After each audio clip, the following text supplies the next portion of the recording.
we provided yesterday a statement, an instruction we want given to the court, and those issues have been intermixed. So this is the exhibit. This is the link on the exhibit that people have been showing, the email, but to the plaintiff to his daughter and back the same day as the incident. True. It has nothing to do with the GoPro. The GoPro is a separate issue. It's the link at the bottom of Mr. Sanderson's email.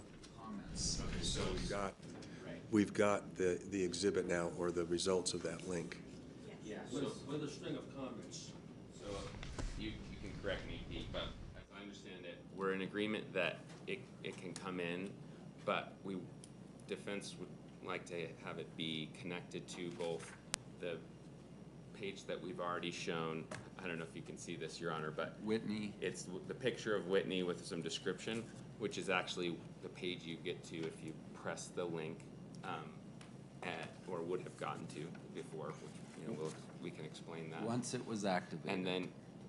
And then another page which you have to exit out of that picture with a little caption, and it gives you another page that includes a little event link, that when you press that link it goes to these comments. And so we think they should all go together to make a clear picture, but we're not objecting to the comments themselves. Well, we can't, there's no way we can get that done in time. Because we're putting him on first. And if they want to supplement, and we'll stipulate that no one's at fault for this. You know. I won't stipulate. Let me just, I don't know if you knew this, Mr. Sykes, but we may not be we're not starting at 9, and we'll start at 9:15 if the jury's assembled. I'm not sure, they're not all here yet because of the snowstorm, so we've got a few minutes. But in principle, do we agree on that, Mr. Sorensen? We do. We agree that it should come in. It's kind of working out the logistics of how we want to bring that forward, I think, is where we might be. So you want me to instruct the jury that it's been found? Well, Yeah. we had a couple different ideas. I think that is a very fine instruction, Your Honor. I think we had also thought about possibly having Terry log it in to the site and. But we don't need to do that, show though. that, but we don't need to do that if this is already. And Judge, if they want to find that other page, we have no problem to that coming into. You know, if there's some other page you have, we just want to delay it because we have 5 minutes. It's just a matter of creating the exhibit, I think, is where we are now. Right, and then I think then the statement that you would give to explain to the jury. We proposed one, and I don't know if you've had a chance to look at that. That's something I didn't see. Let's hand it. We have, may I approach, Your Honor? Yes. So here's what we filed on that. This is the statement that we just actually handwrote an addition that we proposed to the statement. I think the other side needs to hear what's going on here. Let's just do it openly. Yeah. So Page 3 at the bottom is what we're talking about. do you mind if I read it, Your Honor, and then I'll add what we're thinking maybe we add to it to help make clear from plaintiff's side what has happened? Sure. So we propose the following statement. Members of the jury, I'm going to tell you about a new piece of evidence. A viewer following the trial and familiar with finding archived website links investigated the link referenced on Defendant's Exhibit 102, Mr. Sanderson's email to his daughters on the day of the accident. Through the viewer's efforts and expertise, he provided a functional link to defendant on Friday. That was 2 days ago. Defendant immediately disclosed those documents to plaintiff in the court. And then this was the addition we just were thinking of adding. Plaintiff has since accessed the page through Terry Sanderson's Meetup login. This link leads to, well, I guess that wouldn't be able to go right there, but that should be added somewhere. This link, the one that was provided by the person following the trial, leads to a meetup.com post made by Mr. Sanderson and the associated pages of comments, which includes comments made by plaintiff and Mr. Ramon about the accident that were previously unavailable to either party. Previously unavailable. Yes. Well, so I don't like that last sentence. Okay. because I think it was previously available to them. Well, what I propose then is that you say, or that I say, that we're equally available to both sides. I think that's accurate, Your Honor. I think there's kind of continual insinuation that plaintiff hid something or withheld something that's already been in the fabric of this case. And that's the biggest issue for us on the plaintiff's side, is that we disclosed this, we disclosed these links, and whether they were explored or not, I think is moot at this point, because we've now discovered there's additional evidence that I think it should be neutral. I don't think So there why should were be they not equally available? Because he reactivated his password just days ago and brought That's up. not accurate, Your Honor. You I'd like to hear it from Mr. Owens. Go ahead, Mr. Owens. In chambers, they said, No, you don't need to repeat that, but why was it not equally available to both sides if this tech geek, for lack of a better word, was able to find it? because it required their password. So this person that contacted defense counsel had their password? Okay. It This- seems like with computer forensics, either side could have accessed that link. Your Honor, we tried 100 times to I access realize that that, link. I realize that, but it seems that it was equally available or equally unavailable to both sides. It was very difficult. I think what happened is Terry reactivated his account a few days ago, and then the viewer was able then to access the, And how do So we know, that- how do we know this? Do you have a computer expert that's gonna say that?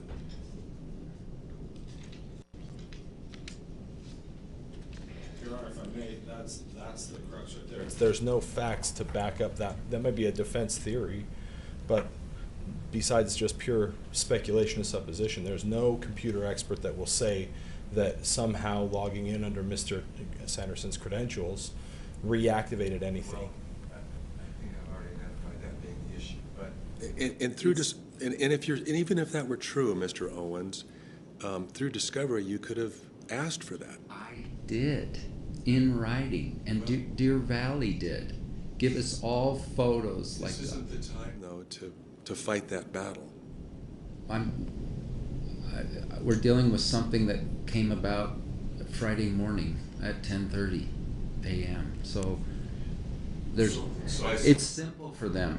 It wasn't simple for us. Well, I'm not convinced that it was simple for them. I don't have facts before me to say that it was simple for them. This is out because it came to us and we disclosed it. Right. To this day, they didn't get it.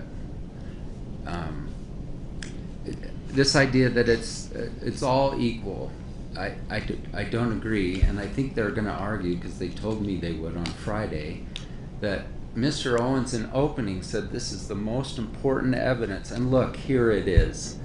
And without some statement, like a viewer contacted Mr. Owens's office, my office, and we immediately disclosed it, then it looks like I've lied to the jury in opening, Your Honor, because Well, it was equally Why available. don't you show me what you can agree on, and maybe the availability comment just isn't part of the court's instruction.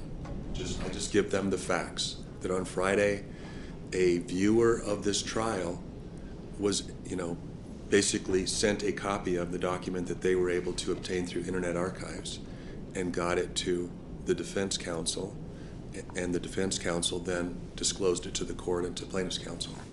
Mr. Sykes? How about just saying, this is totally neutral?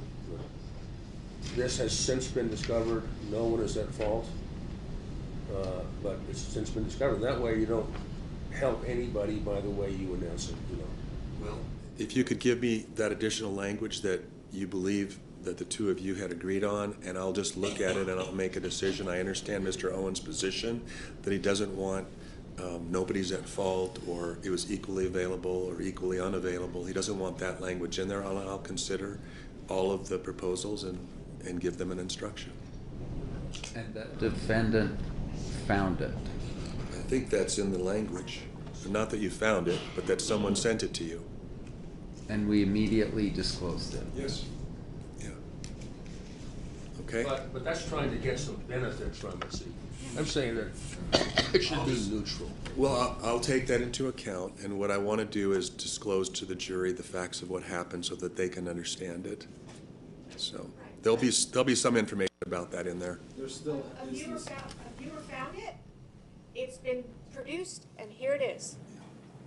That's it. It doesn't have to be, we immediately disclosed it, or somebody's at fault, nobody's at fault. The viewer found it, we have it, here it is. And Owens is saying it doesn't exist, but here it is. But it was Owens who just found it and disclosed it. So I didn't find it, but obtained it. I think we've Okay. got everything out that needs to get out on that issue.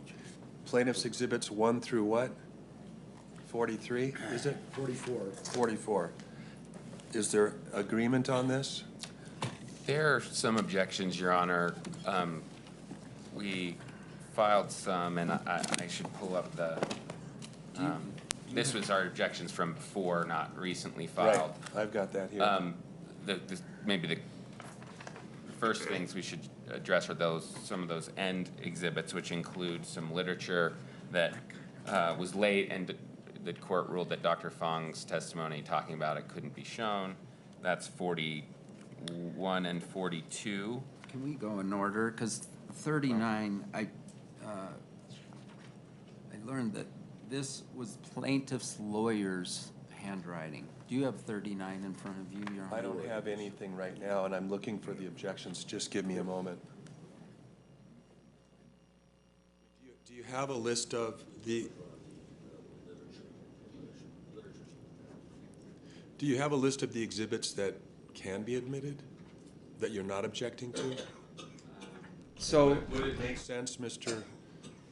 Sykes, to introduce the exhibits that there are not objections to right now? Sure. And we will withdraw any effort to admit the literature. We were going to use it to, not to admit it, we were going to use it to put it in front of the witness. But we'll withdraw that, so no literature comes so in. that's 41 and 42 withdrawn.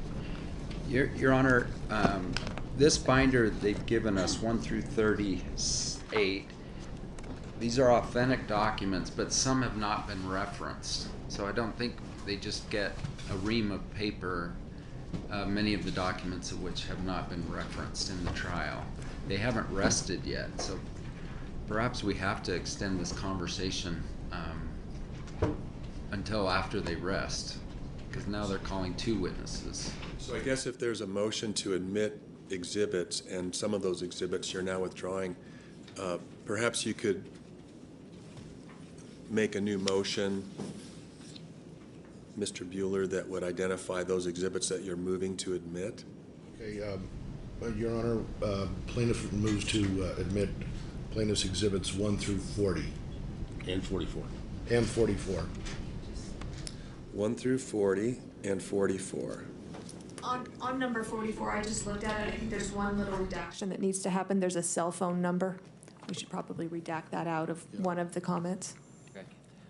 And then, And what's the defendant's position on 1 through 40 and 44? so 33 is Dr. Fong's records, and there are fMRI records that she didn't speak to, and I think those should not be admitted given the court's ruling on her fMRI testimony. In the objection we filed, I believe I noted each of those particular pages within Exhibit 33, which is her records, Okay. that need to be removed.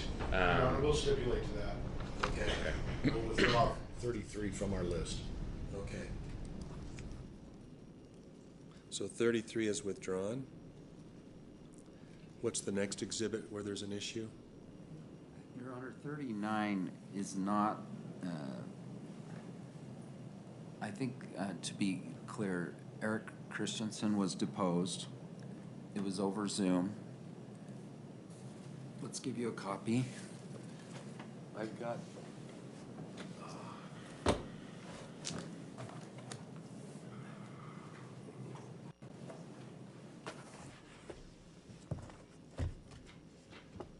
No, I guess I don't have.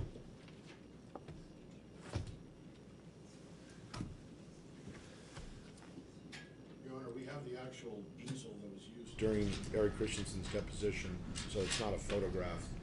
It's the actual page that he, Eric Christensen was directing us to. This is my copy. So we have that actual exhibit, Your Honor, or the actual easel, which was used behind me while I was questioning Eric Christensen. So that is Lawrence Bueller's handwriting. That's not Directed by Eric Christensen. So Eric Christensen's going to say that there's a far better document, which is this animation that represents his testimony. And Is the witness? Well, I guess you could, why don't we hold 39 in abeyance to see if it gets admitted through the witness? It was confirmed by Eric Christensen in his deposition. That's the one we used. It was confirmed by Eric Christensen in his deposition what? Exhibit 39, he was directing me to, I say, is this the point where you were at the moment of the crash? And he said yes, and I said, okay, I'll draw a circle, and he confirmed that the circle of his initials is what he did.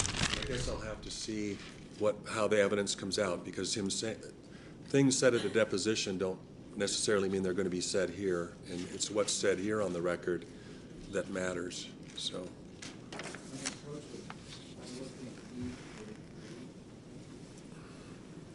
43 is not one of the exhibits they want to admit. That's only for illustrative purpose. I'll use it in closing argument. but there's a title on there that now appears that was not authorized by the court. Executive functioning has been put at the top. That's nowhere on the document that. Yeah, it is. That's the page before. It's in the last column, to the right. Is this added to the? Oh, we did. We took the middle out like you suggested. And added. The words executive functioning, were they added or were they part of the original? Yeah, let me show you. Let me have.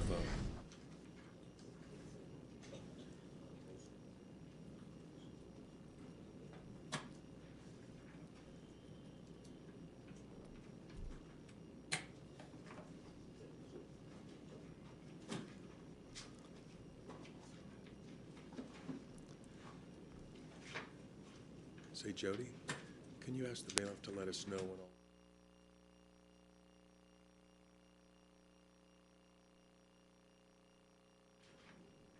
Your Honor, I have my copy, which is kind of marked up, but executive function is on the far right side in very small type, but they've put a title on the entire thing. If I could approach Judge. What was the original exhibit Page number? 19 of Goldstein's report. Okay, come on in. Come on over. Let me show you this. There it is right there. Page 20.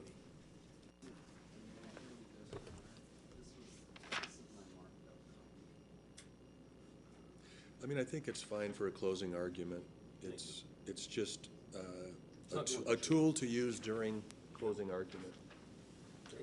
So, Can he say at least I put the title on it? Well, it's here. It's in the. This is what we got. right. Just clarify that the words at the top are your heading, Mr. Sykes. Say again. Just clarify, I mean, the jury may remember that chart, so just say, well, I put these words up here so that it'd be clear. It's from here, though. So the words under executive function are not these words.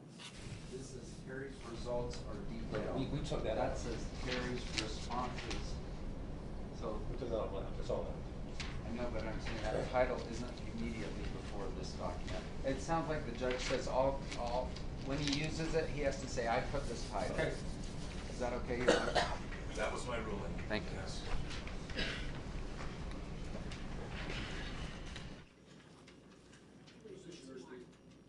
Pardon?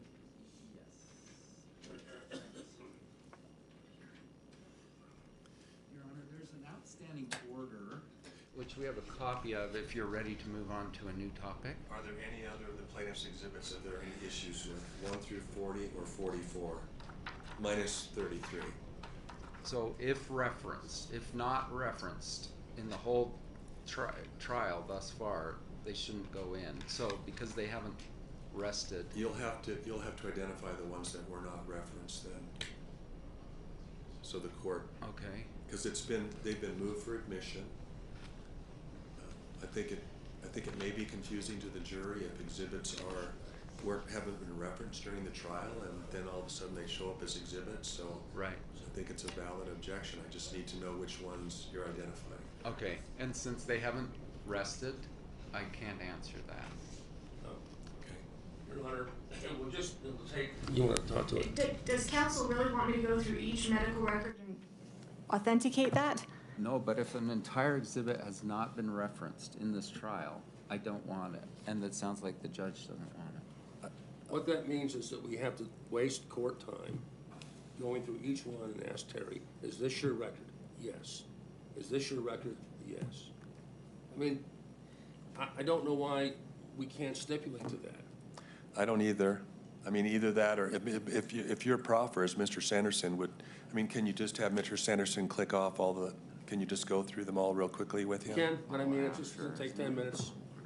Or could we do a lump sum, 1 through? I think you can do it lump sum, if you can. I mean, and it's not really an authentication that's being asked for, it's just some reference to the jury as to what it is. I mean, we agreed before the trial to not call witnesses and that everything is deemed authenticated that comes from the VA, et cetera.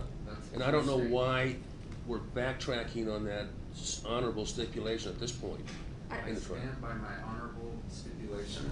I just wanted to, Steve, I just need to be clear on what it is that you need to be done. For instance,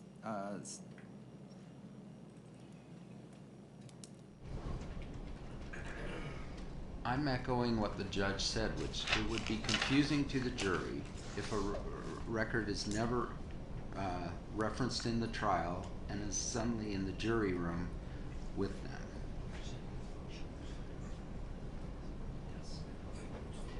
The experts reviewed all of the medical records, Your Honor, and they've testified as to that.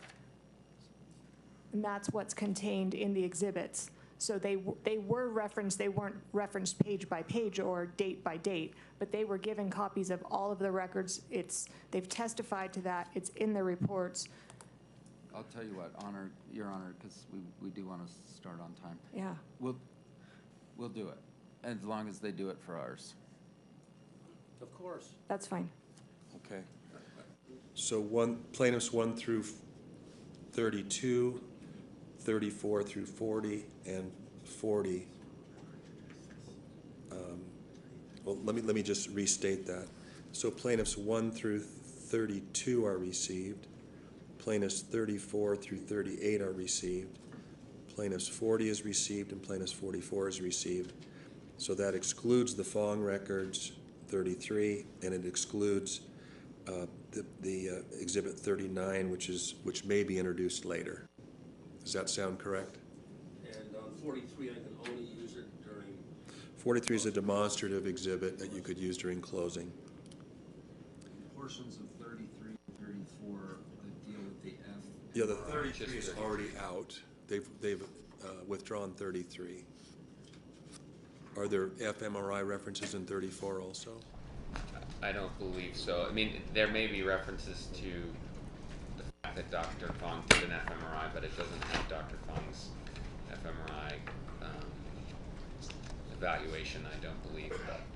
Okay, so the court will receive plaintiffs 1 through 32, 34 through 38, 40, and 44 as exhibits. Yes, Your Honor, thank you. All right, turning now to this proposed order. I haven't read the proposed order. Is there an issue with the proposed order or an objection to it? On the animations? Let's see. Yes. None has been logged, Your Honor, and this was produced weeks ago. Your Honor, it's our understanding that the court directed us to wait until trial to see what the evidence shows, and then we can object just before they're admitted, the animations are admitted. but we do find them objectionable now, and we don't want to waive that objection and have them just pop up on the screen. So we're. Yeah, I'm not sure what the order is. Let me take a look at the order real quickly. And if I may, Your Honor, I prepared it as I understand as I recall, from your instruction after the evidentiary hearing. Sure. I have a physical copy if you want one. No, I've got it here. Thank you.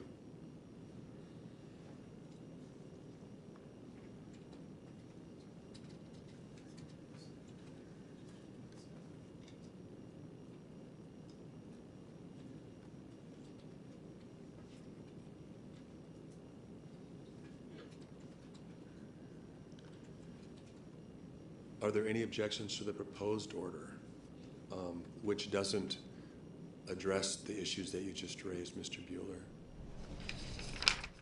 In other words, they're not going to flash the animations up before they're admitted. There has to be a sponsoring witness. Part of their paragraph 3 here.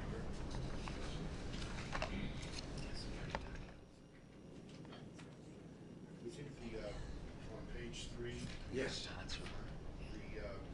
The top 4 lines.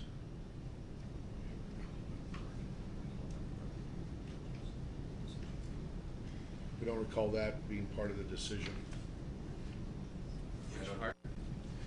Page 3, top 4 lines. Yeah, I re-listened to it this morning before we started, and I didn't hear that part in there. Oh, okay. In my oral ruling. Then that's my mistake. And I'll probably add a little bit more. What I'll be adding is, if I can find my notes.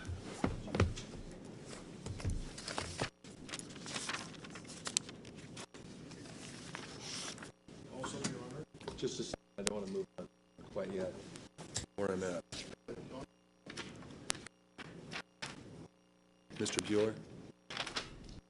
He also specified in the hearing what the witness, the defense would have to do, the sponsoring witness would have to testify before it would be admitted.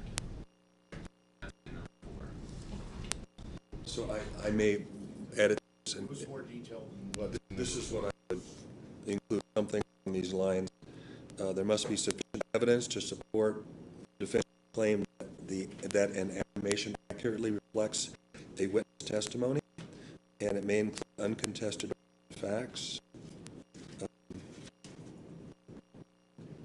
But the ultimate test the court will apply is, does the animation accurately reflect the witness's testimony? So it doesn't have to, it's not meant to prove what happened. It's proved as a demonstrative of a witness's testimony.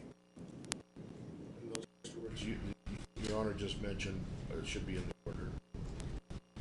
I will consider that. I'll take a look at it. But yeah, this made some notes this morning. I went back and listened to the WebEx hearing on it, and I will insert. Is the jury all assembled? Okay, the jury's not quite all assembled yet, so let's take a short recess while we wait for the jury to be completely assembled. I do have one more issue, but it's not a big one. Okay, what's that? We produced a poor quality screenshot of the text right after when Gwyneth said that guy kind of hurt me, and we have a high quality now, and so Substitute exhibits. we'll give them a copy. Thank you. And then also, I'd like to have a jury instruction conference tomorrow. I need you to tell me if it'd be better to have it at lunch or at the end of the day tomorrow. So think about that, talk amongst yourselves, and get back to me. Thank you.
instruction issue if they're coming out right now.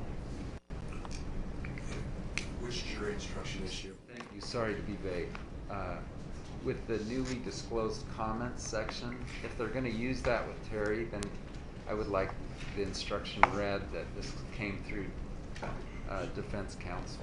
Your Honor, just to let, we advise defense counsel this and the clerk that we are gonna call Craig Ramon for 5 minutes to do the confirmation of the comments, Exhibit 44. Okay. And can I see the stipulated statement, that instruction that the court will be giving the jury concerning Exhibit 44? We don't have that drafted or printed out, but it was the neutral statement that Norman mentioned. That, I need specific language if there's an agreement. Otherwise, I'll just do my own. yeah, what you said orally, 15 minutes ago was fine. Well, we're requesting what's in your filing? Well, I think Your Honor mentioned that you would keep it neutral and just mention. I consider your arguments, but I'll have to go through the language and make a decision. Right, so should we handwrite it? 'Cause we won't be able to print something out since we last met, 15 minutes ago. We handed you the paragraph we want. What I've got here? Yeah, except the for, last sentence. well, the last part of the last sentence, were previously unavailable to either party. I think the simplest way is just, Exhibit 44 was found by a third party, and both parties are agreeing that this is an authentic copy of what was found. And then Craig Ramon, who we're going to call now, will go through that and confirm his comments. We can write it up in about 3 minutes if you want us to do that, Judge, by hand. I think I've got enough. I can probably craft something right here. And if you want to be heard, I'm willing to talk. I think I know all your arguments. Thank you.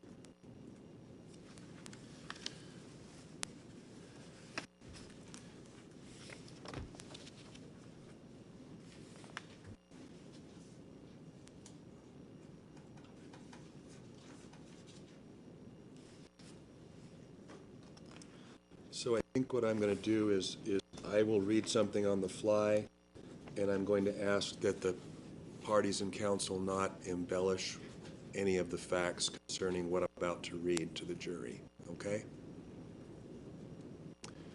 Mr. Owens, you agree? Okay. We're ready for the jury.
Good morning, members of the jury.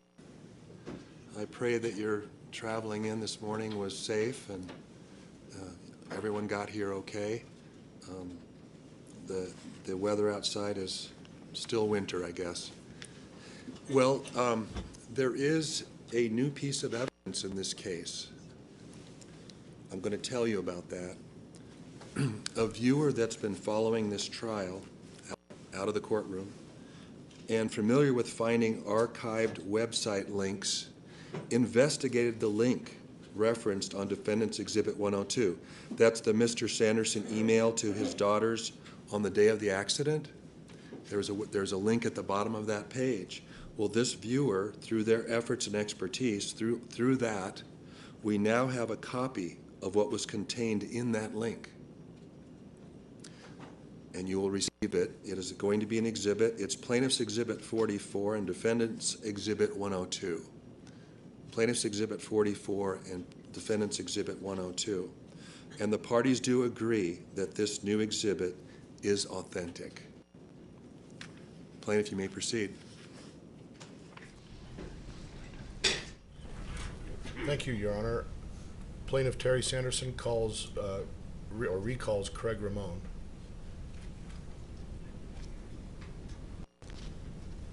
Mr. Ramon, you'll need to be sworn in again as a witness. It's a new day.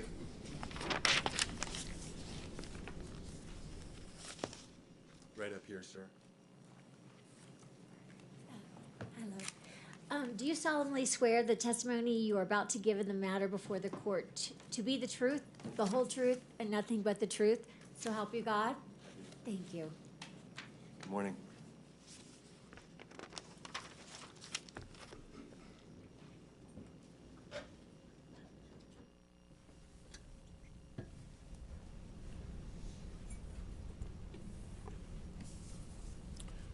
Good morning, Mr. Ramon. Good morning.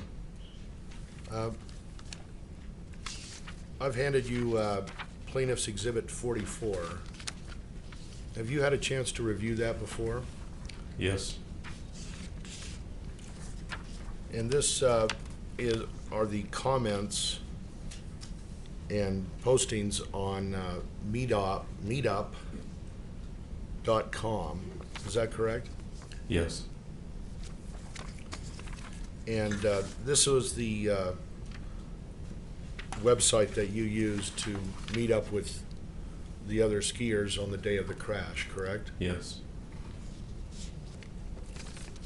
And first I'd like to turn you to page 2 of Exhibit 44, Plaintiff's Exhibit 44. And on the lower left, you see the color photograph of the woman smiling? Yes. Is that the ski patroller that you met on the day of the crash? I'm guessing it is. Okay. You have it on page 2? Oh, yes, yes, I believe that's her.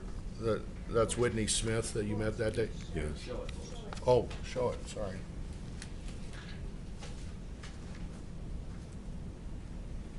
You see on the lower left of Exhibit 44, page 2? Yes. Okay.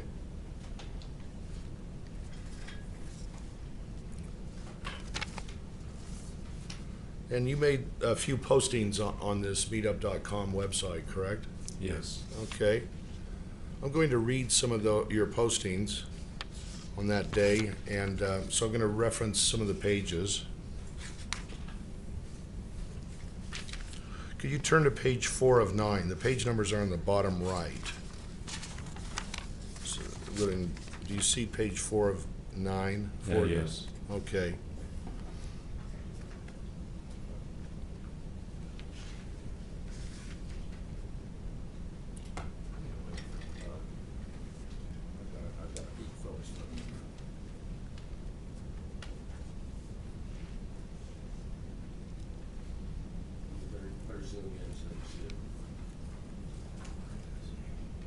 Okay.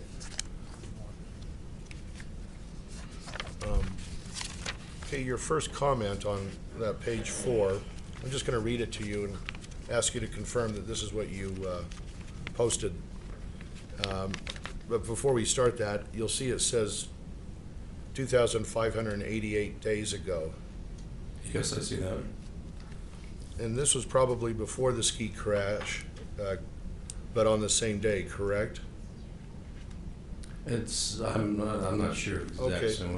I'm guessing it was probably, it was right around.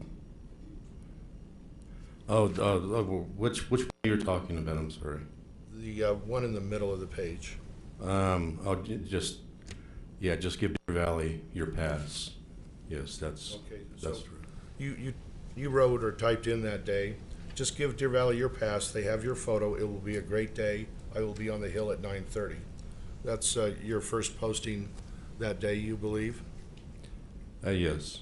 Okay, and then at the bottom of the page 4, you have another post.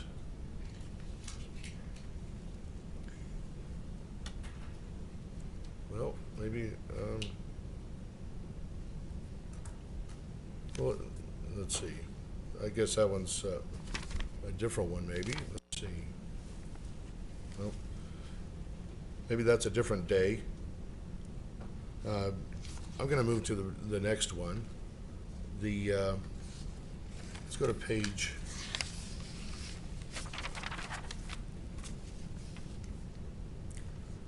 6 of 9. Can you go there?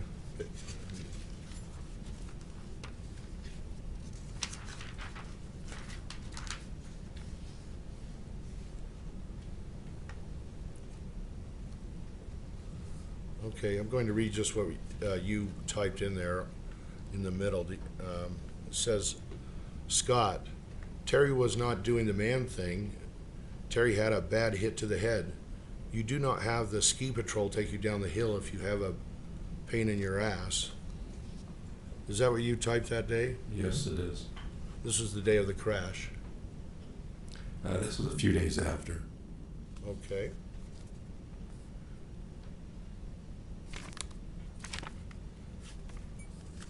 Then at the bottom of that, page 6, and we're going to continue to 7, it has your name, and then it continues on to page 7.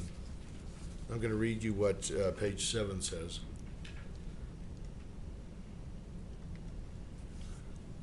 Scott, the thing you did not see was Terry was knocked out cold. Bad hit to the head. Not too sure if Terry has broken ribs. I did see the hit. Terry did not know his name. I asked Terry what his name was, and he did not know. Scott, it scared the hell out of me. Is that what you typed? True. And that was on or around the day of the crash, or after the crash? That was a little bit after, a few days after the crash. Okay. Then at the bottom of page 7, you have another comment. Do you see that? Yeah, yes, I do. And you typed, Scott, thanks for the humor. I got it when you were trying to make light of the whole thing. You guys did not see what I did see. No need to say you're sorry. You typed that, correct? Yes, I did. Then the final page, page 8 of 9.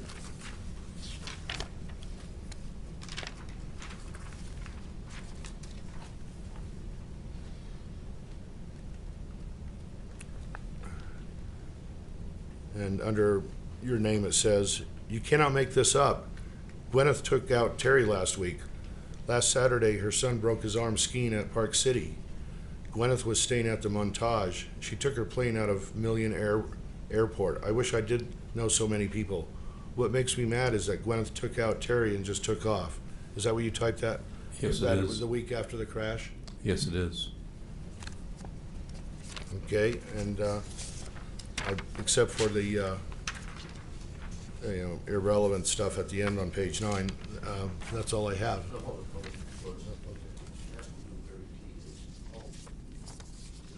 Who is Very T in Exhibit 44, plaintiff's exhibit? Terry T is mentioned. Do you remember?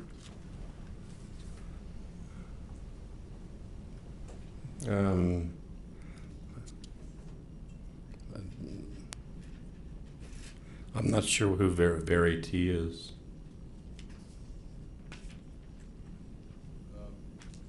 could it be Terry Sanderson? So that's leading, Your Honor. Sustain. Okay. Yeah, Why don't you look at the very T comments and see if it, There's no question right now. Go ahead and ask your next question. yeah, that's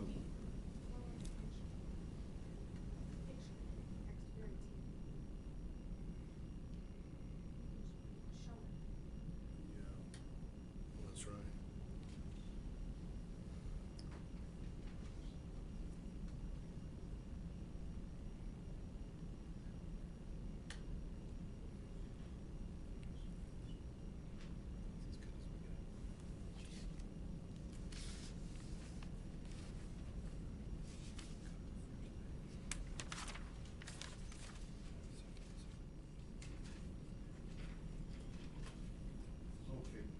Craig, would you go to page 2 of this Exhibit 44?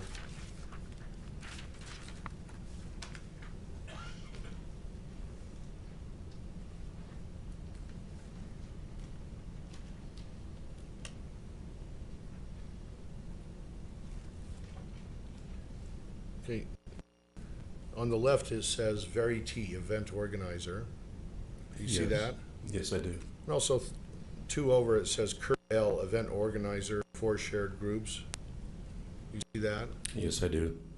Was Kurt L at the meetup group at Deer Valley on the day of the crash? Yeah, Kurt was the one who organized that day. Okay. Go back to the left and look at Very T. Are you able to recognize the photo above Very T? It looks like Terry, and Terry was the one who organized the meetup groups up at Alta. Okay. That's all I have. Thank you, Craig. Thank you, Mr. Bueller. Mr. Egan? Thank you, Your Honor. Mr. Ramon, good to see you again. I have a couple questions from the defense. So the first would be, at the start of this page, and I haven't used this Elmo projector before, so give me a second.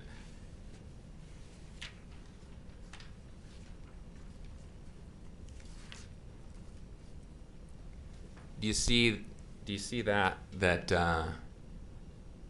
on page 2? Got it, thank you. I have to press focus. Okay, there you are. So you see that there's some photos there at the bottom of the page. Yes. And do you recognize the photo there of the ski patroller? Yes, Was that Whitney Smith, I believe so. the ski patroller who responded to Mr. Sanderson on the hill Yes. and cared for him during the urgent care or the first aid clinic visit that he had there on the ski hill? Yes. And I do not see any videos there. Were there any, to your memory, GoPro or other videos posted on this webpage? No. And then, and I believe you're unaware of any GoPro footage at all, is that correct? Yes. And then if you go to page, let's match it up with mine here, page 7.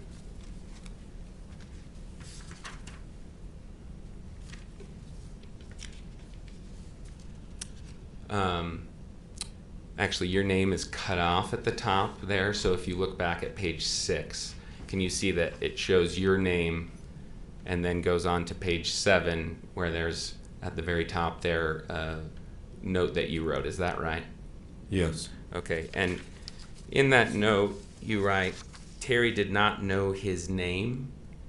I asked Terry what his name was and he did not know, but I believe you've told the jury last week that he did remember his name. He had to really think hard about it. It took like 4 or 5 seconds for him to remember his name. But that's not what you wrote here. You wrote here, Terry did not know his name. When I first asked him, he didn't know his name. He had to really think about it. I asked Terry what his name was and he did not know. Yeah, he when I asked him, he didn't know his name, and then he just took some time to kind of just think about it, and then he, after about 4 or 5 seconds, he just said, Terry. Okay. So what you wrote here is not what you told the jury last week. Is that fair to say?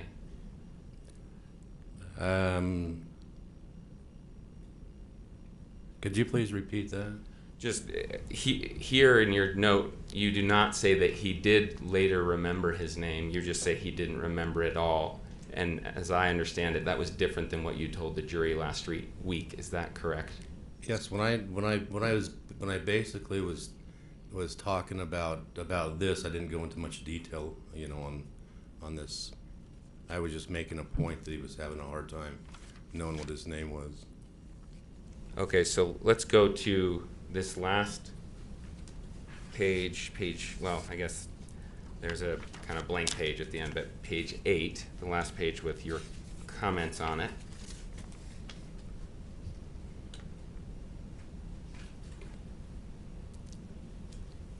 Do you see up there at the top another one of your comments? James, you can expand that. Okay. You could assume if you would. Yeah, that is hard to see.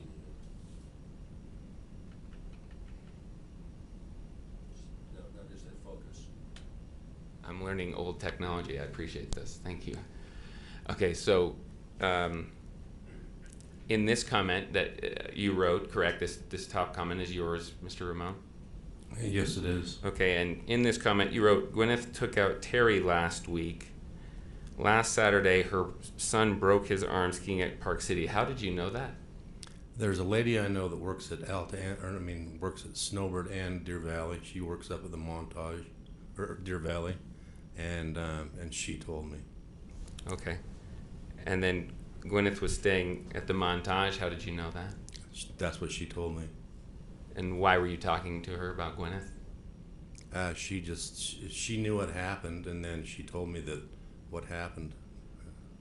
Sorry, that's not clear to me. So she knew what happened? She knew that that Gwyneth took out Terry, and so then when I saw her, she told me what happened. I didn't ask her about it. She just told me that's what happened.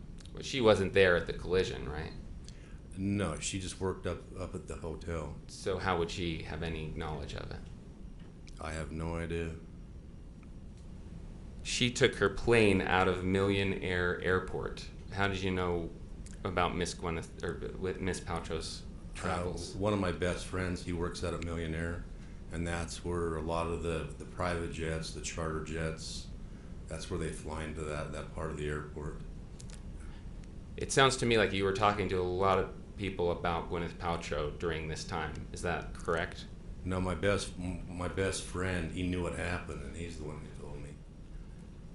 So you didn't tell these people what happened, even though you were the one at the collision site? Yeah, I told my friend what happened, yes. Okay. So you were telling people about this accident? Yes, I've told people about it. And then they were telling you things they knew about Miss Paltrow, that at least they claimed to know about Miss Paltrow? Yes. But they could be mistaken, is that correct? Yes.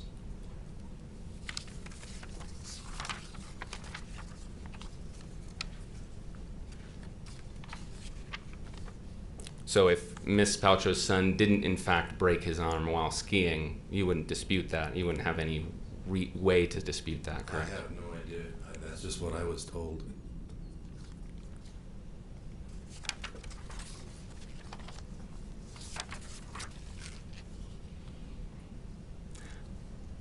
Let me go back. I just have, I think, one more question for you.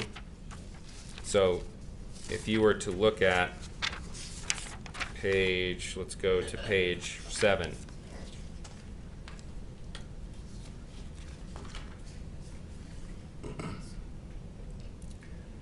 Those comments that I believe you've connected to Terry Sanderson, those ones in the middle of the page, you can read them to yourself. But my question is, given that you've described him as being knocked out cold in other comments here, I wanted to ask you whether you found Terry to be articulate in his posts and comments on this page following his injury.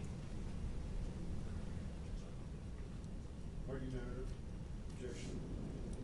Sustained as to vagueness, if you could point out something. Okay. So, maybe it's better to go. These are kind of difficult because they don't have dates on each comment, correct? They just show, for example, let's go to this one. This one at the bottom, you see on Very Terry's, or Very T's comment, it says 2,584 days ago, correct? Yes, I see that. Okay, and James, that's from Saturday, by the way. okay, yeah, I don't know that. So I'm asking Mr. Ramon, do you know when these comments were made? Was this on the day of the accident when he says you organized a perfect day?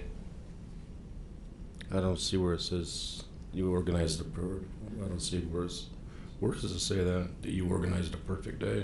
It's on page 6, the third comment down.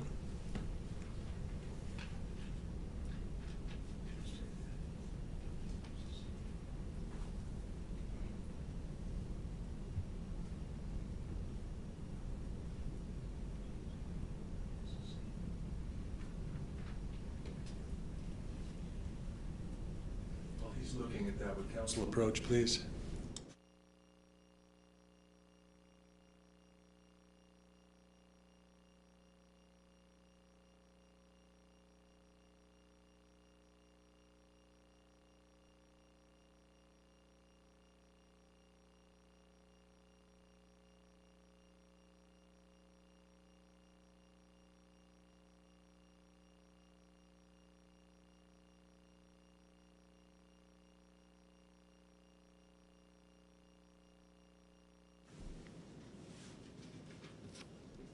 So, Mr. Ramon, this comment I'm pointing you to on page 6 says, it's under Very T. Yes, Kurt, you organized a perfect day for skiing. Thank you.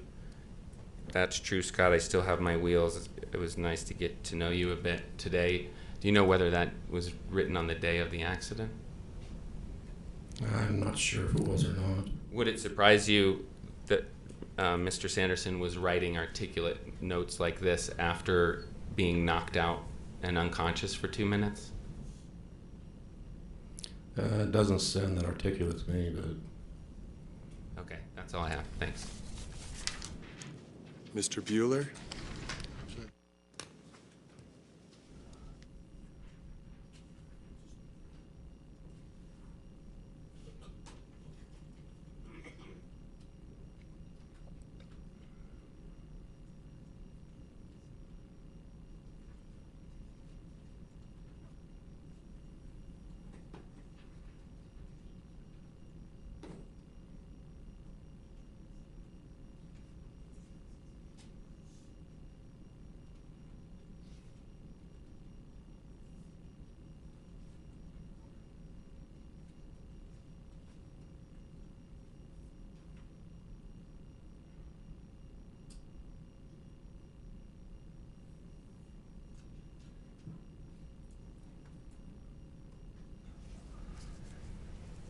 Craig, could you look at page 6 again?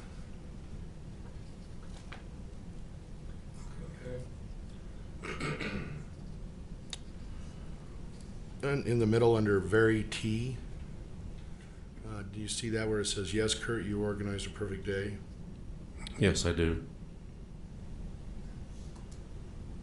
And then look at the number of days it is. Is it 2,584? Yes, it is. And then your comment below that.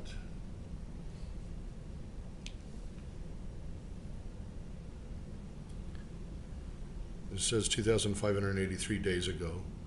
Yes, So those comments were made on different days. yes. Okay. Thank you. Any follow-up, Mr. Egan? Okay, you may step down, Mr. Ramon. Okay, thank you. You still remain subject to the orders of the court until the case is over or you're released. So thank you. Thank you. What should I do with this? Leave it right there. Plaintiff, you may call your next witness. Thank you for coming. Plaintiff's called Mr. Terry Sanderson. Hi.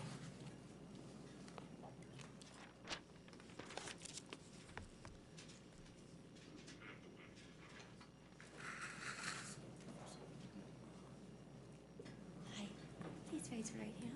Okay. Do you swear that the testimony you are about to give in the case now before the court will be the truth, the whole truth, and nothing but the truth, so help you God? I do, absolutely. Thank you. Have a seat. Good morning, sir.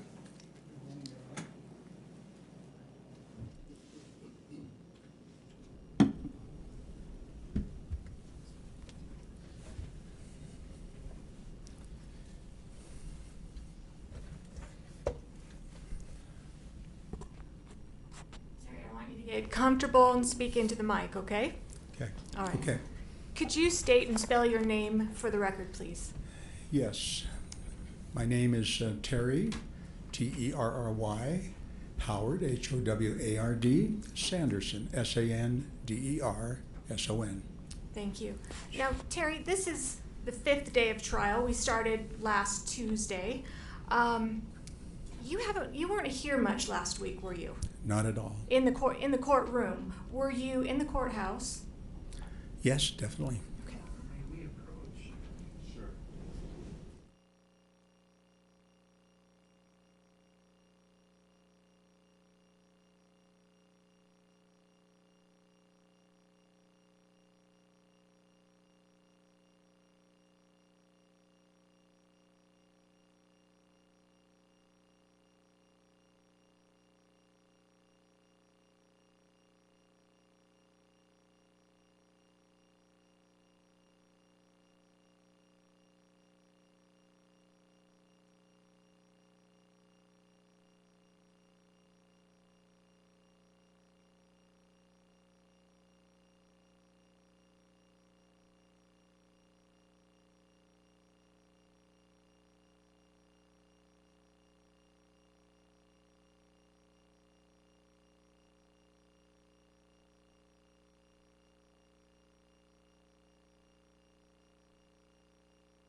Terry, did you want to be here the last 4 days, last week, inside the courtroom?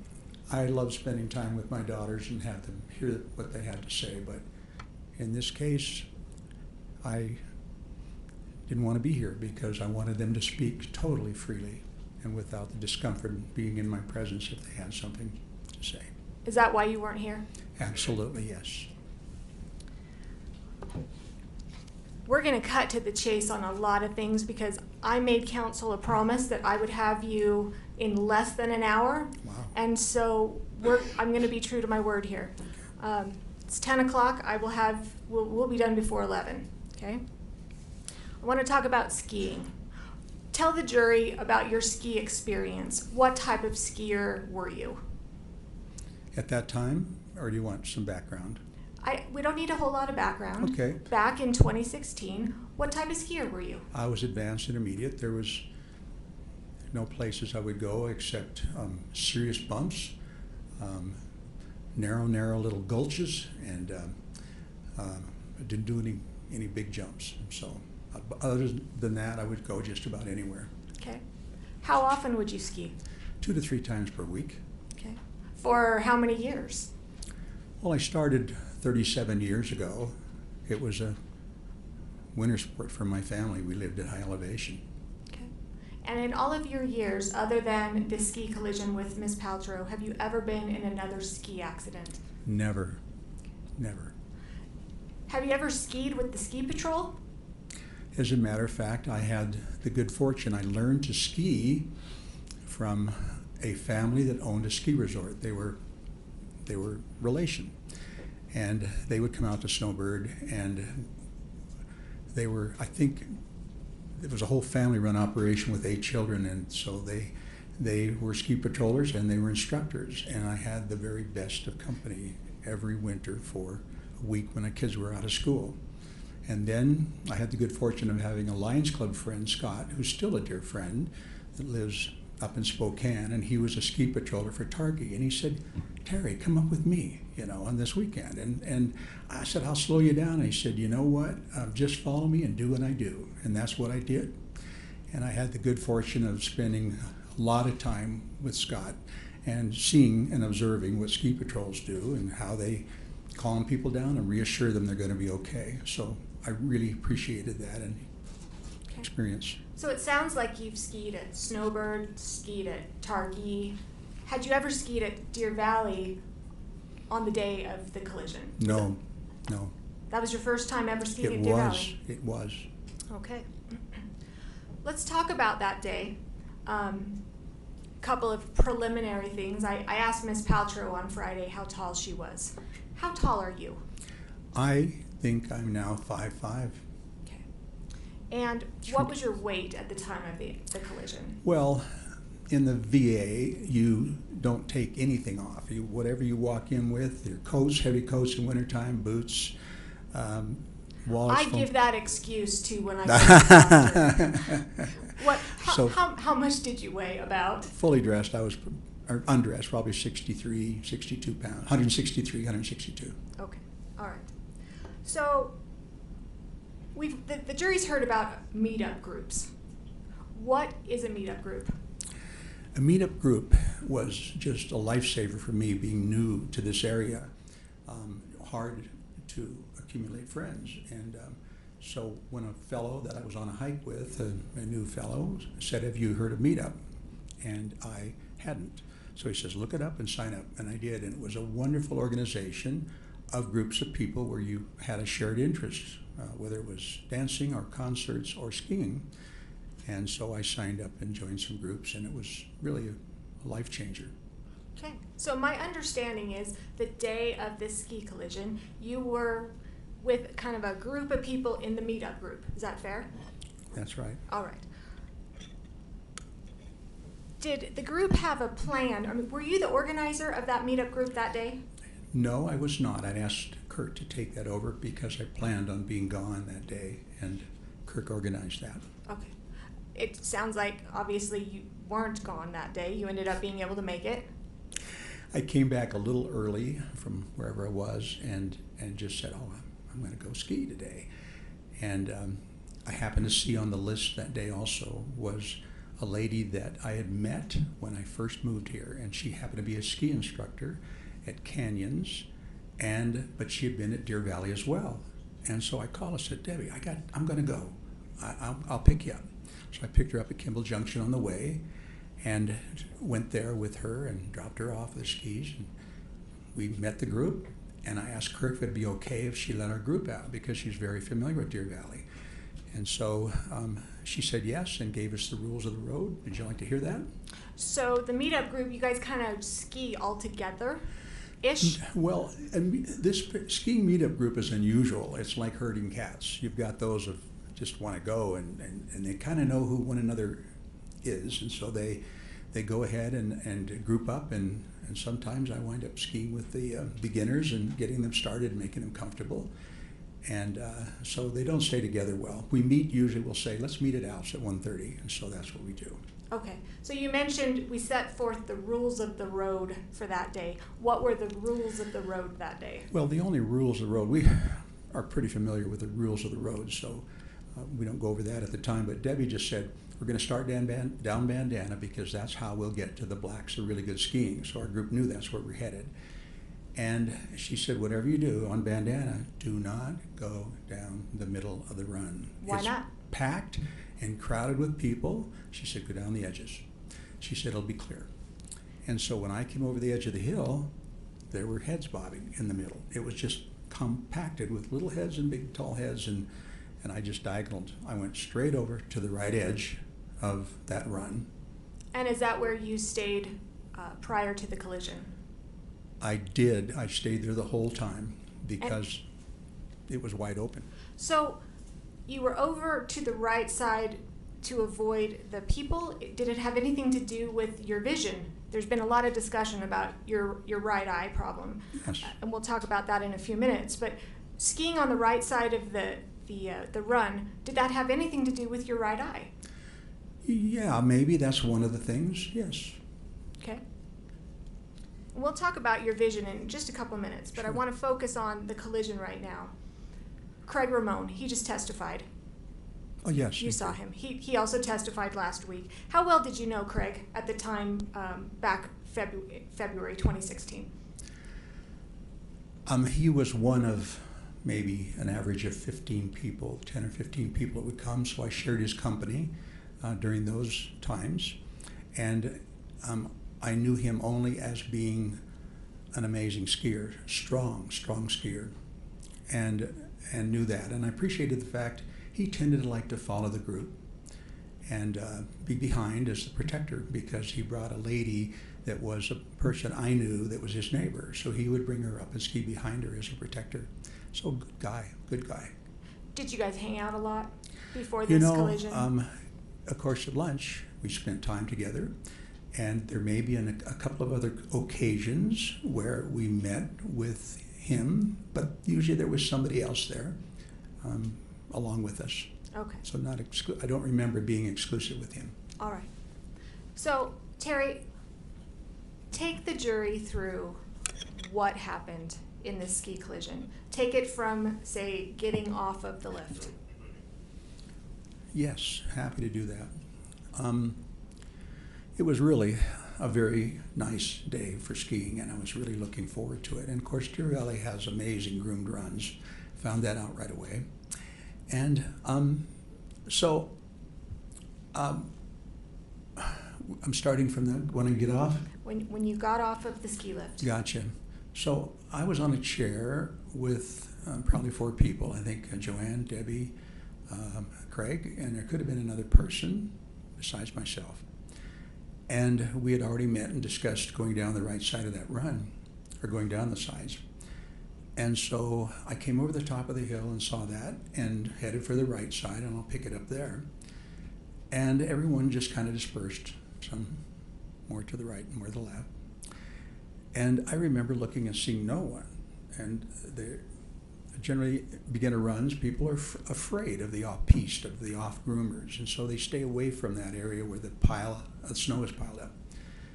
And off-piste can be a rough ride if you have to divert and run out in there. Some skiers can't make it through there easy. It's a lot of bumps. So I went right down the run and started just making nice soft turns and staying within that boundary. It could have been as much as 5 yards wide, but it might have been more like 5 or 6 feet. Can't imagine and can't remember. Lots of room. And so I'm just skiing easy and paying attention, and all of a sudden in front of me is 2 big signs. I've never seen that big of slow down signs. It seemed like they were 4 by 8, like a 4 by 8 sheet of plywood size high, with great big letters, slow down. I went, whoa, and I'm looking around, and the crowd's about the same as me, and speed-wise. And so did you pay attention to the sign? I did, and I backed off of whatever I was doing, and then another big sign, like 10 feet away, the same 4 by 8 sheet up there, big letters. Well, they're serious, must be lots of emerging trails down here. So I just backed off, and again, the skiers were on my left. We were all about the same speed. And I could see down where the edge of the run went, it curved around, a tree line came out a little bit, and the run curled around, and I could see about half of the, I don't know if it's the Montage or the Empire, could about half of that beautiful building, and it was wide open. There was nothing in front of me. And so I came around that corner, and it takes my breath away to think this is hard, because I don't like going through this scene. I just remember everything was great, and then I heard something I've never heard at a ski resort, and that was a blood-curdling scream. Just, I can't do it. It was, ah, and then, boom. And it was like somebody was out of control and gonna hit a tree and was gonna die. And that's what I had until I was hit. That's what was going on in your mind. Overruled? That's what's going on in your mind when you hear that scream. That was instantaneous. Oh my gosh, somebody's out of control. And they're really seriously out of control. Not time for a hockey stop. I didn't go think about that, but most people could avoid that, I think. Good skiers. Okay. And I'll move on. Okay. So you I need overruled. He's overruled. thank you. So you hear this scream. Yes. What happens next? You know, I got hit in my back so hard, and I'm right at my shoulder blades, and it felt like, and was perfectly centered, and the fists and the poles were right there at the bottom of my shoulder blades. Serious, serious smack. Never been hit that hard, and I'm flying. I'm absolutely flying. Now, you're not airborne. Well, all I saw was a whole lot of snow, and I didn't see the sky, but I was flying in that sense. I had no control. And I remember this thinking, okay, you really got to hang on. And then I thought about the crowd on the left, and I thought, I don't know who's wanted over there, and I do not want to get them mixed up in here. And I've heard, that maybe that's not decided about how my ribs really got hurt. I absolutely lurched with what little I could off of my skis a little bit more to the right to make sure nobody over here got involved on my left side.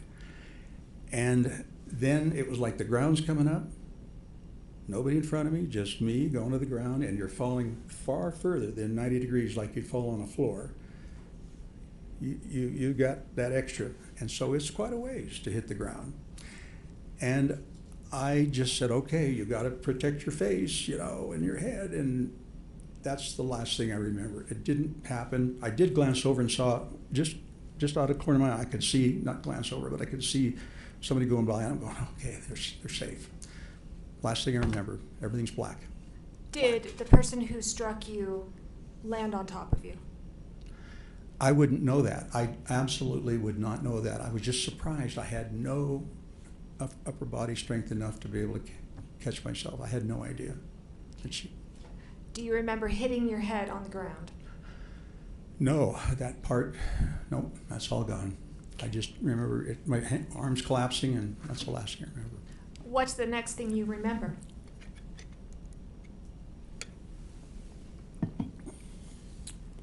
I'm getting an adrenaline rush here, I guess, living this again. Just being here and present, too. And let me just stop you really quick. You said you're getting an adrenaline rush. Is this something that you enjoy? Adrenaline rush? Not this No. kind. Yeah. Not now. Okay. All right. So what's the first thing that you remember? Or the next thing that you remember after you're yes. on the ground? The first I remember is everything is still black, like I'm unconscious, but it's like my subconscious is going into protection mode, like, you better pay attention here and listen to what's being said to you. And all I could recognize was that someone was really angry at me. And it was a man, and it didn't come out clear in the beginning. I couldn't really hear what he was saying, but I just knew he was mad, and he was right above me, right close to me. And I'm feeling a little afraid, and I tried to move, and I could not move a limb. I couldn't move my head. I couldn't move my body. Nothing was responding. Just this message I was getting. And the next thing it became a little more clear, and I heard him say, "Do you realize that you weren't skiing under the rules? You hit somebody, you hurt somebody," and just insistent that I was the bad guy. And that's why I said, this has got to be a husband or boyfriend that's really mad at me, and I sound like a big... Did you know who he was? I had no idea. No idea. It was just a very angry person trying to bully me into believing something that I didn't think could happen, was I heard a woman's voice, right? Again, couldn't move. And about the third time he went through that, and it's getting louder, and I started to understand what he was saying, and he was really insistent that I was doing something wrong and hit somebody. And I remember in desperation, because I couldn't move anything, I couldn't fight, I couldn't flight. Who's going to try? And I tried moving something, and I could move my skis a little bit. I could just feel just below my knee, I could just slide my skis a little bit. And that's an important point. My skis are still on. They're still on. And I'm thinking, I got to placate this guy. He's really mad. If he decided he wanted to jump on me right now, he could finish me off. I remember saying, I'm sorry. Okay, now you're Twice. you're whispering. I that, know but- I am, but because maybe- that's what I heard. Nothing was coming out. My lips were moving, my tongue was moving. There was nothing coming out of my mouth, and my heart rate went up again. And Okay? it looked like what you were mouthing was, "I'm sorry. I'm sorry. And I was just going, I can't believe it. I thought, try again. I'm sorry. Nothing was coming out. And to me, I heard nothing. When you kind of mumbled, whispered, whatever you want to call it, "I'm sorry," was that you apologizing for causing the accident? No, absolutely not. I was trying to placate this man in the only defensive manner that I could. Okay. You've talked about the man who was yelling at you. Miss Paltrow last week talked about and admitted that she was kind of cussing you out as well. Do you remember any conversation that you had or anything that she said to you? Absolutely not. There was one voice that my brain was focused on. Thank God, I guess. And that was self-protection, I guess. I only heard a male voice, a mad, angry male voice. I heard nothing. Maybe that happened before I came to that point in consciousness. Were you still on the ground at this time? Still on the ground, absolutely, face down Okay. on the ground. How did you end up getting up? Well, that's a story too, but basically, I heard Craig saying, "Terry, are you okay?" Now this is Craig Ramon. Well, at that point, I didn't identify his voice. Things were a little strange yet, and I heard, "Terry, are you okay?" And about the third time it hit me, somebody is here to help me. I didn't at that point, except an angry man was there, and I said, "Oh my gosh," and I went through, and I looked up and I could see Craig standing there above me, 8 or 10 feet. And on his immediate left, my right, was a man in an all green outfit and with a helmet on and ski goggles and, looked good. And I thought, oh, he's here to help me, right? He looks like he's from Deer Valley. And so I was going through the things, answering his question about, that were my thoughts. Now back to my injuries. Craig is saying, "Are you okay?" And I said, "Oh, my ribs are so sore. There's just this really deep throbbing purple pain here." And then I said, "My vision is swimming with sparks." And they were unusual sparks. I'm going, is that my retina? Is that my eyes? And it wasn't a retinal detachment, a retinal hole or anything. And I'm going, that's my brain. I'm thinking, those sparks on my brain. And all this time you're still on the ground? I'm actually, the next point is that after I tell him about my ears going, my ears are buzzing. Oh, and my brain is like it's on Novocaine. And then I realized, oh, I'm not seeing. Oh, you know what? I missed a spot, and that's where I looked up and couldn't see them and got frightened about that. And I realized, going, oh my, what's going on? And then I went like this and go, oh, happy I could see. So I missed that part. That happened before I started telling what all is wrong with me, answering his question. And then Craig said to me, as I remember, of course, my brains are a little bit stretched out of place, and I remember him saying, "Do you know who you are?" And what I thought I said was, "Oh my gosh, I can feel this pathway in my brain. It's going around and trying to figure out who I am. And yes, I know I'm Terry." And then he said, "Do you know where you are?" And I said, "I know I'm skiing, but I don't know where I am." And that's when the man in green took off. I was kind of noticing that he really wasn't interested in what I had to say. He wasn't asking questions. He was standing there rather stoically, head not moving, goggles on, just resting on his poles and his skis, and was sort of disinterested. But when he skied off, my heart sank, because I really thought he was the one person that was there to help me. And I'm laying on the ground with my head downhill, and I couldn't see where he went. So I was really Terry, how did you get up? The question is how I got up, and that might have been the question in the beginning. But that's right. How did you get up? You know, I realized that I was getting cold, and snow was packed in around me. I was starting to get a little shivery, maybe from a little shockish maybe, and I got to go. I got to get my skis downhill. And I started sliding my skis around and my legs around. I think Craig must have been shell-shocked about this guy leaving too. I don't know but what he thought, but I remember getting my skis around, and it's so painful every time you have to contract your... Terry. Thank you. How did you get up? Thank you. That is one of my habits. I just focus.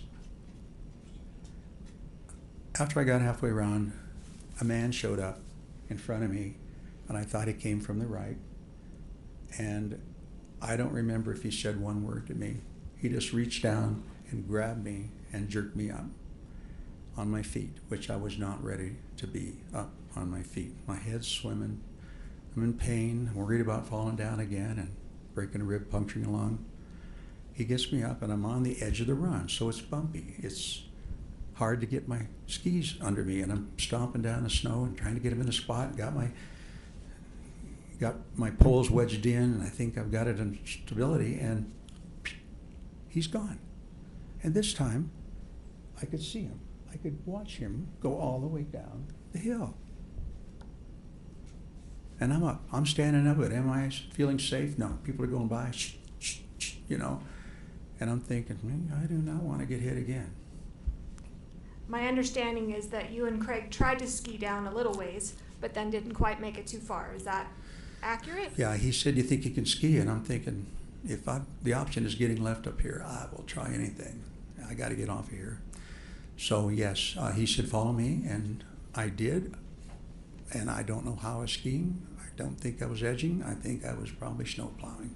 And he finally turned around and said, Terry, stop. You've forgotten how to ski." And of course, it was just, we were trapped. And he said, "I got to find help." Your Honor, there's some hearsay here.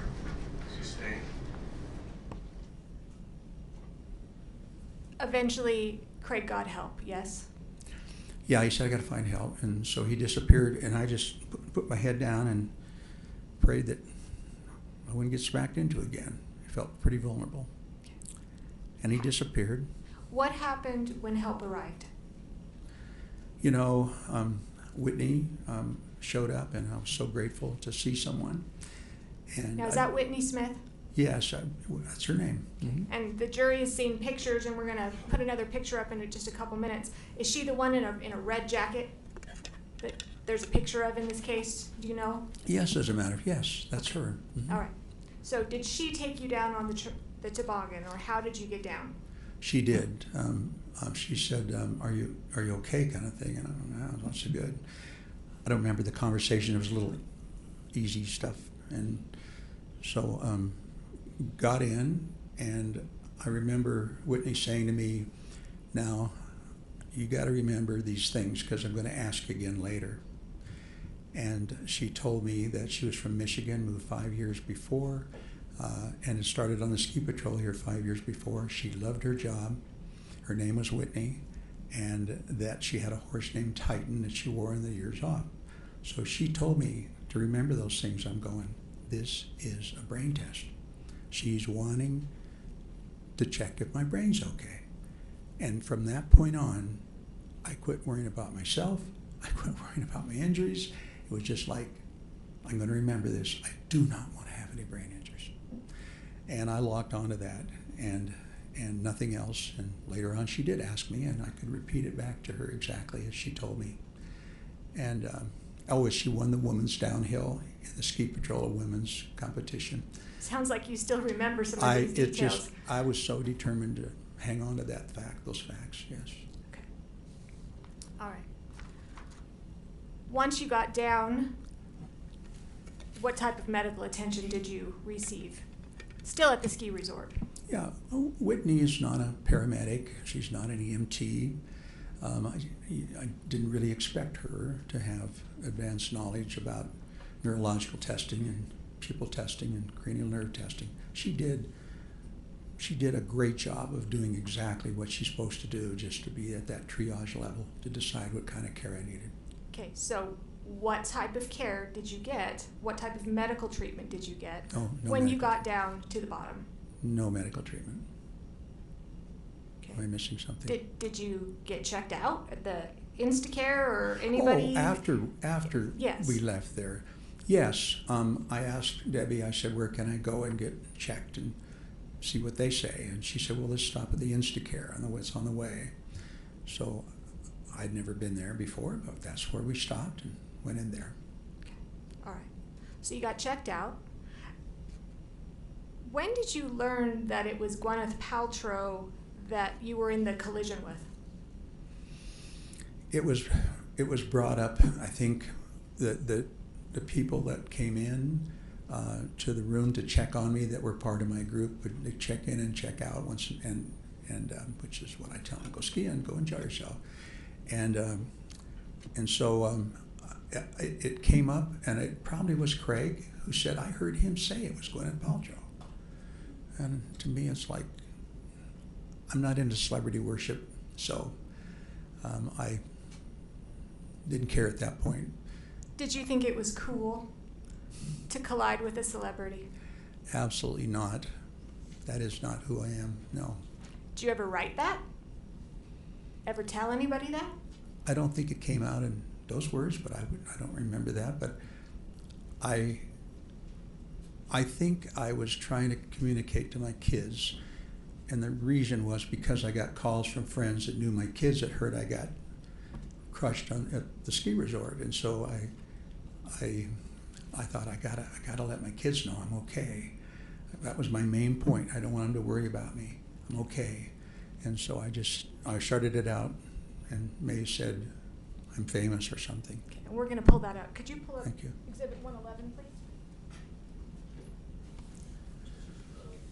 Yes, Defense Exhibit 111. We're going to call it the I'm Famous email.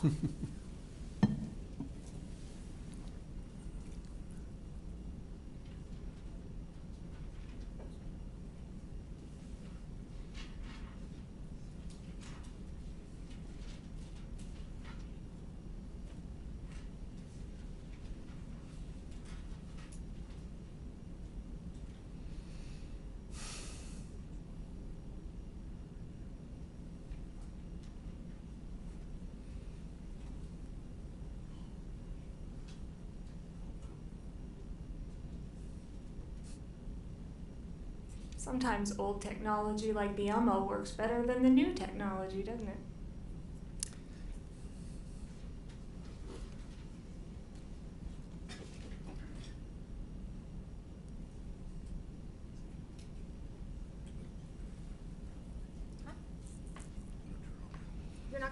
plug it in? Oh, we're gonna plug it in. Yeah.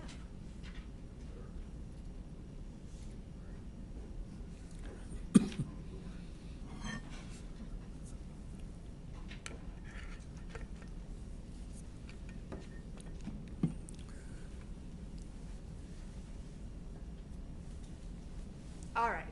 And Terry, you could come down if you need to, or does it show on your screen there? Yeah, but I'm not being an eye doctor, I'm not wearing fashion because I broke the pair of glasses I bought and couldn't find the old pair, so now I'm. Okay. All right, Yes, so I I can want to see. go through this. Defense Exhibit 111. Do you see, first of all, there are two posts.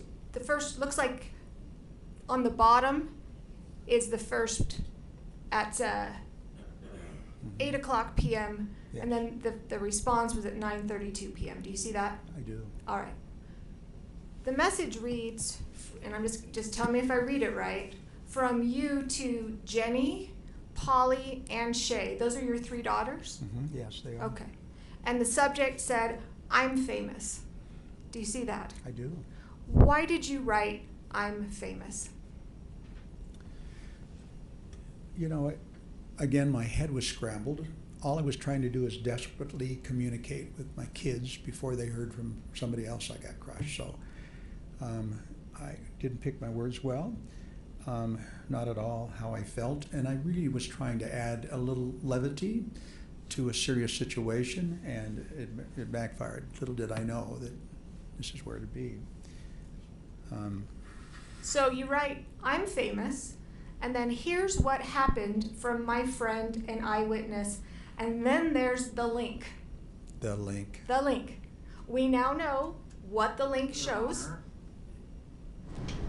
Okay, sorry, I thought you were going to the GoPro. I'll withdraw my comment. I'm just talking about the link. Yes. Okay, so we now know what the link is, Yes. correct? The link is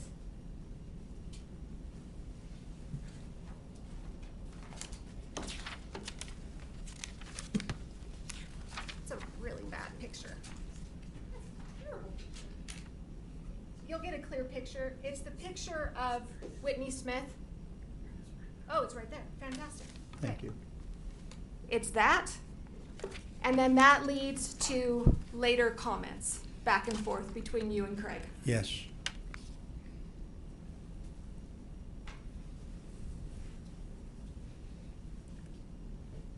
In that, under that picture, can you read what it says? Yes. Whitney kept me entertained while probing You me. want to speak in the mic? Oh, yes. Whitney kept me entertained while probing me with questions to evaluate my senses. A dedicated outdoor person and horse lover from Michigan. She also took me down in the toboggan by herself and won the DV Women's Downhill race contest. A sweetheart. I was grateful for her. Are those the things? First of all, did you write that under her picture? You know, I don't know what time it was added. Carlene was hurrying back from St. George, and depending, I don't know, she helped me a lot verbalize things because things weren't making sense at all in All right. communication, and she may have helped and participated in that. I don't know. Those details, are those the details that Whitney wanted you to memorize as you were taking down the toboggan? Yep. All right. Can you go back up to the emails? All right. So you send that out to your three daughters. I Yes? did, yes. Okay. And Shay, who testified last week, she responded to you with the top post, correct? Yes. All right. Can you read what it says? I can. Actually, let's put the subject, read what the subject says. It says, I'm famous at what cost, question mark. Do you know why Shay wrote that? Well, Do you know? I think she may have called me. Did she? Right after this, and so. Speculation. Right. Sustained. Do you remember? I'm pretty certain that she checked in on me and made a phone call, And do you remember what you told her during the phone call?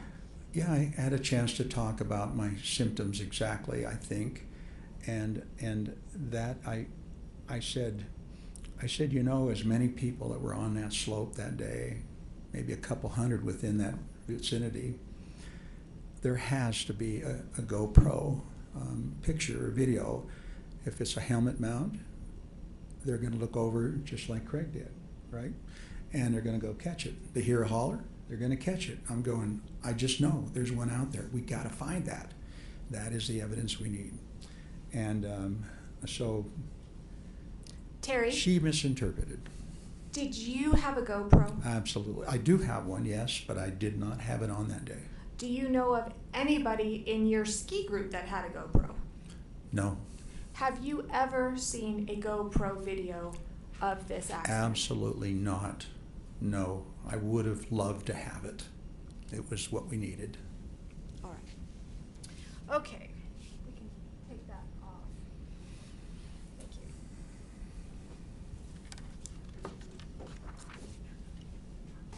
Let's talk about your injuries. What injuries, to your understanding, did you sustain in this collision? At this point, Right now. Right now. What your understanding as to what happened to happened? Terry in this collision? at this point, I know that I had at least 4 broken ribs. I sustained a concussion, and that's the 2 main factors, I think. And then later on, I had some right leg, and still do, right leg and anomalies, movement. It just has its own idea and thinking where it needs to be, opposed to what I'm thinking. Okay. Let's talk about how your ribs, how your brain injury, how that has affected you. Okay. Have things in your life changed? I'm like living another life now. And let's focus on, we'll kind of go step by step, different things. Physical wise, how have you changed physically since the accident? Well, I can't ski anymore. I was told that if I did and had another crash, that I could wind up full-time in a nursing home. The odds of that's very high. So no more skiing. Well, and I tried not to go back, and I did ski a few more times by myself just to see if I still could. I had this ungodly looking fluorescent red outfit I bought, a MIPS helmet to protect my brain better, and I thought I can do this. This is my love and joy. I meet friends, I make friends, I stay with them the whole year. It's a year-round activity, and it's a lifelong activity. And so I tried, and I felt like I was skiing through landmines, just ridiculous. Looked ridiculous, all bright fluorescent red. Wasn't thinking very well. And then I'd have to stop every 30 yards and look back behind me to make sure no one was right behind me. Saw a reaction. And gradually gave it out just 3-4 times, and I think I was done. Okay. Before we go into more activities, what about physically? Do you have pains, aches, pains, problems? Your physical being, how are you? I'm a much more careful person. I don't take any risks, and more brain damage, and I'm not sure I understand your question exactly. Have you had any kinds of balance issues or headaches? Of course, initially, that was just, my life was living in an orange chair, sitting there initially, and sleep for 12 hours and then sit for half an hour and tell Carlene I gotta go back to bed. But to be fair, it's not like that anymore. No, it's not. No. No, anymore, no, it's not. Let's talk about mentally. How have you seen yourself change mentally? What are some things that you've noticed or difficulties that you've had mentally? many things I don't have the words nor the intelligence or training to explain. You have lots of words. I do. I admit. It's just, this has been a bizarre part of this process, is that I never feel like I've explained enough. It's like big gaps. I got to start from the beginning, and everyone may recognize that by going through and building a case, and they don't know what I'm talking about until I get to the subject. So everything is backwards. I'm building from the little things and then saying, oh, I'm talking about apples. They're going, I had no idea. Upside down and backwards. Communication just feels like I can't connect.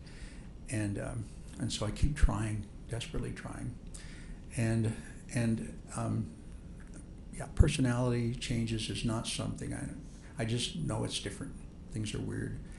You ever get lost? Oh my gosh, that was among the first signs when I tried to get out and work on the green team. And wait, whoa, what's the green team? What are well, you talking about? I volunteer for lots of groups, probably a couple hundred hours a year at least, I would think. And green team is one of those that's significant, a large group of heavy lifters who pick up plastic and aluminum and recycle after concerts. And USANA was the main one, even though we've done Liberty Park. And it's a group of maybe 15 people. And we stay up until 1 o'clock in the morning picking that up there. And recycled, the last year I worked in 2015, 23 tons. And it's not just walking, 16,000 steps on what I saw. And it's bending and stooping and lifting and picking up and dragging a bag. And it's hard work, but really, really bonding with a lot of people and doing that. So that's what that is. So I tried going up there, and usually I carpool, and that day I didn't. I'm usually the driver. And so I parked and went and did our thing, and it's maybe 12:30, 1 o'clock, and went back to the car and headed home. I'm going the wrong direction. I'm going, what's going on? I've done this dozens of times. I was lost. Now, just to clarify, this is since the ski crash, right? Oh, yes. Okay. And my instincts are always knowing where north is, and it's really been good. Having grown up in the mountains, it just was instinctual. At night, I had no instincts anymore, anyway. And so I headed just instinctually where I thought I was supposed to be and wound up north or south or somewhere else, and that happened a second time. Had that ever happened to you before this ski collision? I've never been so needing maps. And so I'm pretty sure I've lost visual memory because it doesn't, knowing those turns and the houses where you turn, the streets you turn at, that feels like, and I know a little bit about that, that feels like a deficit I have, I don't retain that anymore. I can be there a dozen times and I still have to use maps to make sure I get there. Really odd. What about emotional, Terry? How are your relationships with your family and friends since the ski accident? You know, my interaction with my family has been more difficult, and I think of course, I'm desperately to be close to my family and my girls, but something's wrong in my essence and what I bring to the table with them, and communication is not as smooth, and it's been more difficult, no question. And they've told me they've noticed some changes. Yeah. Now, I didn't know you before. The jury didn't know you before. What kind of relationships did you have with your girls before this crash? My goals are always angels. I'm their protector. Some things happened to them while testifying that I heard about it. It hurts to see them in that place as their protector. I rode home with them and started sobbing, so I get caught up in that. Do you love your girls? Oh my gosh. There's been some discussion about your relationship with Jenny and that it's not always optimal from your perspective, what is your relationship like with Jenny? And how has it been even before this accident? Yeah, Jenny and I probably don't communicate as well as I do with my other two daughters. Not probably, definitely we don't. We just have a hard time in that process, and I will not give up. I try to push to keep those lines open, but there's been times when there's been long breaches in our conversation. And yeah, I feel like her protector more than anybody does. So it's been harder for me to transition from being a parent to being an adult, an equal adult. I just feel like I need to intervene more on her behalf and help her. Just been hard. Let's talk about Carlene. We heard her testify last week. She's a catch. Why'd you let her go? In my choice, I wouldn't have, but I had to, after 8 months, I had to tell her to leave. I said, I'm not asking you, I'm telling you, you gotta leave. And Why'd you tell her to leave? I knew she didn't buy into this. She didn't buy in to me not being the same person and coming into a relationship. And I said, I'm not sure I'm going to get back to normal again. And I don't want you to feel like that I'm a crippled vet and you're going to stick it out with me, because I know you would. Half a brain or whatever. I know you would, but don't do it. You need your life. You run right now. And it was a sad time for both of us, I know. And she's in a great relationship with Bill now. And that was the purpose. And I think better than what I would have brought, honestly. It's hard to admit that, but it's true. Council, would this be a good place to take a break? Sure. Okay, we'll take a short recess.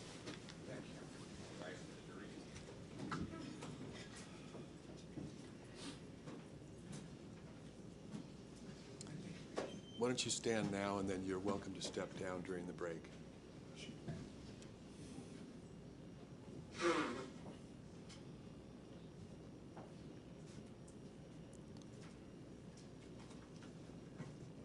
Council, would you approach the bench, please?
realize it's less than smooth.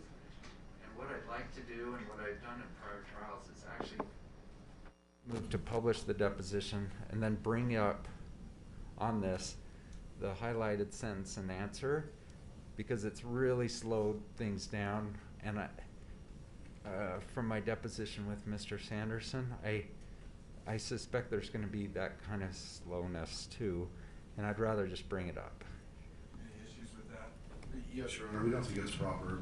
We'd rather do it the normal way, which is they read the deposition, but they don't show it.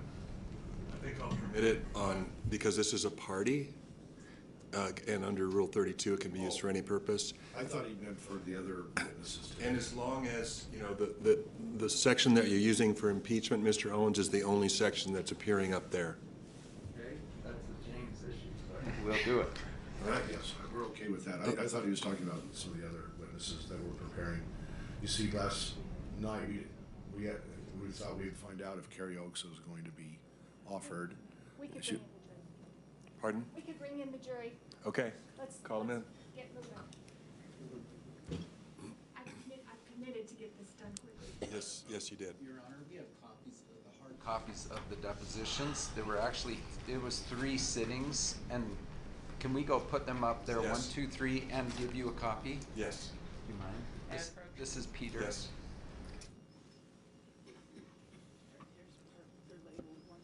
These are for the court?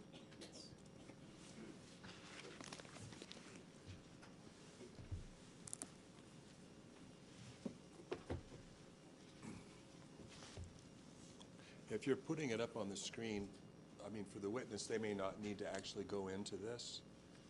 That may save you some time.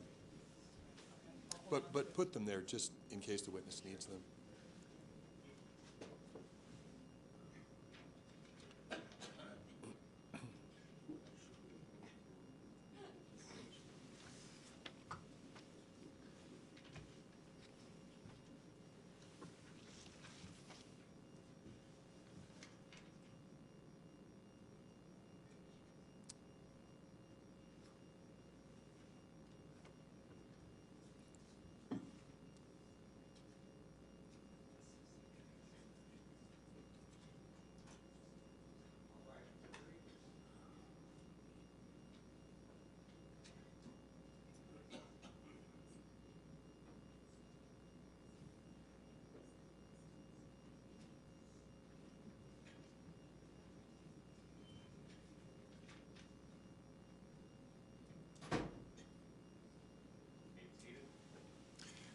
Ms. Van Orman? Yes, thank you.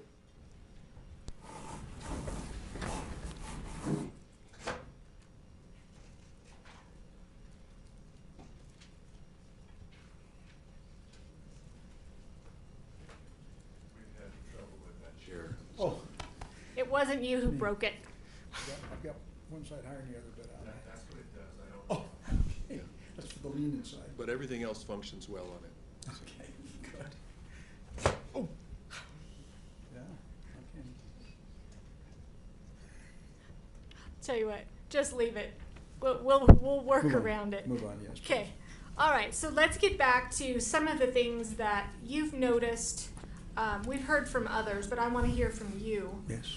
Have you had any type of anger issues since the collision that you've noticed? There's no question I have a much wider range of, temperament than I had before, much wider. What about your social life? Do you, before the ski accident, what kind of things did you do?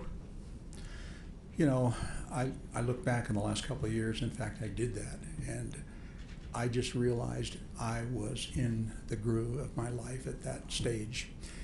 I had a lady in my life that I dearly loved, and we just did everything together and spent, I believe it was 2 years together, and had cleaned up our lives and physically great shape. Both of us like to hike and walk and travel, and really were enjoying our lives. And we spent some time in St. George, where she's located, and I spent some time here.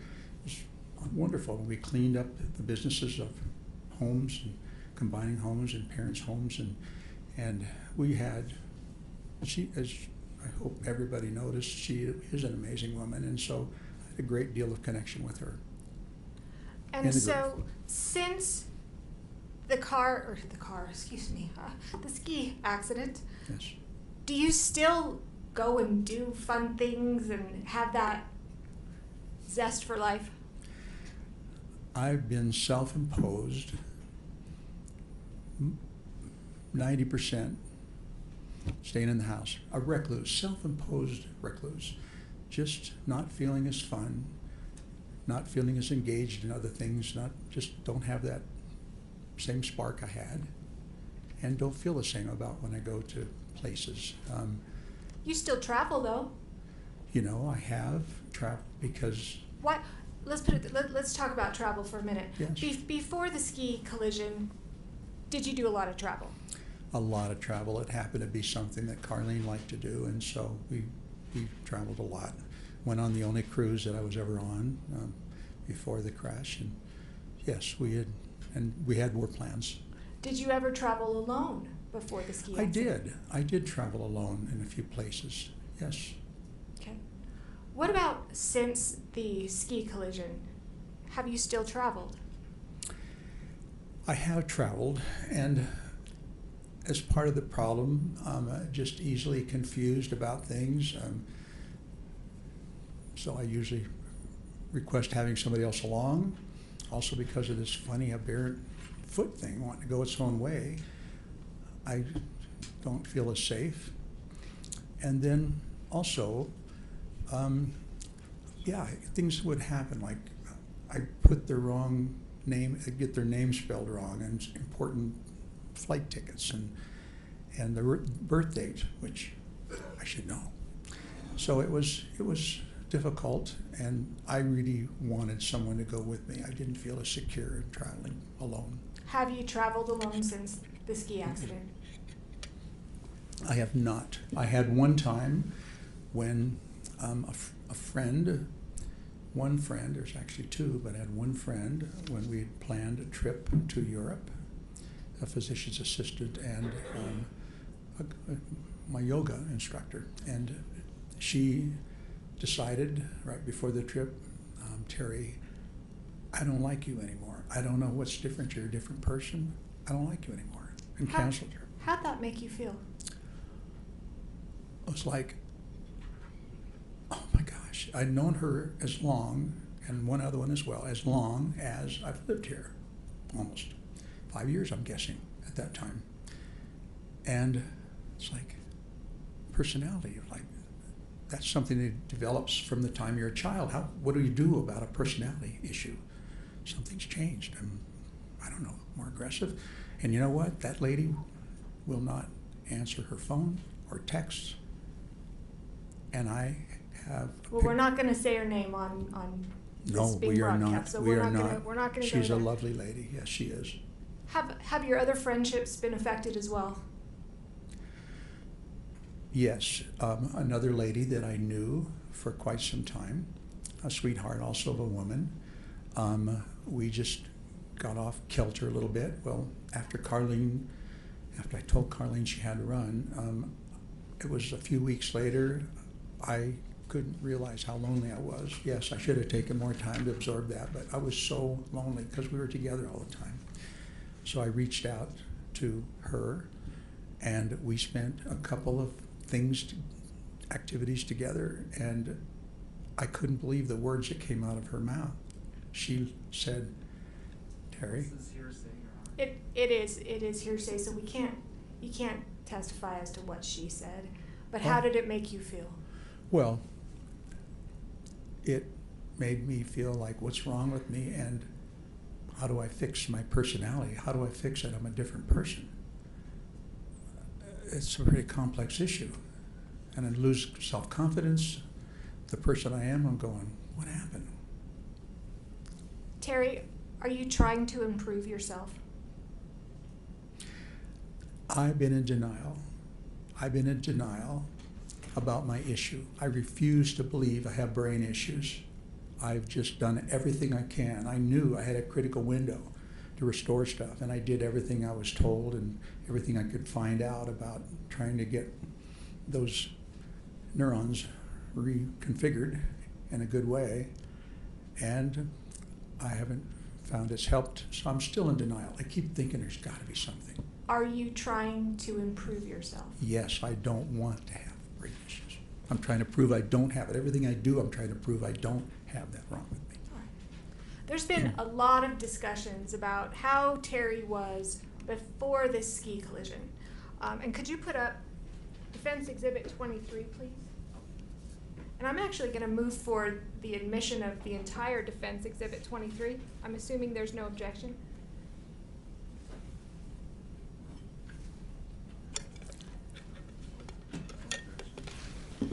Does any of this need to be redacted? So, let me just state that my understanding was that Ms. Van Orman was gonna be done at 11, I'm and then it almost done. changed. Right now, she's moving for Defense Exhibit 23. Any objection? to No. receiving the whole thing? Okay, so it's received? As to the redaction concern, I do believe at least some parts of it maybe need that, but it looks like we're not showing those. Are you showing his address, for instance? Well, at the bottom of that, do you have that exhibit in front of you? I think I do, yes. Yes, I think I do. All right. Don't go as far as the address shown, please. There's the address there. Yep, thank you. Do you see where it says chief complaint down at the bottom? Yes, I do, yes, It says regular visit. yes. Was this a regular visit that you were attending with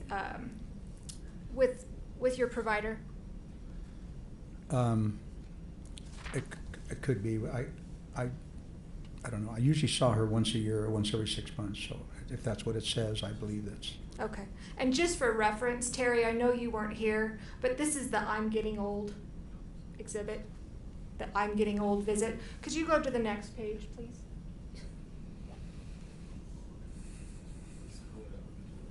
Okay, that's good. Is this Defense 23 or? Defense 23. All of Defense 23. I have nothing in front of me now. It's coming. Don't worry. Oh, All right, so this is the second page of that exhibit. Talks about 69-year-old male with HTN, HLD. We're not going to go through all of those Yeah, things, okay? yeah. Thank you. Just got over a URI. Do you know what a URI is? I do. What is yeah. it? Upper respiratory infection. Okay.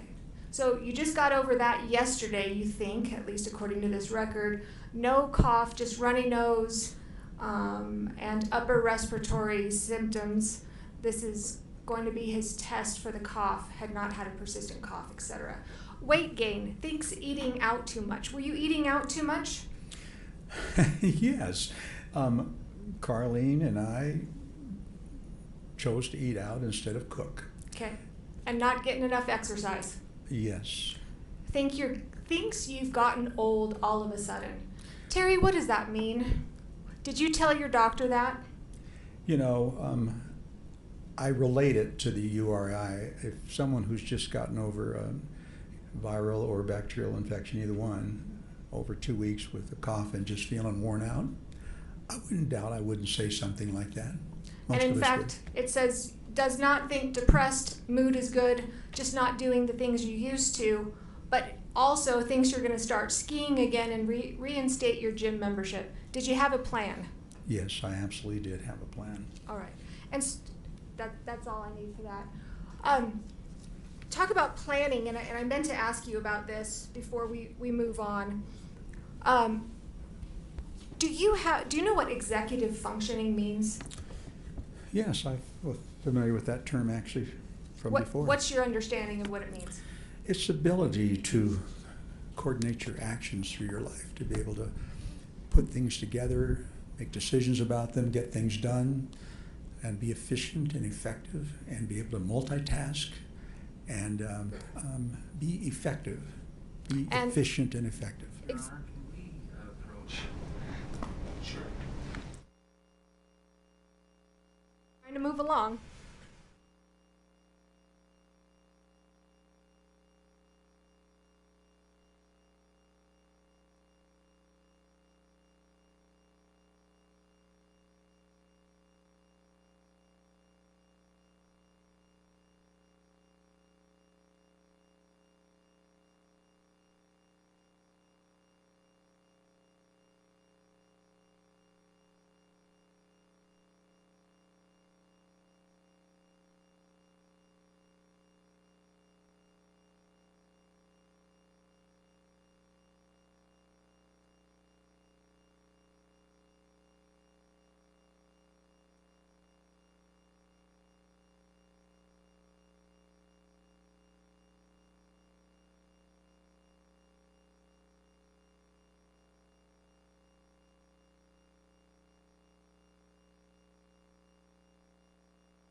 So Terry, you were talking about executive functioning. You kind of gave what that means to you. It looked like to me from Exhibit 23, you were able to make a plan in your life and kind of follow through with that. Have you been able to do that since the ski accident? The examples of not being able to do that are one of my collections I keep track of all the things I want to do and can't do, and there's thousands. There's at least 12, I guess I should say 1,200 or 1,500 items on my to-do list. When I look back to 2016, it repeats every day, whatever changes I make. I look back to 2016 and there were half a dozen back there, which is Stephen Covey's rule, right? That's what you get done. You mark them as priorities and get them done. It's just now continuous stuff I don't get done. And I can't tackle because I can't figure it out. It's just goofy. The things that I could do, I was really handy. My dad was a handyman. And I learned, and I have the tools. I have an example. You know what? I would love to hear the example, but I have made a promise. Go for so it. I want to shift gears. Let's do it. At some point, after the ski accident, some time passed, and there was a press conference that was held. Yes? Yes. Okay. I wasn't involved in that. I wasn't even your lawyer at the time. Was the press conference your idea? Absolutely not. Do you know why the press conference was held? Your Honor, that's... Is he waiving his attorney-client privilege? Because if he is, I'm gonna drive a bus through that. What's the objection, counsel? He just violated his own attorney-client privilege, whose idea it was. Objections overruled as to relevance. What is your understanding as to why a press conference was held? We understood and we agreed how important it would be. And hold on. I don't want you to talk about anything that you talked about with your counsel. Thank you. Okay. Did you have an understanding why a press conference was held? Yes. I knew that it was very important to have a video of that particular activity. It would just be convincing and would settle this beyond all doubt. Like a GoPro. Exactly like a GoPro. But all the other cameras up there had to be somebody. And that's what I knew. In fact, I even looked recently and put up a notice at Deer Valley if anybody had a copy. After that press conference, did any GoPro videos surface? No, none. Have they ever? No, never. Terry, did you cause the ski collision with Miss Paltrow? Absolutely not. I swear to my God and my family and my other Father in heaven, it's like, no, I did not. Why did you bring this lawsuit? Your Honor, but can we move to strike like religious oaths here? Sustained. And Why did you bring the jury this? should disregard the last part of the last response. Why did you bring this lawsuit?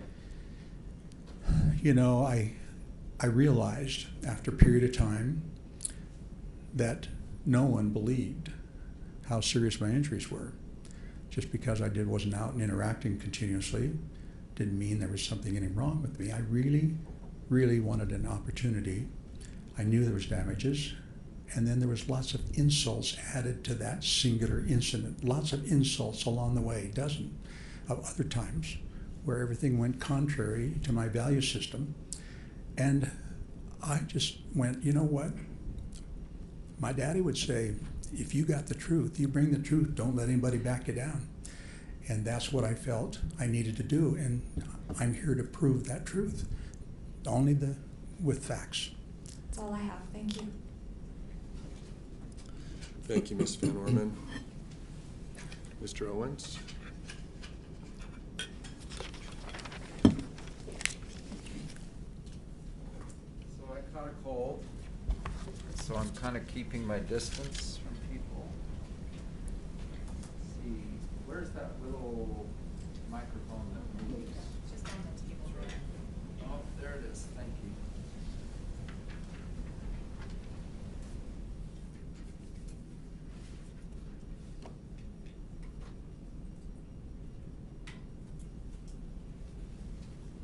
Sorry, I'm gonna be wiping my nose a little. And with this climate and dry air, I might have a bloody nose. Yes.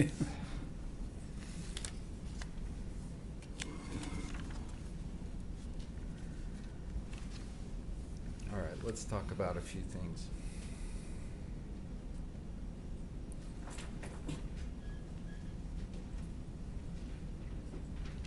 So we're not gonna get done with you today, because we have witnesses this afternoon, but I think we can go till noon. Is that all right with you? Yes, sure. Whatever you like.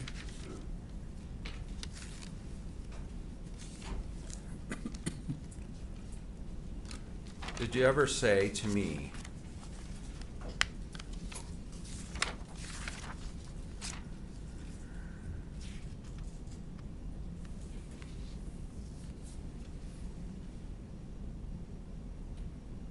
I wrote I'm famous because it's cool that I had a collision with a celebrity? Was that your thinking at the time? And you said yes. Do you deny it? Not if you have it on record, no. I don't deny it. I don't remember it. But Well, let's go to page 15. Can you bring that up? Move to publish the deposition, which Your Honor, he said he doesn't deny it, so why are we publishing? because he earlier denied it. I'll overrule the objection and permit that portion of the deposition to be published. May I ask when this happened? Sure, like 1 hour ago, 2 hours ago, you told this jury, I've never thought it was cool that I had a collision with a celebrity. Do you recall that? Yes, I guess I did say that, absolutely. And But- that's not a true statement, is it? You have said this in your deposition, true? Honestly, I don't ever remember saying it. Bring it up But, whenever you but can. I don't doubt you. I misspeak a lot. Okay, this is page 15, line 5 through 8. So the words "I'm famous," this is my question, seem to say, I think it's cool that I had a collision with a celebrity. Was that your thinking at the time? And your answer was yes, I guess, yes. Now let's go to your weight. You testified today that you were 163 and 5'5", true? Yes, I did. And do you agree that at your deposition, you told me you were 175 to 180 and 5'8"? Yes or no? Yes or no? Qualified, yes. No, I don't want to qualify. I can't Did you answer. tell me that? It's gotta Like be I my- said, how much do you weigh? And you said 175/80. How much did you weigh? And then you said 5'8". How high are you? How tall are you? 3 inches different, right? I just found that out. I didn't realize. I've had Sir, people telling me that. You honestly. told this jury that at the time of the accident, you were 163 and 5'5". Did you not, like 2 hours ago? I did, yes. Yes. But you told me in your deposition years ago that you were 170 to 180 and 5'8". true? How many years ago did we do this? 3 years ago. I've lost a lot of weight. I'm down to my usual weight. You know we're interested not now in your weight today. We're interested in your weight on the day. Thank you. I knew where that was Do you going. agree you were 5'8"? Yes.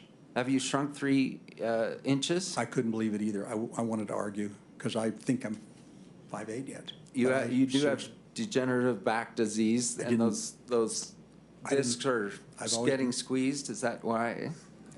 I have to say yes. I've always been 5'8.5", and I knew I shrunk a half an inch, but 3, wow. It's a lot. Mr. Sanderson, we're trying, in council, let's not speak on top Thank of you. one another so Thank that you. we have a clear, clean record. You're right. Yes, Your Honor. When we talked about you being unconscious, and do you agree that someone who's unconscious doesn't have a stopwatch to figure out how long they were actually unconscious? I agree. That's true. Everything you've learned was from Craig after the collision. No. Yeah, that's over vague, and I'll withdraw it because I agree that's Not over everything. broad. It's not everything. Sorry. Right. As far as level of length of unconsciousness, do you agree that you weren't stopwatching yourself? I have no idea. Yeah, and yet you did tell people it varied over time. First a few seconds, then 5 minutes, then 10 minutes. You did that, right? Do you disagree? Yes, it did vary. And why did you do that? Why would you say, I don't know, then it's a few seconds, then it's 5 minutes, and then you told your psychiatrist at the VA it was up to 10 minutes long? Why did you change? I had no idea, and I was searching. I really had no idea, and I was trying to answer. I sometimes make that mistake at guessing, but I really didn't know. And it was to try to get the attention of the doctor. Do you remember telling me that? I don't. I don't know how to. Let's find it.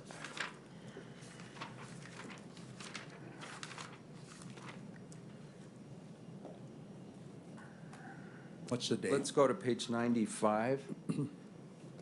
Which deposition, 1, 2, or 3? 1. They're all cumulative, so the page will tell you that. Page 95, starting at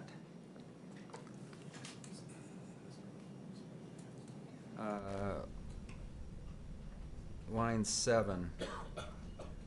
When you first tell your healthcare providers a few seconds, and then later it turned into 5 minutes, and then later it turned into 10 minutes, do you know that you gave varying answers to people? And then whenever you can pull it up, page 95. Yes. The witness says, and then can we go to the middle paragraph? Yes, I do. And that was referencing the fact I personally did not know. I was not a witness to how long I was unconscious. And so somebody told me it was 2 seconds, and somebody said it was 10 seconds, 10 minutes. And so I didn't know. It was hard for me to say. And then, next paragraph, it depends on my visit. If I want to make a deal out of it, and that was the reason for my visit, then I might say for 10 minutes. I might pick the worst. That's kind of how we are. We go to the doctor's attention. We go to get the doctor's attention about a specific thing. And it wasn't at that point how long I was unconscious was not a point of relevance for me. That's your testimony, correct? I'm even confused by those statements, so. Yes or no? Yes, it is. By the way, when we took your deposition, there's a lot of formality to it. Too, you're placed under oath just like the one you were put on today. Yeah. And your counsel's present, and you were able to talk to them before. Yes? And I think I had, Yes. 11 hours or so of deposition? I can't really hear you, sir, but my question is, you had your advice of your counsel there. Yes. And I asked at the beginning of the deposition, is there any reason why you can't give me your best testimony today? And you said Yes. no, correct? Yes. And I even told you, I think, that if you testified differently at your deposition than you would in front of this jury, I would call it to their attention. Do you recall this? Yes.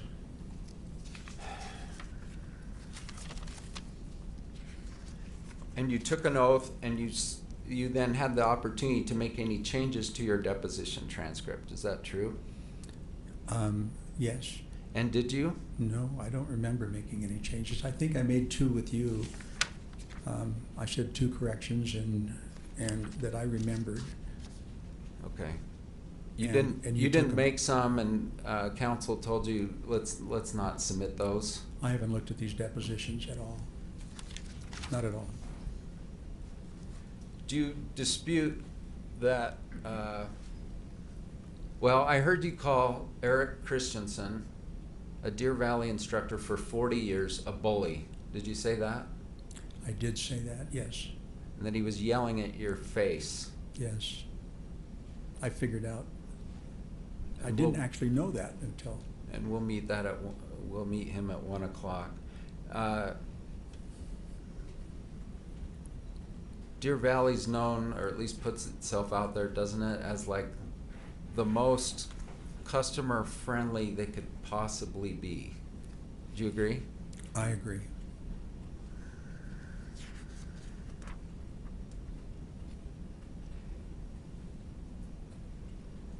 Were your skis on or off at the end of the collision, do you know? Absolutely, they were on, Okay. So Absolutely. you do remember some things after. yes. Okay. And Craig, by the way, you said you weren't here for your daughters, but you haven't been here for several statements, right? Several, yes. It was more than just like, I don't want to make my daughters uncomfortable. You haven't been here for many. I didn't. Yeah. And Sam Goldstein said part of the reason is you don't take criticism well. Do you agree with that statement? I always want to be a better person, and I even tell my kids, if I'm doing something wrong, tell me. I want to be better. All right. So do you agree or disagree with this statement? Mr. Sanderson does not take criticism well. Hard for me to measure that. I've not been around other humans as much as I have been in the past. So it's hard for me to measure that. Honestly, I don't. Do you agree that when Whitney came with the toboggan, Mhm. she asked you what happened, and you said, I don't know? Do you agree with that statement? If that's on the record, I don't disagree with it. I don't remember that particular part of our interaction. I just remember she said something to me, and It's the first question, right? Ski patroller comes up. By the way, you've hurt yourself before skiing, true? never But- needing help, right? Get up Before and ski this down. incident, though, you injured your knee. I had, when I first learned to ski that first year. All right. Beaver. Mhm. So you don't dispute that the first thing Whitney asked you was like, how are you? And what happened? Do you agree those are like the first 2 questions? I have no recollection of those questions. I don't. I would think she would reach out to me, but I don't. Did you ever complain to Deer Valley about Eric Christensen, like I was treated like a bully? Had a lot of time to think about it. and Yes or no? I don't know if I did. I think when I contacted Deer Valley, I was just So- after I wanted to find out who hit me, and I wanted to copy the records, and I didn't bring it up. Yeah, you never once wrote to Deer Valley like, hey, your ski instructor is a total SOB to me. He treated me poorly. That's correct. I didn't bring it up because I did not want to cause some anger from them. I wanted to copy and find out who hit me. But 7 years later, you're here saying he was terrible to me, just terrible. Craig Ramon said words to the effect that Christensen said to Ramon, your buddy took out Gwyneth Paltrow. Did you hear those words? I did. You personally heard them with your...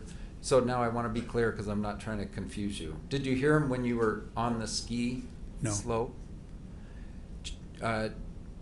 Okay. And Ramon did not do anything to try to set the record straight at that point. Do you know anything about that? About who hit me? Correct. When we got down into the At that medical point care. was my Yeah. question. Yeah. On the mountain. Yeah, on the mountain, but in the shed. I was, Okay. You said your skis were on after the collision. Do you recall your head being downhill or uphill? absolutely downhill. I was going down and absolutely. So several witnesses say the opposite, and you It's not true. disagree? I disagree absolutely because I couldn't get up. And where was Gwyneth's head? Gwyneth's head when she came to arrest? Head down, head up? I have no idea. As far as I know, she didn't exist. Because you didn't see anything. I was out. I had no idea. Everything else is what I heard. Did you tell Eric Christensen, according to his report, that she appeared right in front of me? Yes or no? No, no. So he just made Never. that up. Must have. Deer because Valley just falsified a record. Is that your opinion? I never would have said that. I knew where it came from. You know you sued Deer Valley in this claim, true? Yes, yes. Objection, Your Honor, relevance? Sustained? And we're not dealing with any of that today. True? We're not dealing with this. Objection, relevance? Move to strike. Sustained. The question is stricken and the jury should disregard. So, Your Honor, I just want to be able to ask if you're willing, is you're not suing Deer Valley today? Your Honor, objection, third objection now, move to strike again. Sustained, stricken. Okay. Disregard, please.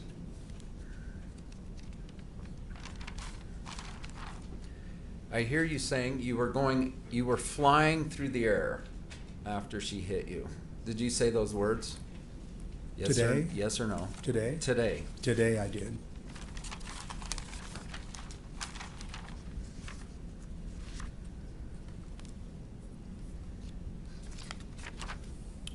With regard to relationships prior, you had 2 divorces, true? I did, yes. And then was it about 10 years of just dating various different other women? I guess I wouldn't know exactly. Wouldn't be unreasonable, maybe. Well, I'm just saying if the incident occurred in 2016, when was your second divorce? About 10 years 30 earlier? ago. I'm thinking 30 years ago, I'm thinking. Yeah. All right. So, I mean, it's nice that Carlene, you'd found a nice partner, but you were not engaged. Is that true? We were not. And That's she where we was had- actually living hundreds of miles away from you? We went back and forth. It's 3 hours, 4 hours maybe, the most. A couple 100 miles, I think, isn't it? I don't know. St. George. We'll move on. Thank you.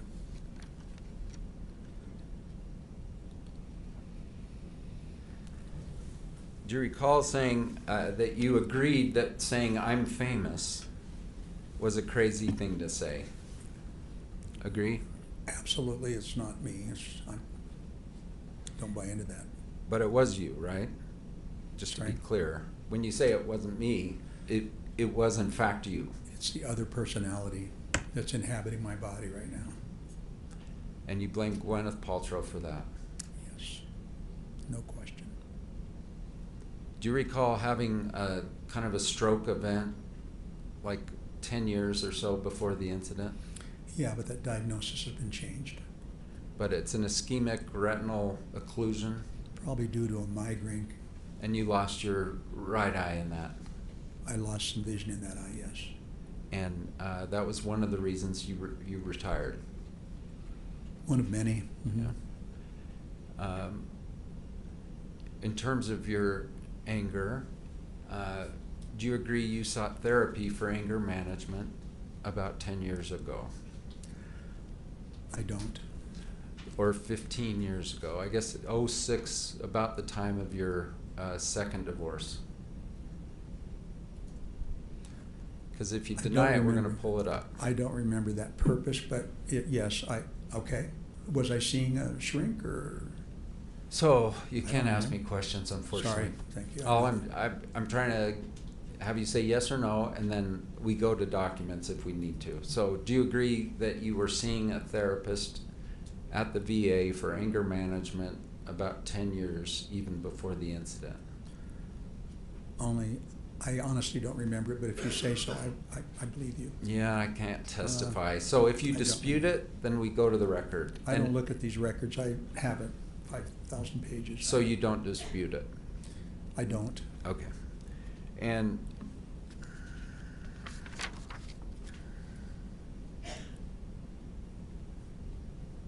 did you tell Shay that there was a GoPro recording? Absolutely not. Do you recall at the exact time of this event, going down the hill, you were sort of crossing over to the right? Does that sound accurate? No. You were always on the right? Yes. Okay, Christensen is going to testify this afternoon, so we'll talk about that. And do you agree in the 5 seconds or so before the collision, there was a female skier, kind of beginner-ish, on your left? Yes. And do you agree that you actually tilted your head to the left to sort of confirm that you weren't going to hit her, that she would be okay? After the accident? 5 seconds before the Before, accident. no. Did you so testify ever? I saw her. I don't know. What So- I remember is I always saw her. She was a little uncomfortable, and I gave her a little more room. Just kind of what you do. And did Passing you, on your right.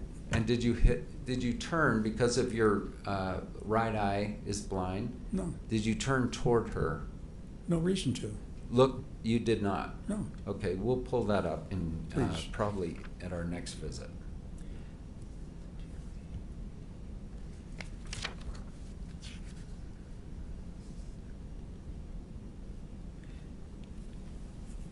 You texted about Whitney, the toboggan person, how happy you were with her. True? I did. Yes. Give her full And- credit. And we've both read it. It's pretty articulate, pretty detailed, right? It is. You knew you were being subjected to a brain test, like a memory test, Well, I'm not. Okay, go ahead. right? Didn't you tell us that? When she said, I want you to remember some things. Yes. Oh, yes. Absolutely. Okay, you knew you were being subject to a brain Oh, and memory test. I've never focused so hard. And you came through with flying colors, I right? You did. knew them all? I did. Remember President Trump said they gave me 5 things to remember and I got them all. Do you remember this? I don't. I don't pay attention. No. Sustained.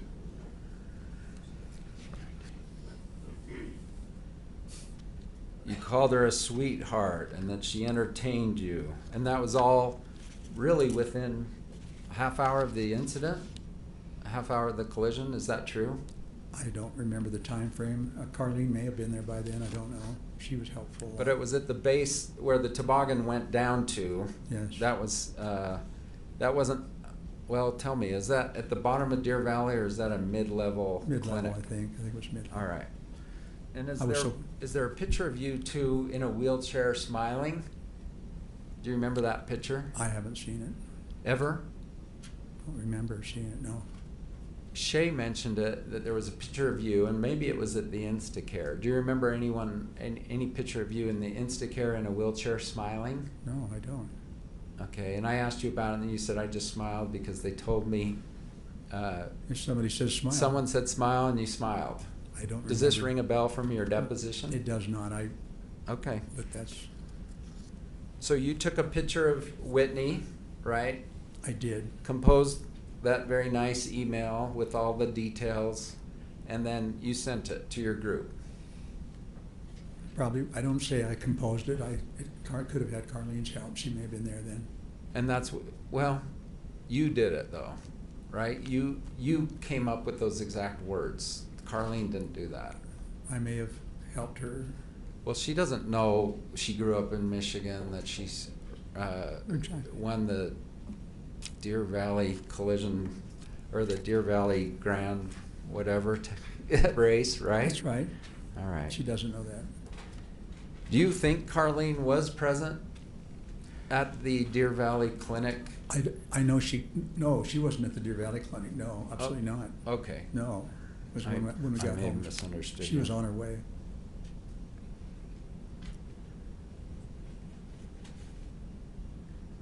Do you remember Carlene didn't buy into this? Was that your quotes in terms of your, did you say those words just like an hour or two ago? Carlene didn't buy into what, Mr. Owens? Do you remember saying those words? She wasn't buying into this? What was the question? It was why your relationship with her deteriorated after the collision. I misspoke. I absolutely. Okay. I'm not sure I understand the. Okay. To be clear on that issue, and I realize I'm jumping around, but I'm keeping an eye on the clock. Did you, with regard to Carlene, it sounds like you shut it down. You shut the relationship down. Is that true? I made a very strong statement that she was going to be better off without me. Yes. And you told her that? Yes. So Carlene was here a couple days ago and said, he never told me. Did you tell her? just I had said- no idea why. I told her what I said. What I thought I said was, Carlene, you got to run. I don't want you stuck with me. And I know you would stay by me. I know she would. So then you started calling your daughters, it sounds like, even before the I'm famous thing. Is that true? I don't remember that, honestly. Shay said she took a call from you about 6 something. Okay. So about 6 hours later. Okay. Have you ever read her depositions, No. by the way, or Jenny's? I told him I wouldn't. Okay. And they had even expressed like, hey Dad, we're kind of concerned because we got to talk about you and how you were growing up and things, and we're kind of concerned that it will hurt your feelings. Do you recall this? I didn't know why, but I don't remember them telling me that. I decided that before.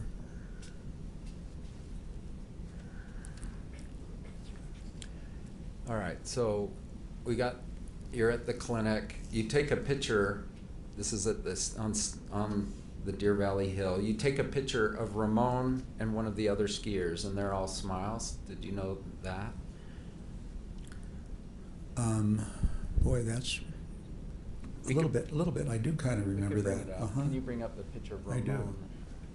Sure. Yeah, I believe that did happen. And I don't remember them being smiles. okay, we'll Just two pull people. it up here. Okay. And do you have the number D? I'm gonna find it. 1 second.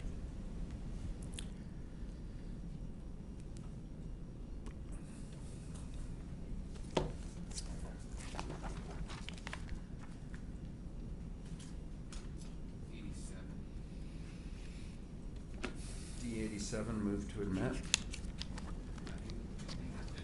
I think it was. If not, no objection. Go ahead. D87 received? Do you remember, and I can give you a hard binder if you want. It looks like the monitor's working. Do you recognize that you took this picture? I recognize the picture, and I probably did take it. All Yeah. right. Smile, you know.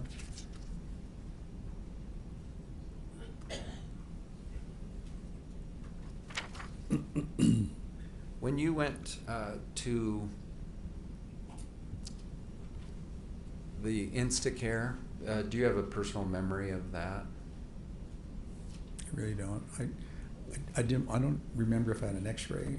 It's like, Okay, don't know. I think the physician assistant's coming tomorrow, but he wrote no signs of confusion. oh, Do you dispute that? no, I wasn't there. Not him. Do you agree that in your post-collision talk with Shay about 6 hours after the incident, you told her, I'm okay? That would be me. My Yes. parents didn't find out I was divorced until the last day. I don't want to put them through that misery. I don't share my information. All right, so I think that's a yes, but I'm gonna re-ask it because we need to get it clear. At 6 o'clock, just 6 hours after the collision, did you tell your daughter Shay, I'm okay? Yes? Yes, Asked and answered. thank you. Overruled? And then on the hill itself, with the accident having occurred just in the prior minutes, do you agree that someone asked you, are you okay? That is absolutely, beyond a doubt, wrong. No one spoke to me when I was needing help. No one stopped, no one. So your testimony is Eric Christensen just sat there and looked at an unconscious man for several minutes? Is that your testimony? Yes, he never said one word to me that I recall. Like, maybe when he got me up. So Ramon, although he did try to change his deposition, did say that at one point you said, I'm okay. Do you dispute it? I disputed. Now, I never to felt dispute it, okay. you have to know everything you said, right? Like, I know everything I said, and I didn't say it. Are you saying you have a perfect memory of what you said on that hill just after the collision? Yes or no? I knew. That's an argumentative. That's not argumentative. Overruled? Yes or no? Say yes or no, please. Question again, please. Yes. Do you agree that you do not have a perfect memory of what you told others after in the 1, 2 minutes, 3 minutes after the collision? Or do you have a perfect memory? Well, that word is so ultimate, perfect. Right. No, an answer would be no, it's not perfect. Okay. So it's possible you said, for instance, Eric Christensen is going to testify, first witness this afternoon, that you told him, I'm okay. Do you dispute it? I disputed. I Okay. never felt safe and like anybody was there to help me. And then I would not have said it. He's about to testify that not only he was there, but a ski patroller duo came over. One of them came over and said, do you guys need any help, or words to that effect? And that you consulted with Ramon and then said no. Do you dispute it? I absolutely would have said no. I never said safe. So I don't want to say what I would have said. I want to know if you remember. Do you remember that? No, you, I don't remember. In being fact, asked. you don't even remember that ski patrollers came by. True? No, I do not remember that. Yeah. Ever.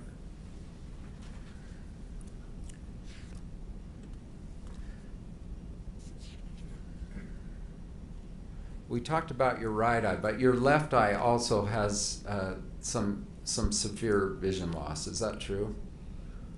No. I see 20/20 in that eye. Did you have a cataract in that eye? I did. And that cataract's been removed Yes. since the ski collision? Yes.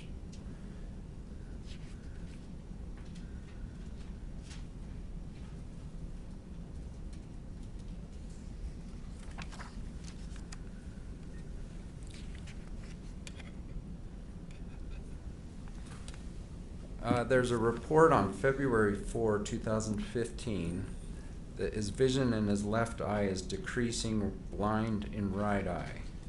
Was your left eye decreasing 1 year before the ski collision? Increasing in visual acuity or Sorry. in prescription? Decreasing. Was your left eye decreasing? Yes, getting less need for prescription, but not the visual acuity. Now, in addition to your stroke, you also had your heart was not perfect. Do you agree? Before the ski collision? Perfect, of course, I couldn't agree with the word perfect, no. Palpitation, you had palpitations, agreed? Had them most of my life, Yeah. No How many fracture. years? 40 years probably. And what's the lay term for palpitation? Is it just It's called unusual beat? It's just a little out of sync that happens when I'm really tired, or if I've been on the treadmill too long or running too long and hard, then it will get a little funny syncope. It's called PCVs. So your beat's off. Is that fair to say? Yeah, but it's nothing. Yeah. I notice it doesn't change. Okay. But you are on 2 different high blood pressure medications. Does that sound right? Yes. And that's because one wasn't adequate. You needed both. Well, Objection relevance. We're going to I can explain if you want, Your Honor, that this event changed. Later witnesses to which this forms part of their opinion? Sure, his overall health, yes. There's no claim that his heartbeat or anything was affected by this accident. Your Honor, he says this has utterly changed his life. Yeah, just a minute. Counsel, would you approach, please?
Afternoon recess at this time and return at 1:30. Thank you.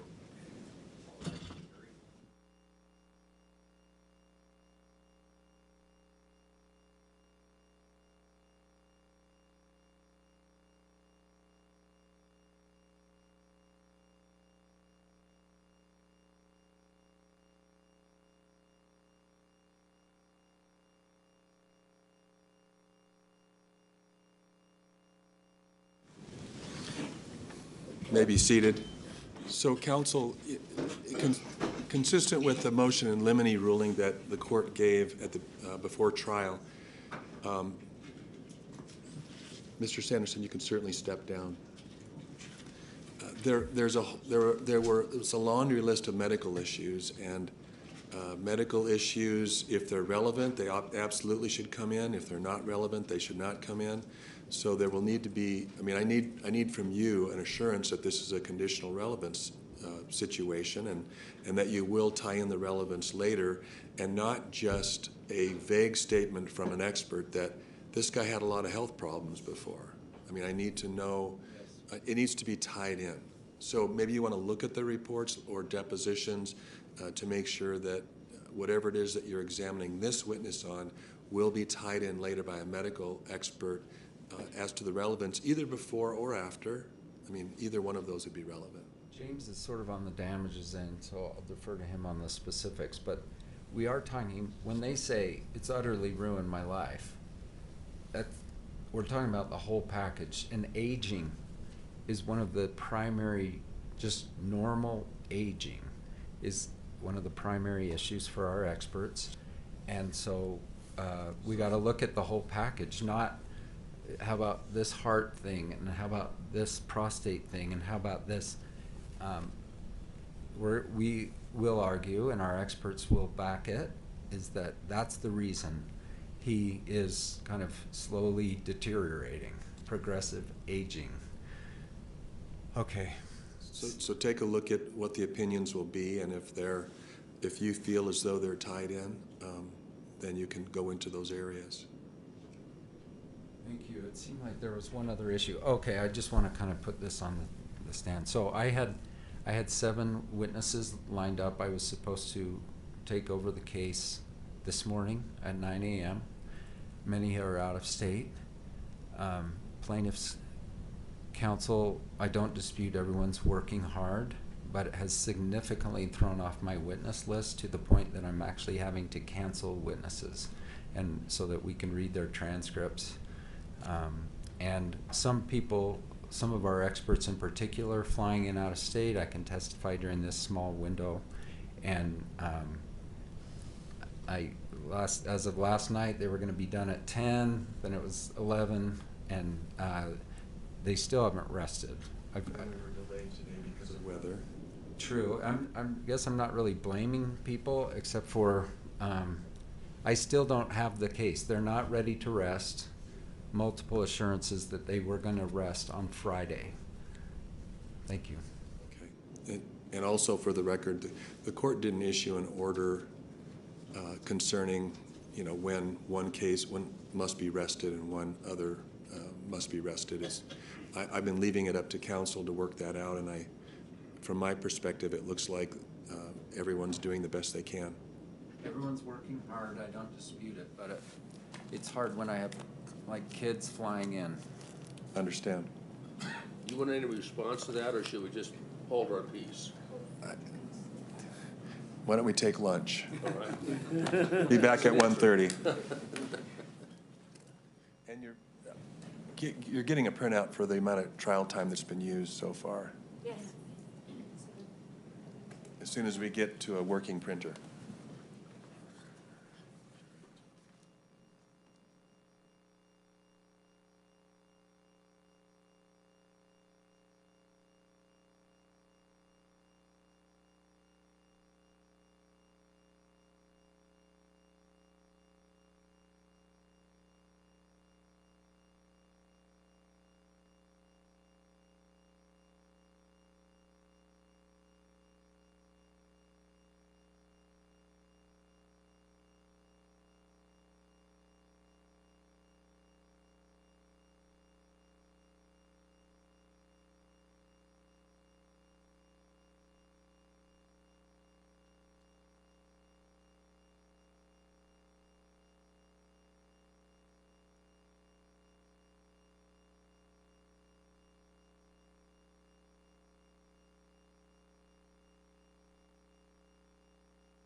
May be seated.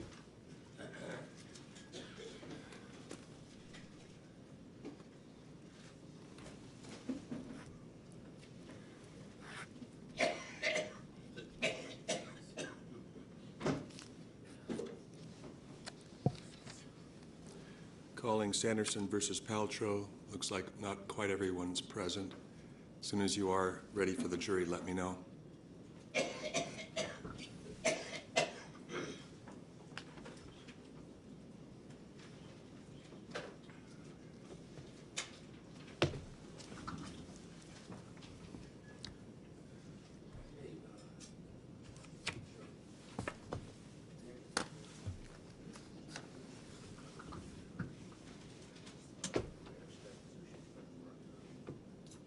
I have mine here.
Looks like we got a binder, just thought ours up here.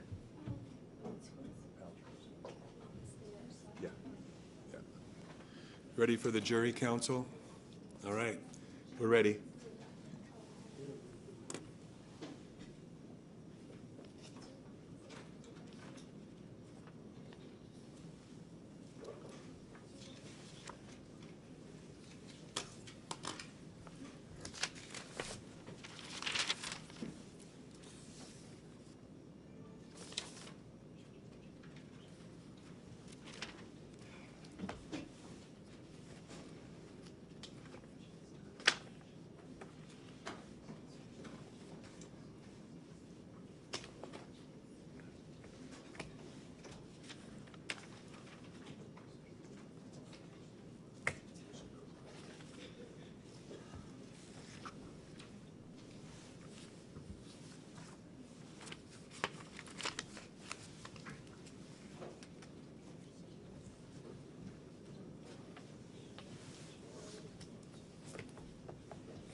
Thank you and good afternoon.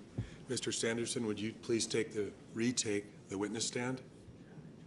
Your Honor, we've made an agreement. Oh, okay. Sure. So because we have Deer Valley people lined up, I would like to continue my questioning of Mr. Sanderson, but at a different time. Okay. Very good. And so who's the next witness? Eric Christensen. Mr. Christensen?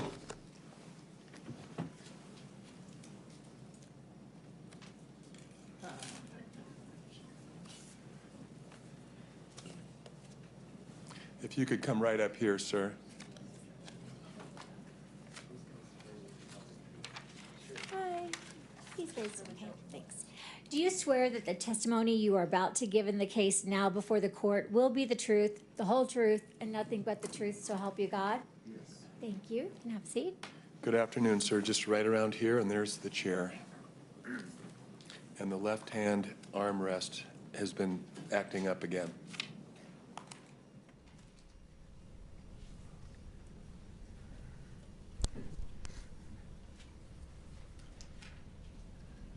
I'm sorry, I have a cold. Sir, one more thing. Would you please state your full name and spell all the words? My middle name also? Sure. Okay. My name is Eric Paul Christensen, ERICPAULCHRISTIANSEN.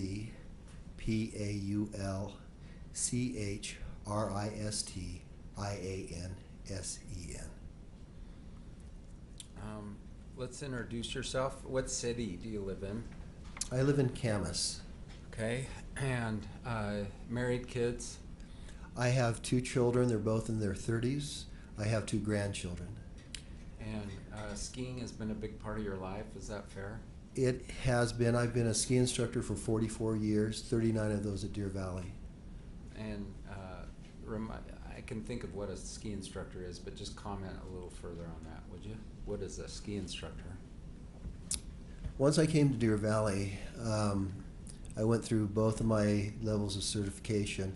There's 3 now, but they've added 1 on the front end. But we're members of the Professional Ski Instructors of America. We happen to be in the Intermountain Division. I'm certified to teach all levels, from young kids all the way through adults, from never evers, never been on skis, through experts. Okay, I talked to your wife. She's been in the ski industry 50 years too. She actually receives her 50-year, she just received her 50-year level 3 pin, yes. But during that time, she spent 32 years as a patroller at Park City Mountain Resort. She was a weekend patroller. You mentioned level 3. Is 3 good? Yes, it used to be called associate and full, and then they changed it. They added a bronze pin at the front end, and so it went level 1, level 2, level 3, and so the former full certified is now called level 3 certified. Sir, I'm going to ask James to show you a 20-second animation. May I do that, Your Honor? Will you approach the bench? Sure.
So objection overruled? Well, I'm holding it in abeyance right now until you show the witness the animation.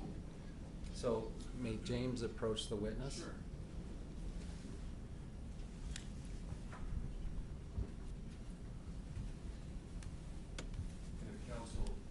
Or plaintiff's counsel needs to see what's being shown. You can come up here also. So, Mr. Christensen, James is going to run a 20-second animation for you. Okay.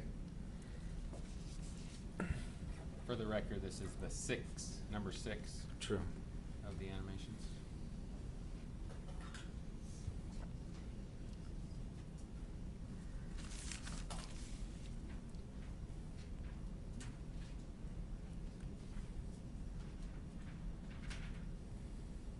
There's no sound. Please tell me when it's over. Have you reviewed that? Yes. Okay. Can I have plaintiff's counsel go back? Will that help you explain your testimony to the jury? Yes, it will. Will it help explain the position of the parties at the time of the accident? Yes. Does it help explain your recollections of the events? Yes, it does. Is it substantially similar to your recollection of the events on the date in question? Yes, it is. So, Your Honor, I move to publish this animation to the jury as a demonstrative exhibit. Plaintiff objects. The demonstrative is not illustrative of the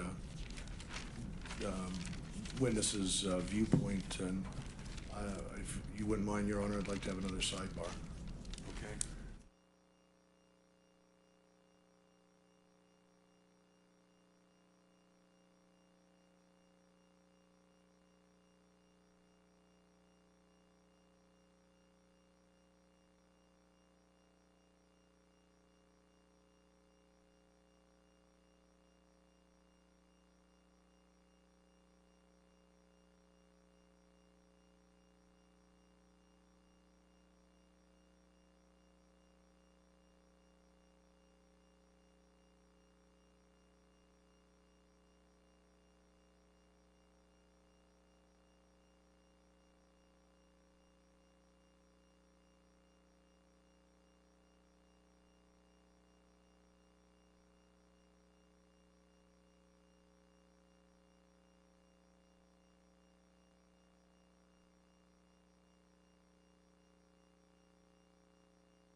Okay, the motion is granted. The animation number 6 will be received for demonstrative purposes.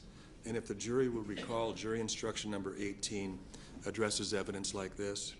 Certain charts and summaries, in this case an animation, sometimes referred to as demonstrative exhibits, will be shown to you to help explain the evidence. However, these charts and summaries, and in this case an illustration or animation, are not themselves evidence, and you will not have them in the jury room with you when you deliberate. You may consider them to the extent that they correctly reflect the evidence. All right.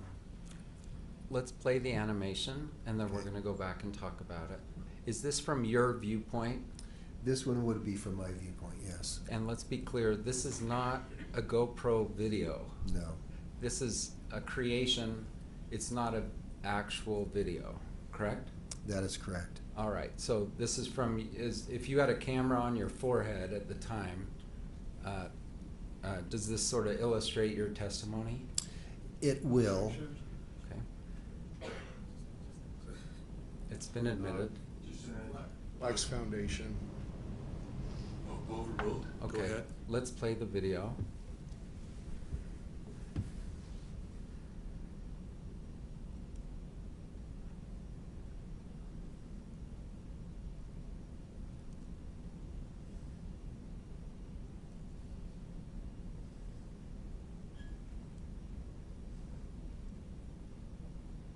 All right, we're gonna take this kind of piece by piece. Let's go to the very beginning.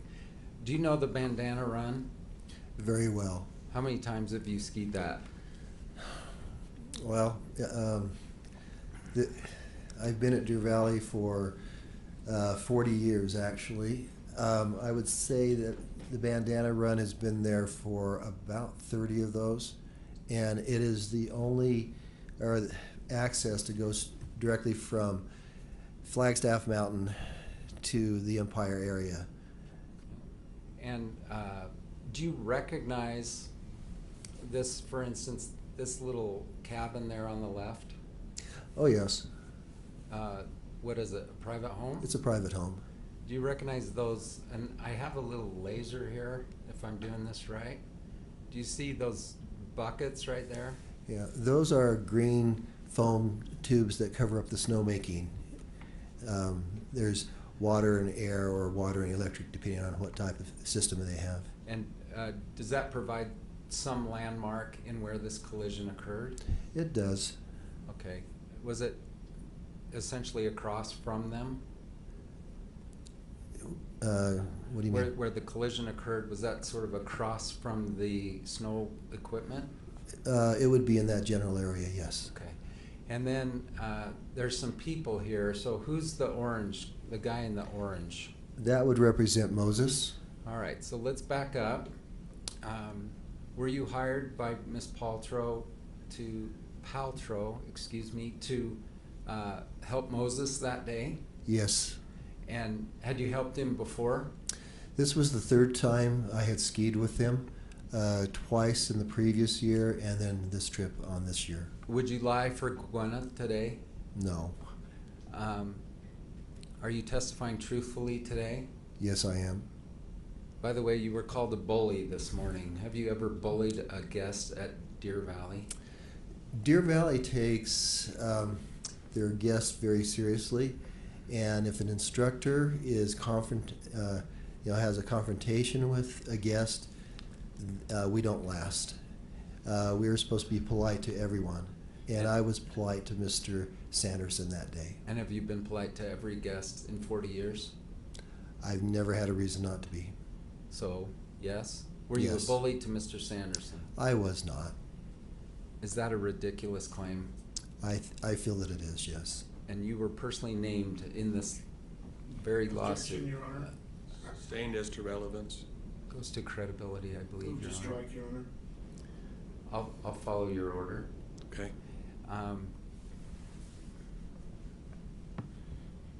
There's been an allegation just this morning that you stood by and yelled at an unconscious man for 2 or more minutes. Did you? Objection, leading. I'm asking him to comment on it. It's as a prefatory statement, it's fine, overruled. Did you do that? I did not. No one was ever unconscious during that period of time.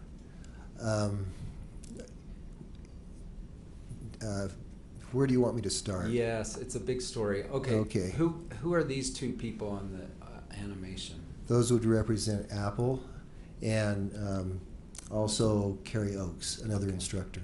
All right. So they were a little ahead. Is that fair? They were in the proximity. I can't tell you for sure exactly where they were, but we were all in the same proximity. And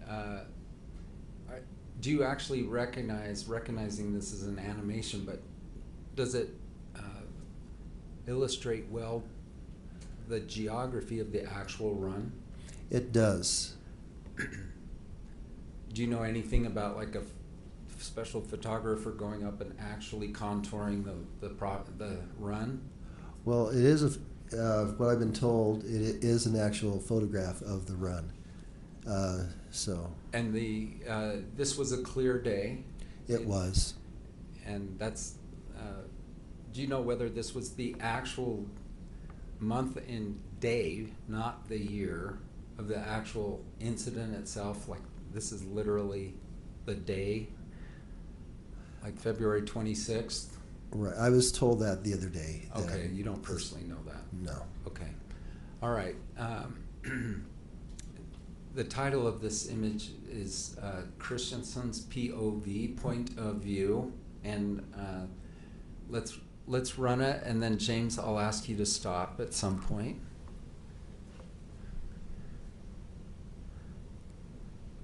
Okay, let's stop. Who is that? That would represent Mr. Sanderson. All right. Why is it you would look up to see someone like Mr. Sanderson? Well, when you're working with students, especially if they're children, you're always looking around. It's very much like driving. You're aware of everything around you. The one thing this animation does not show is I actually watched him make several turns down, and that's what caught my eye. And so Mr. Sanderson has some very strong skiing skills because he was skiing edge to edge, rolling his skis. An intermediate skier skids much more, but he was skiing edge to edge, and he was making what we would refer to as GS, giant slalom turns, which basically means that they're round and large and fairly fast. Okay. And comment on Moses's ability?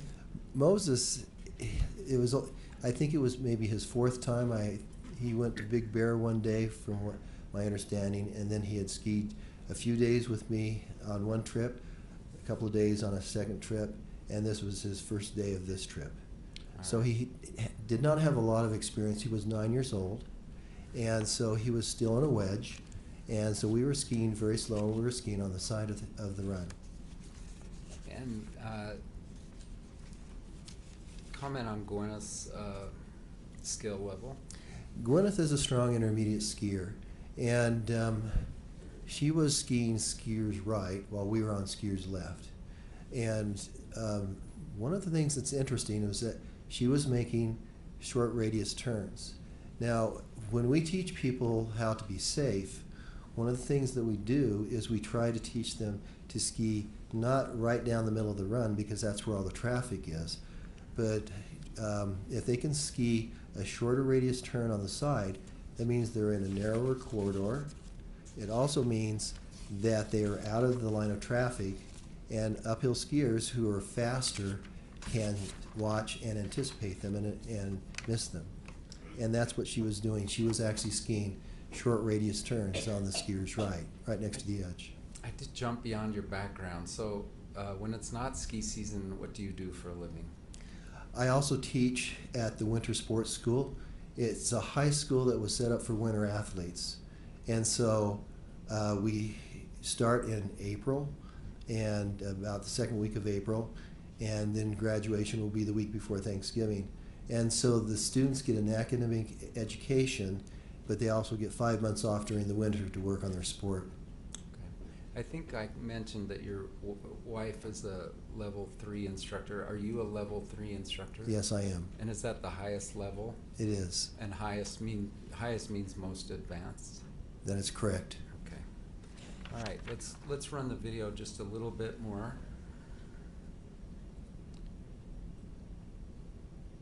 Okay, let's stop. Who is, now, say again who all these people are, would you? Who's that on the far end? On the far end, that would be Miss Paltrow. Okay, and let's go a little further. Now, let's stop. Okay. All right. Craig Ramon said when he heard a sound, he turned. Is that what you did? Well, of course, when I heard a scream, that's when I looked back. He's claimed to be the only eyewitness who essentially heard and turned, but you also heard and turned. Is that right? That is correct. And was Ramon immediately on the scene? He was not. What happened was I had been watching Mr. Sanderson ski down, and because I was aware of my students on the side, But as soon as he passed us, I looked back at Moses, and it was a mere moments after that that we heard the scream. All right, so whenever you say a pronoun like he, Okay, I'm Mr. going to Sanderson. actually Yeah. ask you to Okay. clarify who. Sorry about that. All right, so just say that last sentence again, would you, with using the name? Okay, so Mr. Sanderson was skiing down, making fairly large turns, and he had accumulated a fair amount of speed. I watched him while I was watching my kids. I was paying attention to both, and as soon as he passed us, and I wasn't concerned with him hitting us, then I turned back towards Moses, but at that point he was very close to Miss Paltrow, and I looked away. I did not actually see the collision, but I heard her scream, and that's when I looked up. But Ramon was not on the scene for how many seconds? I would say at least 45 seconds. I mean, Miss Paltrow was already up on her feet. We were getting Mr. Sanderson up on his feet. He was very late to the scene. Okay. I would just assume that he was not as fast a skier as Mr. Sanderson was. All right, so let's be clear. Did you literally see the moment of impact? I did not. All right. Did you hear and turn? I did hear, and I turned, and by that time they're already moving on the ground. And who's on top? Miss Paltrow is on top. All right, and let's finish running the video if you don't mind.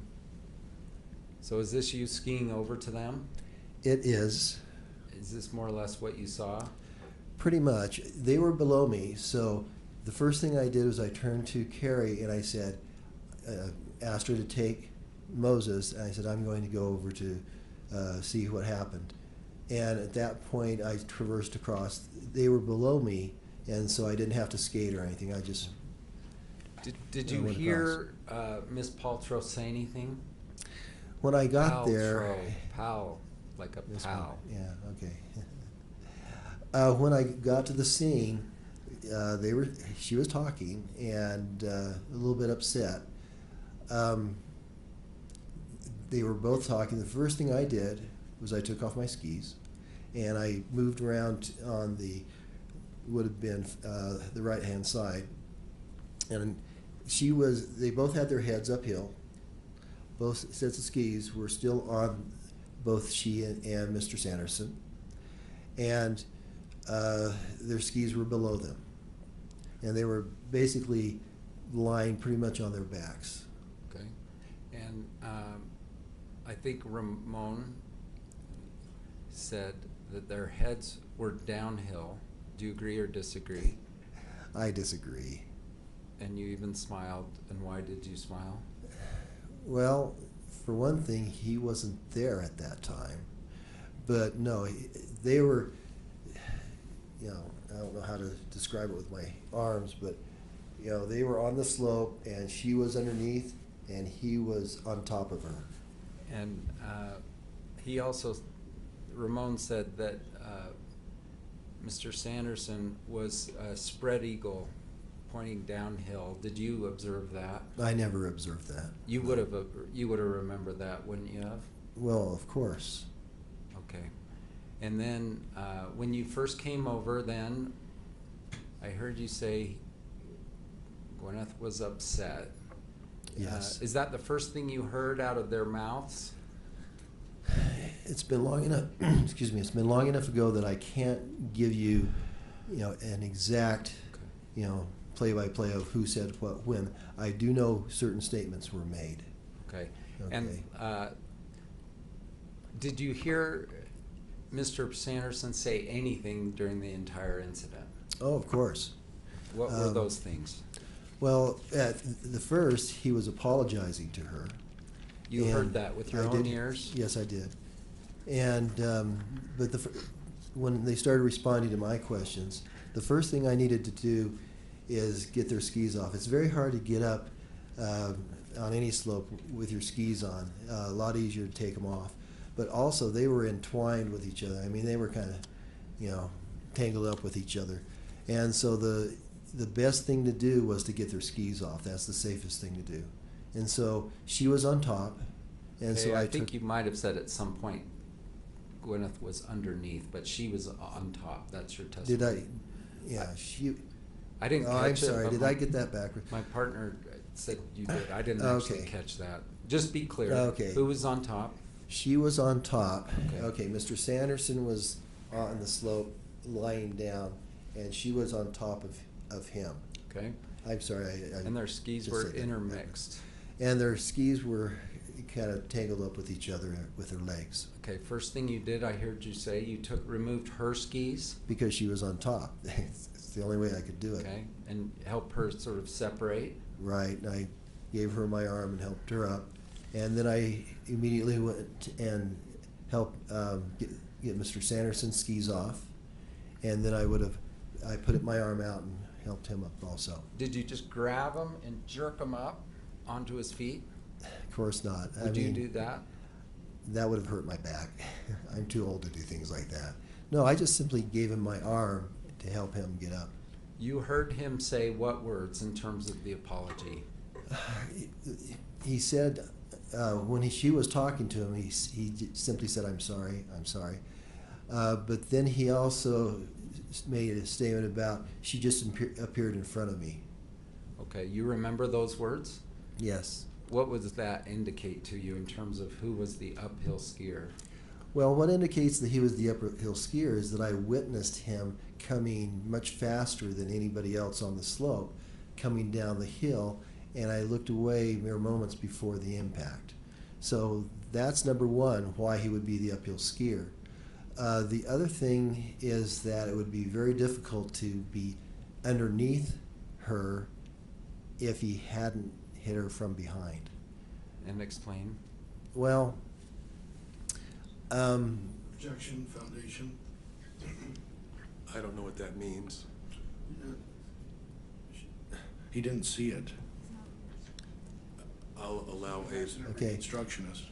Go ahead. what I did. Oh, just a second, overruled, I think. Okay. He was there, his perception. What I did see is everything leading up to it and the immediate aftermath.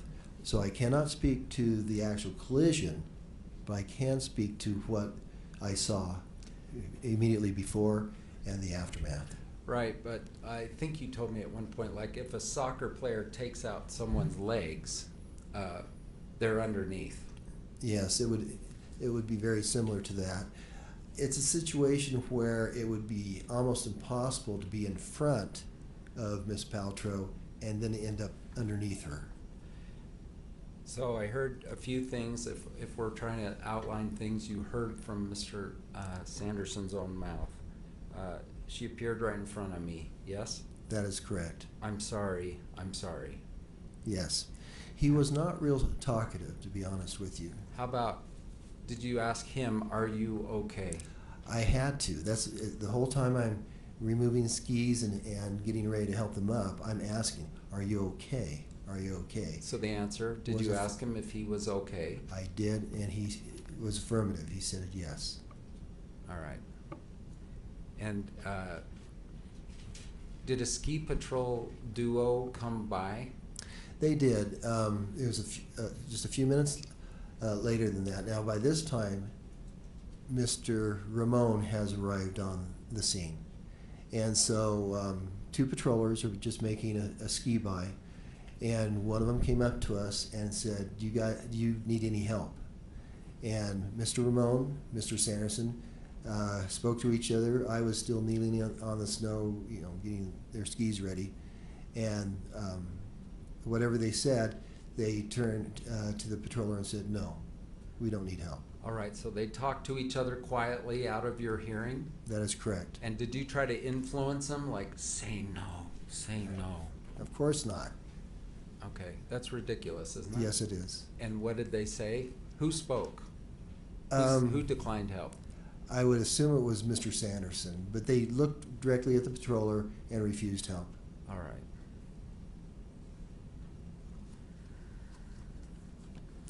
If they had said, I'm not okay, if Mr. Sanderson said, I am not okay, what happened? What would have happened? That would have changed the entire situation. People on a ski slope have minor bumps and things constantly. Objections, speculation. Oh my, that's- Maybe you could rephrase the question as phrased, it is speculation. Well, what have you observed over 50, 40 some years? 44 years. With, As to vagueness. with regard to skier collisions? Okay. Objection. Sustained? What Okay. have you yourself? I can answer the original question. So the judge sustained it, so I'm rephrasing my question. Okay. I'm just wondering, have you personally come across skiers who have collided before? Yes. And just comment on what you've observed. If they're Objection overbroad. Overruled? if they are both in a situation where they each claim they're okay, typically the two skiers part ways and ski off. If anyone is hurt, now it's a total different scenario, and patrol will have to be called. Statements will be taken. Patrol will assess how much injury there is, whether they need to be taken out in a toboggan or whatever. And so patrol takes over at that point, and we become simply witnesses. All right.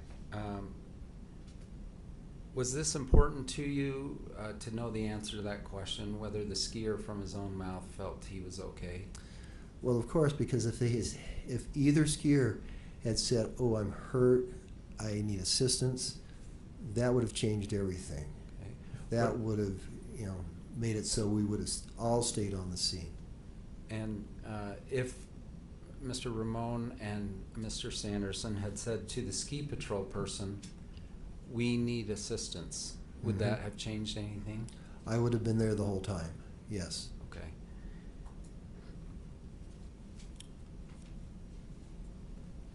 Gwyneth testified, essentially she said, "You just skied into my effing back." All right. Did Mr. Sanderson say anything like that? No, he did not. What did he say? She appeared right in front of me. She appeared right in front of me. You didn't know that he had a blind eye at that time. No, I did not. Okay, Your Honor, I'm now going to have James show an additional, just to the witness himself, an additional animation. I wonder if we could approach the bench on that.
Thank you for your patience. Thank you. Mr. James is going to show you another animation. It's also about 20 seconds and also does not have sound. And this is going to be number 1, and it's from what view, James? It's just called Looking Uphill, is the name. Looking uphill. Number 1.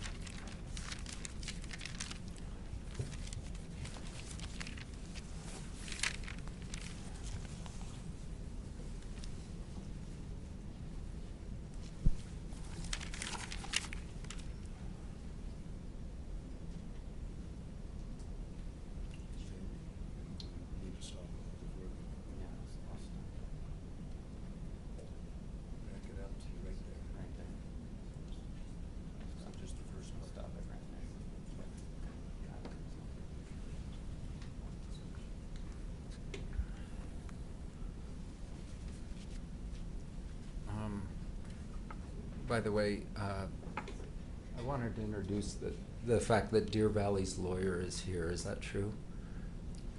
Far right. You're right. My right. I see him. And I don't represent you. Is that true? That is correct. Okay. Before we show this, maybe finish Yes. laying your foundation. Let's do that, please. So you've had a chance now to review what we're going to call video number 1. Okay. That is correct. Will that help you explain your testimony to the jury? It will. And will it help explain the positioning of the parties at the time of the accident? Yes. And if I interrupted you, go ahead. Objection. Move to strike, that's opinion evidence. Overruled, and so this animation will be received again for demonstrative purposes, not as evidence, but to illustrate this witness testimony. Does it help explain your recollection of the events? Yes. Is it substantially similar to your recollection of the events on the date in question? It is very similar, yes. So I will ask for permission now to publish this to the jury as a demonstrative exhibit. It is received and granted for that purpose, and it'll be stopped where I've indicated to Mr. Egan to stop it. Okay. Do you see all these people identified? The woman on the left, top left. Did you observe her? Mr. Sanderson did, but I'm doing a little laser. Mm-hmm. Did you personally observe that person? I saw her, yes. She was described by Mr. Sanderson as sort of a more beginner person that he did not want to hit. Okay. What do you recall? I don't recall much because she was not a skier that I was concerned with. Okay. She was on the other side of the run. I did see her, but she was not skiing fast, so I really didn't pay much attention to her. And then on this side, is there a bit of a little cliff or ridge here on the skiers' right? It's not a cliff, but it is a drop-off. Right. As most ski runs, they're created with bulldozers and machinery to create a run, and so there's always an edge from the man-made feature. And do you recognize these? Are these the snow-making equipment buckets on the right? Right. It's basically utilities. Okay. Here it would be one would contain water and one would contain compressed air. And at the top of this run, on this exhibit, is that the very top of the entire run? Of the bandana run, yes. You can see a lift up in the upper left-hand corner. Top That would left. be the ruby lift. That's like Yeah. if prove you're not a robot. I would have missed that actually. Okay. Okay. Then it says Paltrow. Is that Brown? Okay. Sanderson is identified in blue. Do you see that? Yes.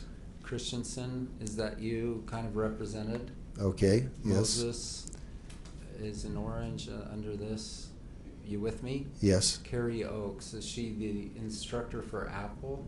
That is correct. All right. By the way, plaintiffs asserted in their opening that Ms. Paltrow was reckless and dangerous on this hill. Did you observe that? Not at all. All right, let's run through this from start to end, or start till the crash. So we're gonna stop right before the crash.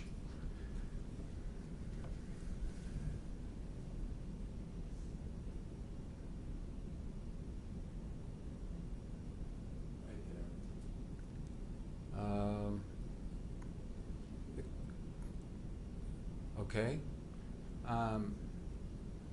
Can we do it just a little longer to see where they're? Well, let's talk to you. So when you turned your head, we want to fast forward over that. So you tell us. There's Gwyneth and there's Sanderson. Did you see a little bit more of this, or was this the end of what you saw?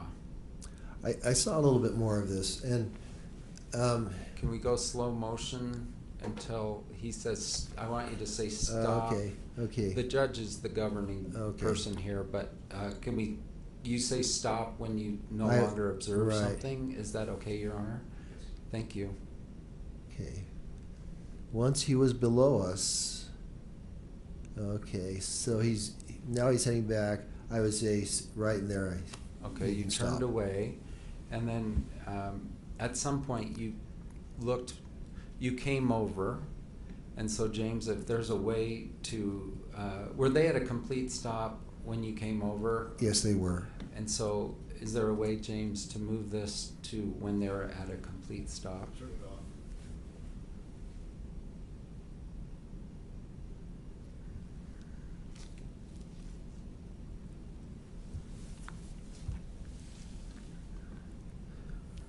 He's going to put it back on here. Okay. All right. This is you on the right. Is that? That would be correct. And then they've now collided. They're pretty close to the edge there. Would you agree? Yes, because as I walked around, I was actually standing below the lift. Below the run slightly. And there's the buckets right there, right? Right, those are the tubes. And now can we play the remainder?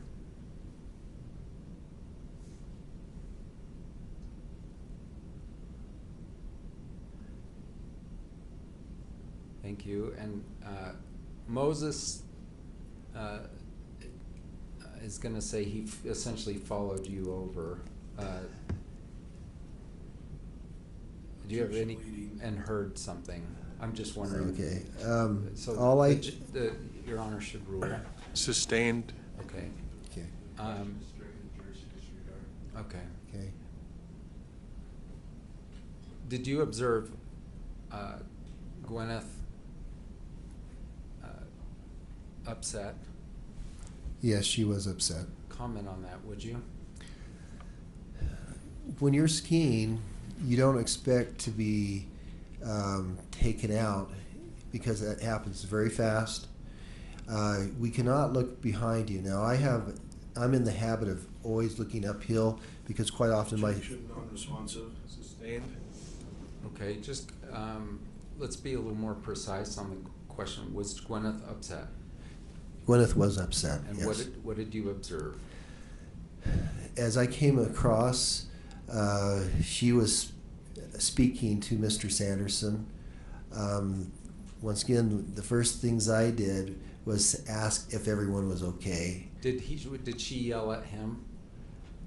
I don't know that she yelled. I remember that she was speaking quite sharply. But I don't know that I would say she yelled. I can't recall that.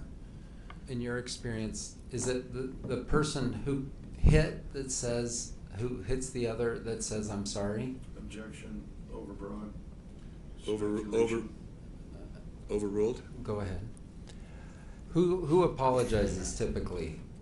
Usually the person who runs into the other person is the first to apologize. And who's mad? Objection. Who's usually mad? Excuse me, objection, that speculation, vague, and overbroad. Overruled? So who's usually mad? Usually a person that feels like they were the victim Okay. is upset. And have you seen collisions where there's a dispute, like you did it, no, you did it? Have you been there? That happens from time to time. Was there any dispute between these two among what you saw and heard from them? Mr. Sanderson never said, "You ran into me," or anything of that nature. So was there any dispute to investigate that, like who's telling the truth? Not at that time. And did Ramon, by the way, did he ever come to you and say, like, hey, I saw it and she hit him? He did not. He never said a word to you, right? No.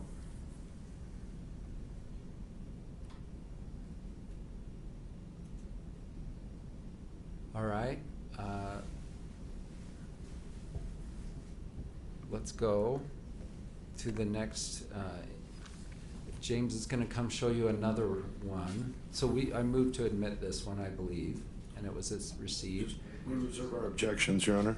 Yes. And James, do you mind? Thank you.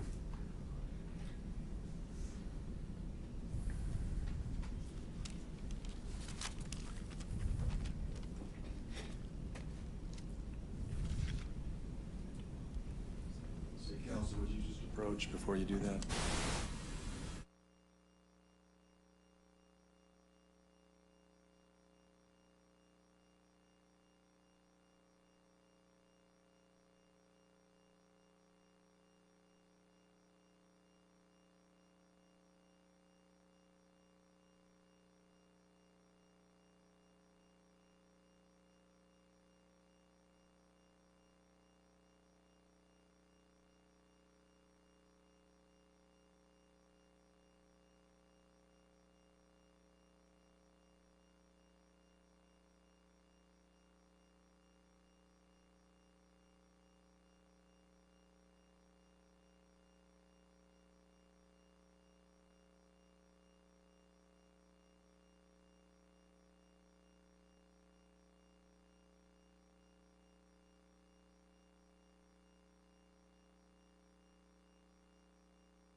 Now, while they get ready for us.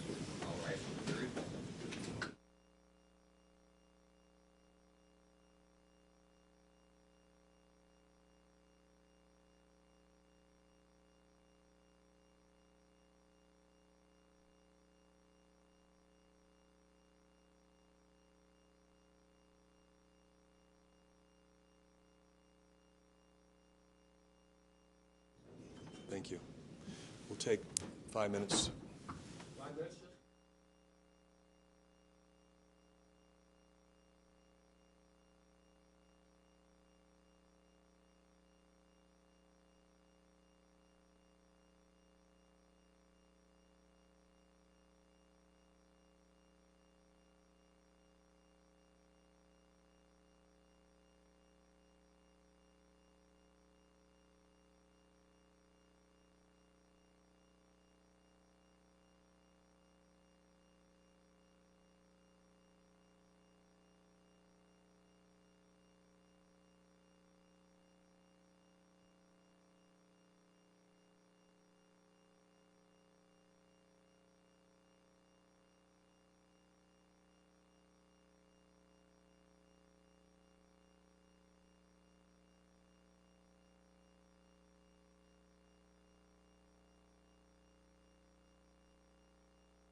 The jury's assembling.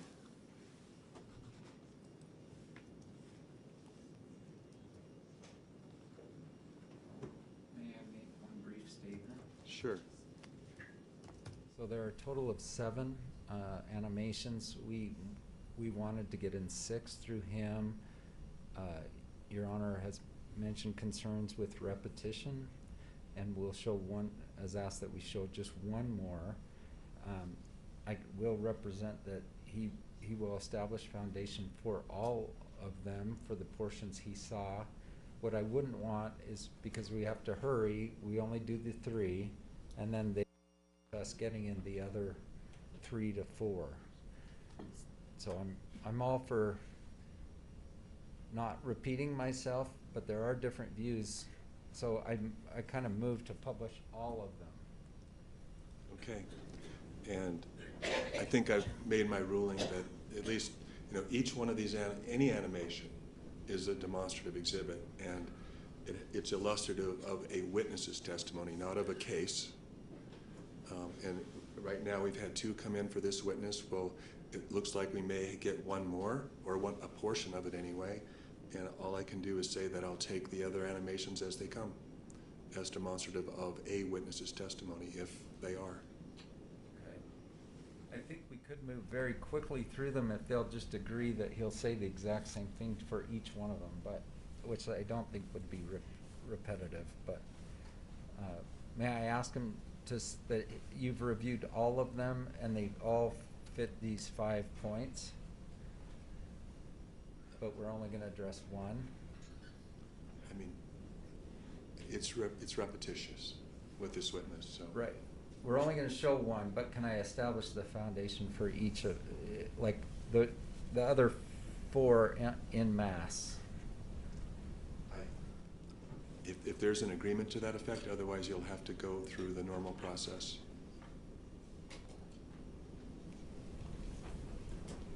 And I'm not hearing these people say. There's not an agreement. All right, so I do feel like you can't do it, but they won't agree that if we did it, we could do it. if people are following me. And it was raised pre-trial in an effort to smooth things out, and I think it has helped dramatically. And I haven't changed my ruling from what I did at pre-trial. So I haven't changed my mind on it either.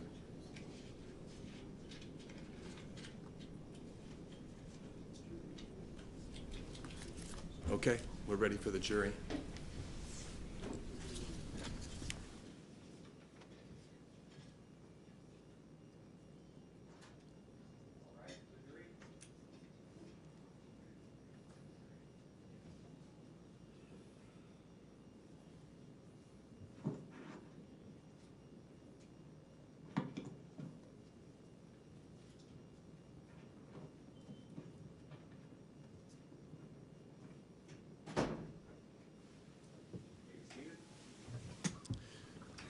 Let me just clarify for the record, Mr. Owens, if you give me just a minute. The last animation, which was called the Looking Uphill Animation number 1 demonstrative exhibit, was received for demonstrative purposes from 0 to 8.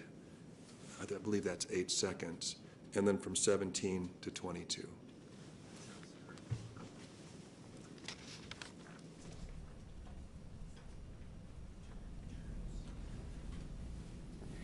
Okay, we're going to show one more video, okay?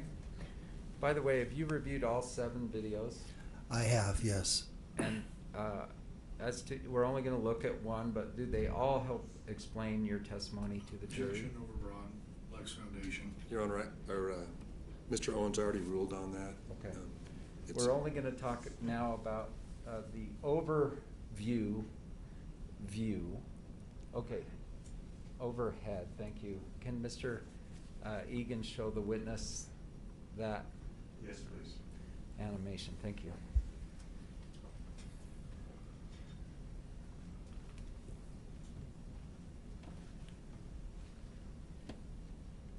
This is also about 20 seconds. It's also no sound.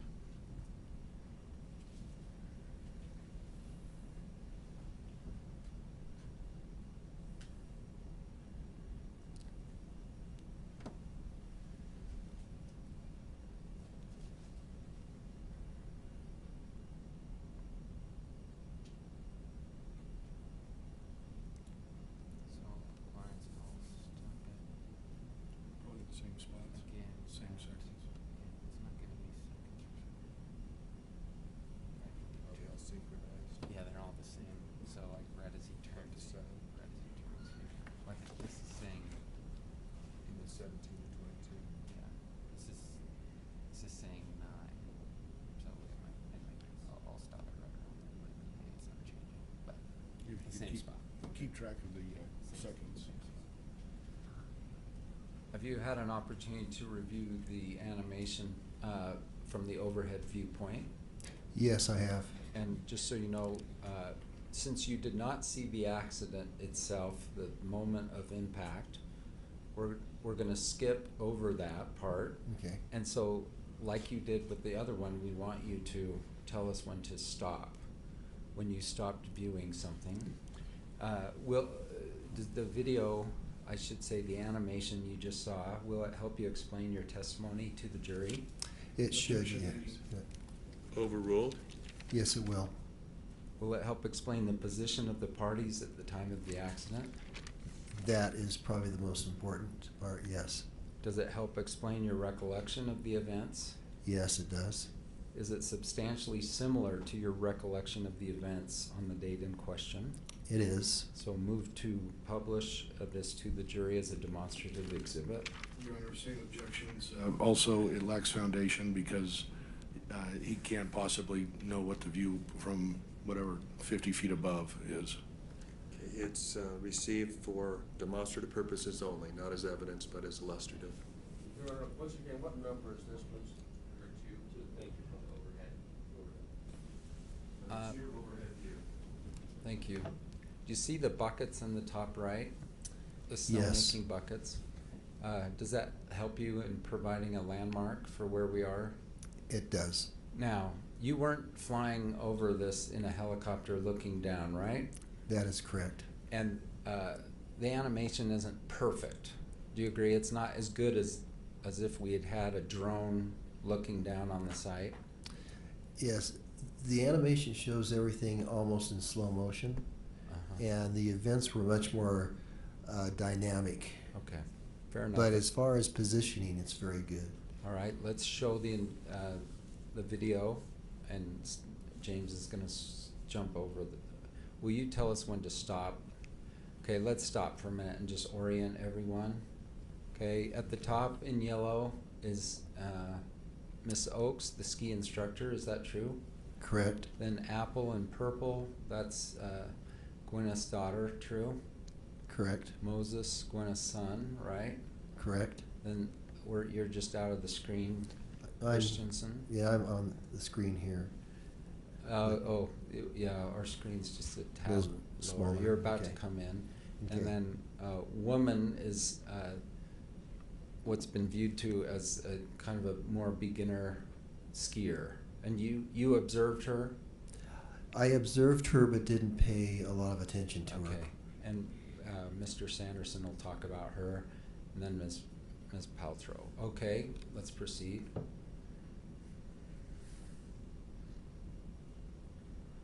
Okay, let's stop just for a minute. Mr. Sanderson is over here. Did you observe him making turns? Yes, I did. What kind of turns? They were large radius. Asked and answered. Overruled? They were large radius turns, edge to edge, quite dynamic. What's the word radius mean? Radius is from the center of what would be a circle to the outside of the circle, and that's the arc that your turn makes. So big or small? He was making fairly large radius turns. And what kind of turns was Gwyneth making? She was making a shorter radius turn, so she was in a very narrow corridor, and he was, we use the term carpet to carpet, which means that you ski from one side to the opposite side as you make your turns, and he was close to carpet, using the entire run. And which is safer for the skier? Well, if you make a small turn, you're out of the line of traffic. Making large radius turns is fine, but you have to be aware of all your surroundings, and you have to be watching to make sure that you're not coming into traffic. Okay. And when you're, let's play a little more, and will you tell us when to stop? You're seeing this on your own monitor. Mm-hmm. Stop when you stop seeing things. A little bit further.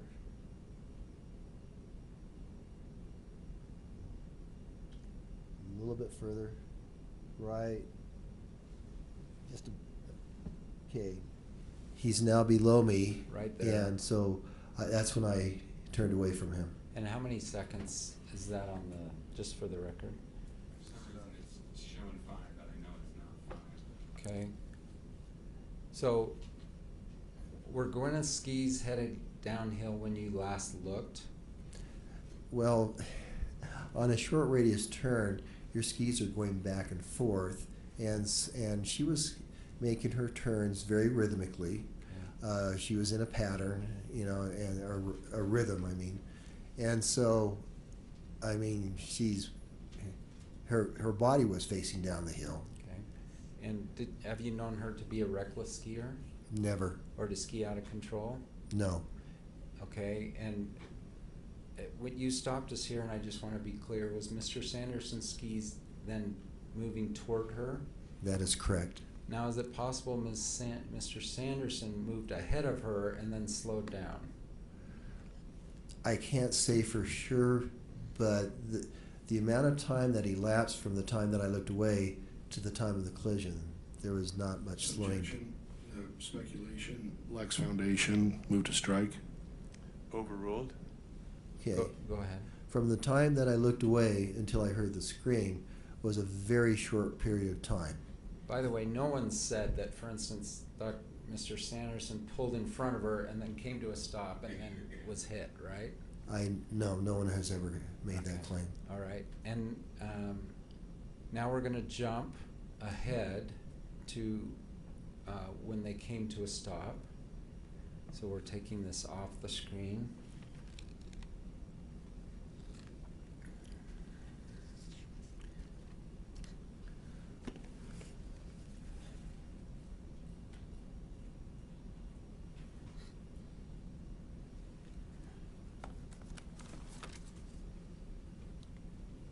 All right, and how many seconds do we know is this through? So may turn till we go. Yeah, I gotta press play, I think. Okay, let's play the remainder. 16. Okay, so there's Moses. He's sort of stopped. There are the buckets in the top right, correct? Yes. I'm calling them buckets. Did you call them snow-making equipment? Well, we call them tubes. Tubes. Typically. Okay. They're big round tubes that just fit over everything. Because there's a standpipe and sometimes an electrical outlet, sometimes it's a compressed air pipe that comes up. All right. It's just protection so people don't bump into it. All right, and let's just talk some more.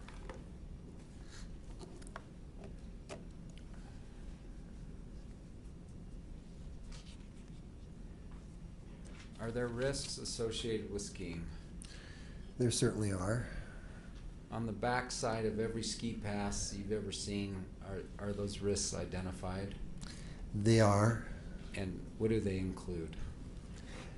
They say that skiing is Objection, Your Honor. This is, we've already discussed this. This goes beyond the scope of his testimony and what's allowable. If you'd like, we can approach. I think it's fine, so I'm going to overrule the objection. Go ahead. Okay, well, the discussion about the inherent risks of skiing. Yeah, I don't hear that question yet. Well, he just said it. Well, he asked him what was printed on the back of a ticket. So overruled, go ahead. Comment on the back of every Okay. ski ticket you've ever seen. I think it's talking about liability of the ski area. It does state that there are risks involved, that there may be patches without snow, there may be rocks, there may be trees. There's the possibility of collision with stationary objects or other people. And so there is a risk when you ski. And so when Mr. Sanderson bought his pass, he understood that the risk of a collision with another skier that's Objection, printed last right, foundation. right on his Sustained. ticket. Sustained.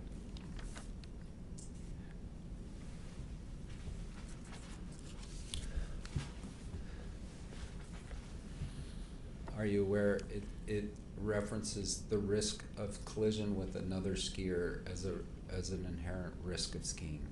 It is, it is, Overruled. it is printed on the back of the ticket, yes.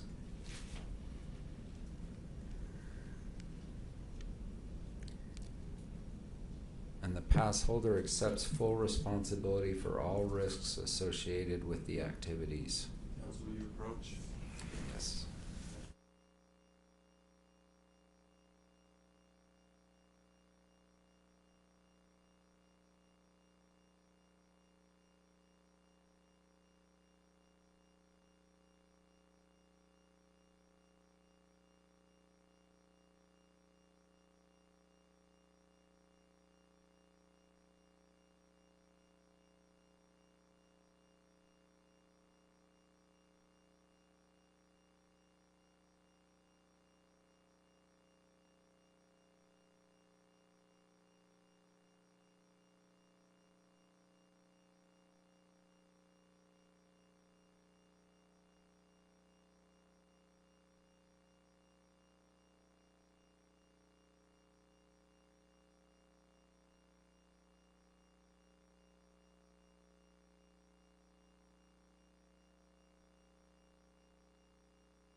Let's talk about risks of skiing. So separate from the ski pass, okay? I do want you to just reference what do you understand the risks of skiing to be? Well, you're dealing with activity that involves sliding on snow. It covers different conditions, different weather conditions, different times of the season. Conditions can change constantly. You can have a front that can move through, and it can go from a fairly nice day to a super windy day with snow, blowing back and forth. So conditions are changing constantly, and part of what we try to do as ski instructors is to give people enough skills that they can deal with all conditions. And there are times when you have to go in.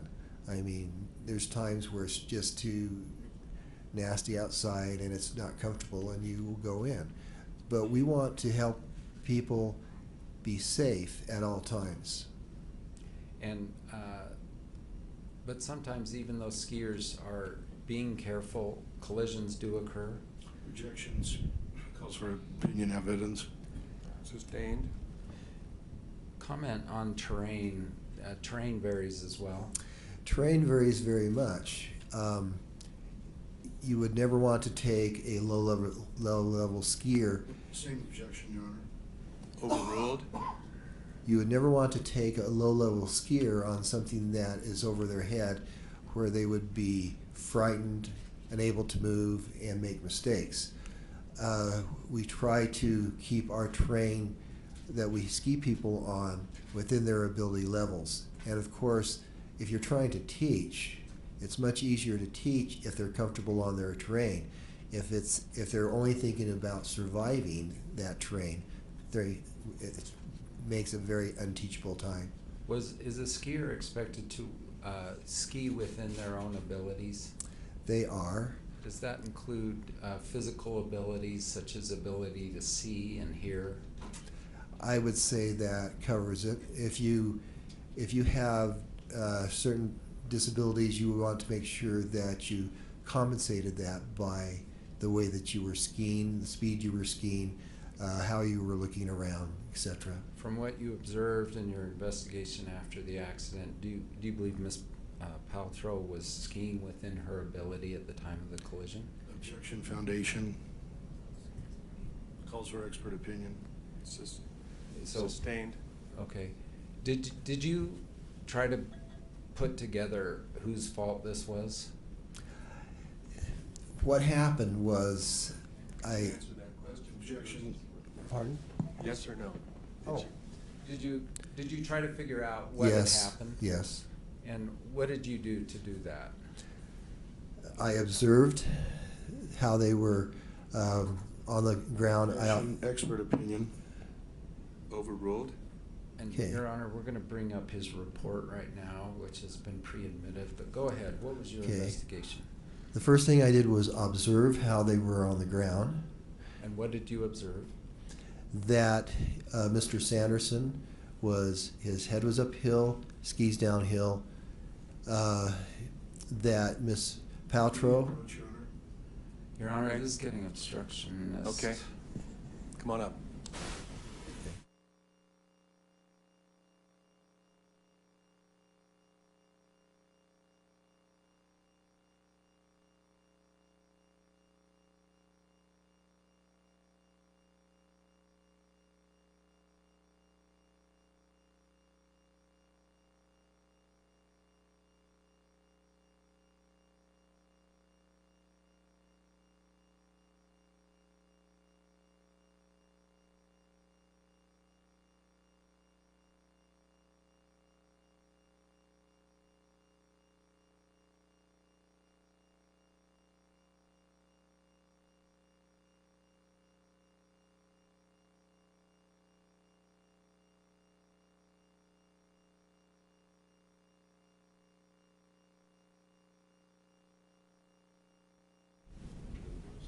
What are the points, so is that overruled? To be, okay. So, we're gonna bring up that report. What did you observe on the issue of where the people were when they came to a stop? So Sanderson Okay. versus Paltrow. okay. When they came to a stop, they were very close to skiers' right, the edge of the run. Both had their skis below them. Both had their skis still on their boots. There was no releasing of skis. Their heads were uphill, their feet were downhill. And Miss Paltrow was on top of Mr. Sanderson. And what does that tell you, the fact that their skis were still on? It means that there was no heavy impact which would knock them over, like side to side. There was no, basically it means that they went down without any heavy impact on their ski boots. If someone were to come and just kind of hit and literally project that person forward. Objection, expert opinion testimony. So my question is not complete. Just a minute, go ahead. Okay, if someone were to come and hit a second skier and propel them airborne, so they're flying, would they have ended up where they were when you saw them? Objection, speculation. Just a minute. Sustained. Okay. How many incidents like this have you been present for? It would be impossible for me to say because after 44 years of being a ski instructor, most of that full time, you see a lot of different instances. I could not speculate on that. So I wouldn't cut, I think I cut you off because I said, what did you do to try to figure out what happened? So when Okay. you said, I look at where they land. I look at. Go ahead then. I look at the positions of the body where they land. It would be very difficult to get in that position without somebody hitting from behind. Okay. Move to strike expert or just opinion evidence. That's Sustained. Okay. So what else do you look at other than Well, where they land? The next thing I observed was what they were saying, and what, of course, Miss Paltrow was saying that she had just been hit. She never saw it coming. She was surprised. Mr. Sanderson made the statement that she just appeared in front of him. He was saying he was sorry, and that's basically the conclusions that I came to. Objection. Move to strike. The conclusions or opinions that lack foundation, and that this witness is not able to, not properly designated. These are speaking objections, Your Honor. Would you please approach the bench?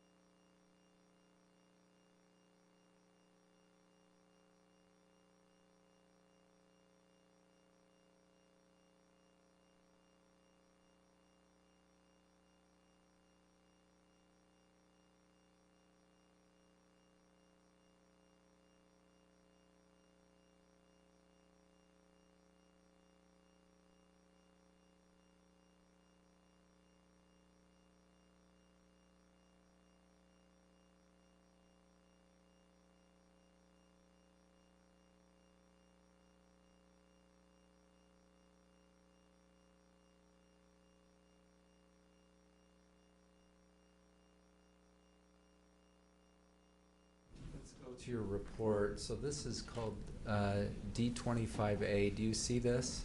I do. Did you prepare this that day? Yes. And did you engage in a cover-up to try to hide Gwyneth's reckless skiing? Objection, relevance. Overruled? No, I did not. Is that ridiculous and offensive? It's very much so. Part of what we're required to do is, if there is an incident, if there's an injury, it's mandatory that everything that we be written down in a report.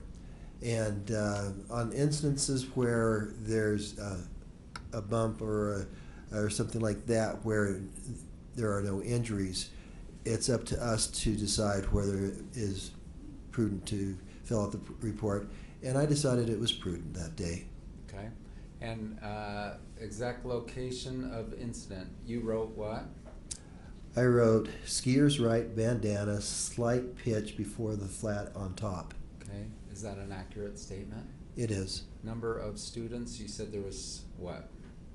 There were 6 in group, 2 instructors. Okay. Now, there's been some testimony that Brad, her then boyfriend, now husband, also had 2 kids out with separate instructors. Is that true? That is correct.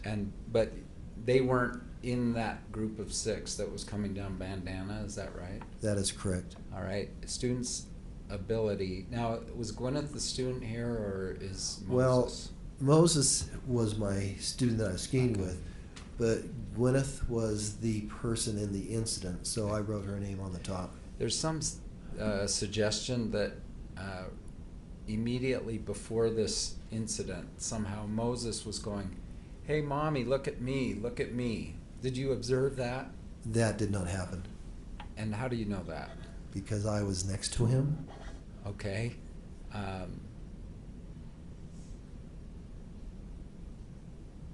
So again, any implication that she was distracted because she was looking across the hill to Moses, you would dispute? Objection, speculation, bleeding. Just clarifying an important point. Reading. Well, plaintiff has raised an issue, and I want to know if your thought on it. The thought is that the plaintiff has asserted is that you, right before the incident, Moses was saying, "Mommy, Mommy, look at me." And your thought on that? Objection, leading, lacks foundation, misstates prior testimony. Overruled. The jury will have to remember the prior testimony. Go ahead. Okay. Did that happen? I never saw that happen. As we were skiing along, we were basically making our own turns. Miss Paltrow was skiing down, making very nice, short radius turns.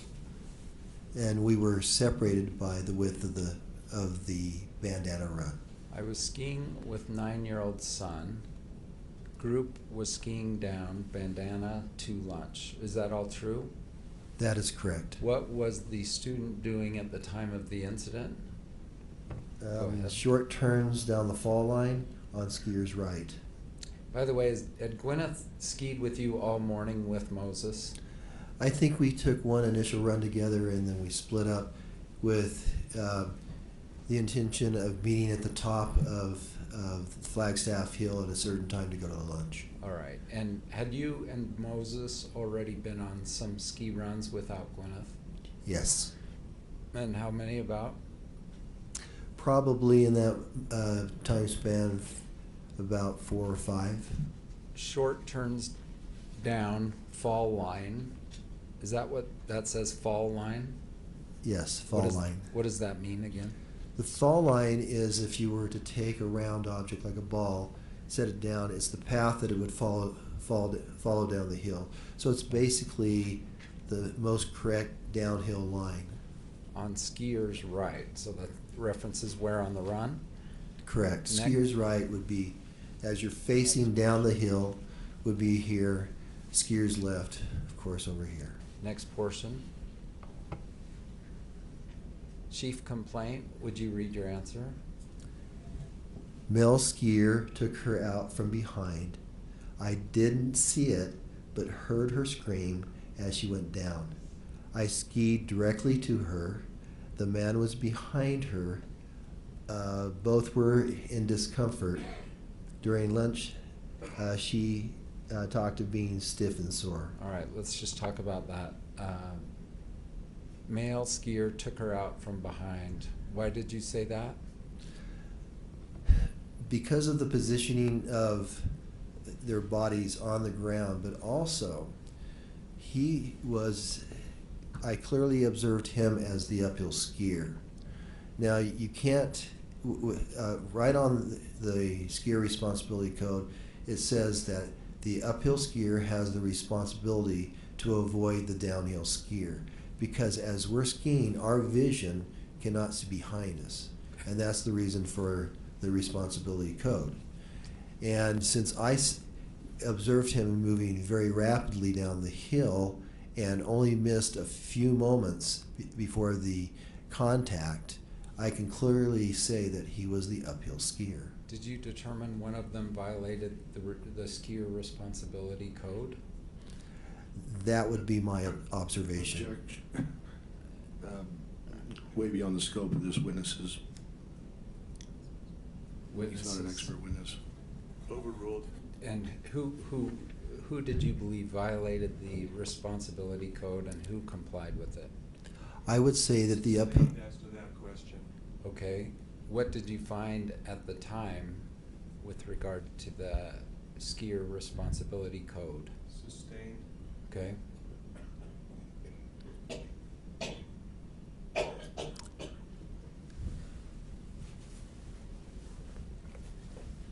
May I consult with my counsel? Just one sec.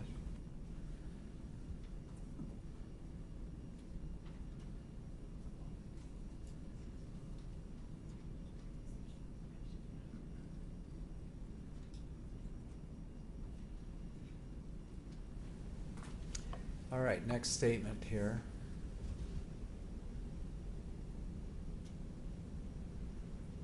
First of you all, want is me to this a read it? true statement? Is what you said, were you speaking the truth when you prepared this report? Okay. Where were you in relationship to the student at the time of the incident? I was above the student. Okay. Did you witness the incident? I said no, because I did not see the impact. If not, how did you become aware of the incident? I saw the immediate aftermath. Okay. Was ski patrol called or first aid visited? You marked what? I marked no, because we did not call patrol, because patrol came along very soon after that. And to the right there, what did you write? Name of patroller. I did not catch the name. I wish that I had. But once again, if there had been comments of, oh, I'm hurt, something's wrong, things like that, things would have changed very quickly. But what happened was I was in the process of helping Mr. Sanderson get his skis back on. I had my skis off, and both he and Mr. Ramon were there together. The patrollers came by, and one of them came up to us and asked if they needed any assistance. Objection, hearsay. Hearsay? We This can is what I- rephrase. He is explaining a story. This is exactly what I observed. I guess for limited purpose, not necessarily as to the truth of what this person said, but as to why he acted the way he did. So it's limited purpose evidence. Okay, thank Okay. you. Keep going. Okay, the so- controller said. So the patroller asked if they needed assistance. Mr. Sanderson and Mr. Ramon spoke to each other. I was just kneeling on the snow. I did not hear what they said, but they turned to the patroller and said, "No, we're fine," or something to that effect. And so the two patrollers continued down the hill. And then it says student returned to skiing. That's Miss Paltrow. But comment, did you see Mr. Sanderson then ski away? I was the last one to put on my skis. So Mr. Sanderson, Mr. Ramon were already in their skis. I was the very last one to leave. And so I can't recall exactly how they skied off, but we basically either skied off together at the same time or they left slightly ahead of me. Okay, we're going to look at the end of this report and move on here. Additional information, you wrote Carrie Oakes, correct? Right, she was the other instructor that was there. Additional comments, first thing male skier. Stated. Stated. Oh, Male skier. stated. Should be male skier. Was that she appeared right in front of him. Thus admitting that he was the uphill skier. She never saw him because he came in from behind. Was that your finding on that day? That was my finding, yes. So there's, I think, a comment that because she was tipping you for your service, that you falsified your report. Is that true? That is ridiculous. It says this was reviewed by Liz Wright. Is that your supervisor or what? She is a supervisor. Okay. Not my direct supervisor, but a supervisor at the ski school, yes. And that's your signature, bottom right? It is. And so, same day of the event, did you try to accurately represent everything? I did. In my mind at that point, I thought that all issues had been resolved. I never expected it to come to this type of a situation. And so I was simply writing down briefly what happened. If I had realized that this would come to this type of a situation, I would have written much more and much more in detail. Did I hear you say that you never observed the Mr. Sanderson unconscious? Oh, absolutely not. And were you there within seconds? Probably within 10 to 15 seconds. The first thing that I did was I turned to Miss Oakes and said, "You take Moses, I'm going to go over and help out," or something to that. And then it was kind of a flat traverse, and so I simply skied across, and I was there within maybe 10 seconds. Mr. Sanderson said you got in his face and yelled at him. I did not. The tone of my voice would be very similar to what it is right now.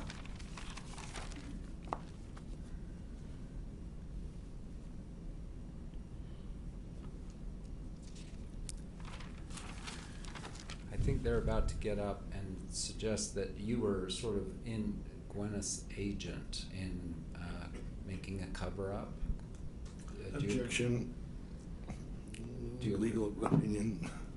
I'm going to have him comment on it. Why don't you leave it for redirect? Okay.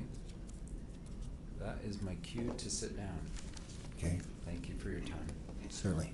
Thank you, Mr. Owens. Is it Mr. Bueller?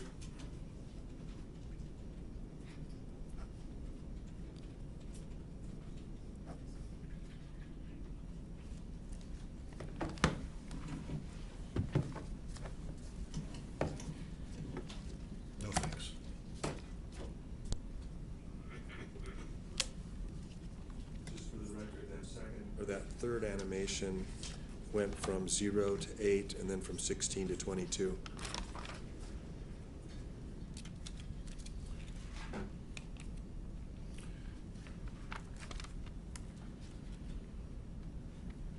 Good afternoon. Mr. Christensen, do you recall your deposition of October 27, 2020? Yes, I do. In your deposition, you mentioned that Terry Sanderson, he was underneath her, and she was talking about discomfort. She was shocked. She was somewhat hurt. Is that correct? She was in discomfort, that is true. Was she hurt? There's a difference between being hurt and injured.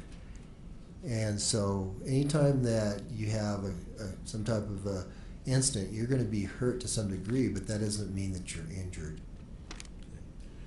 You just testified that Miss Carrie Oakes was instructed by you to take the kids down the left side, correct? I didn't tell her, I just told her to take Moses. I didn't tell her where to go. Okay. Miss Oakes said she went over to the crash scene and was assisting you with the two people in the crash. No, at one point, she had the kids follow her and they went down the hill and they came by us a little bit, but she did not assist, no. Did she stop by you? No. Did she also say that one of the kids said, "Mommy, watch us ski"?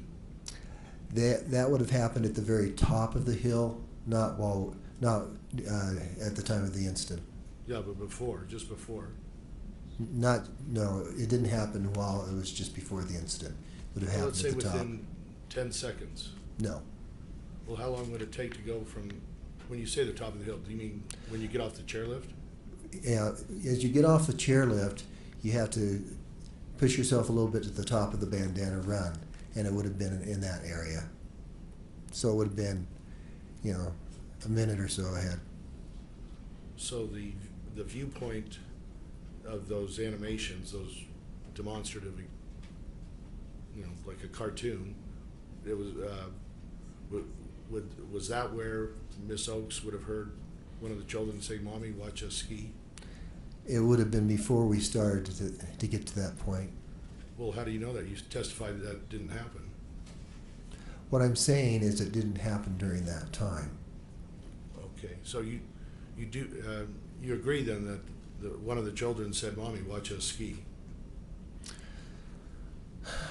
I cannot speak to that. All I know is it didn't happen while we were skiing down the hill. It could have happened with Miss Oakes. She could have heard it. Maybe she did. Miss Paltrow, why would the kids say that? But they wanted their mother to hear them and watch them ski. At the time of the incident, there was nothing said. We were busy making our own turns. But just before the incident, there was some seconds that elapsed, maybe 10, 15. That's when Miss Paltrow would have heard one of her children say, "Mommy, watch us ski." I never observed hearing that. Okay. You never saw the ski crash, right? I didn't see the impact. No, I did not.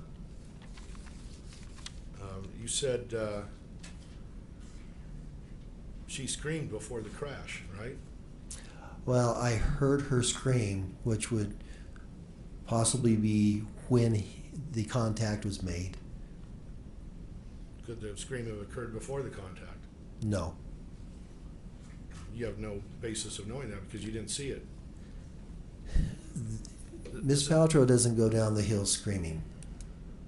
There would be no reason for her to scream, just to scream. That's your speculation because you didn't see it, right? I did not see the point of impact, no.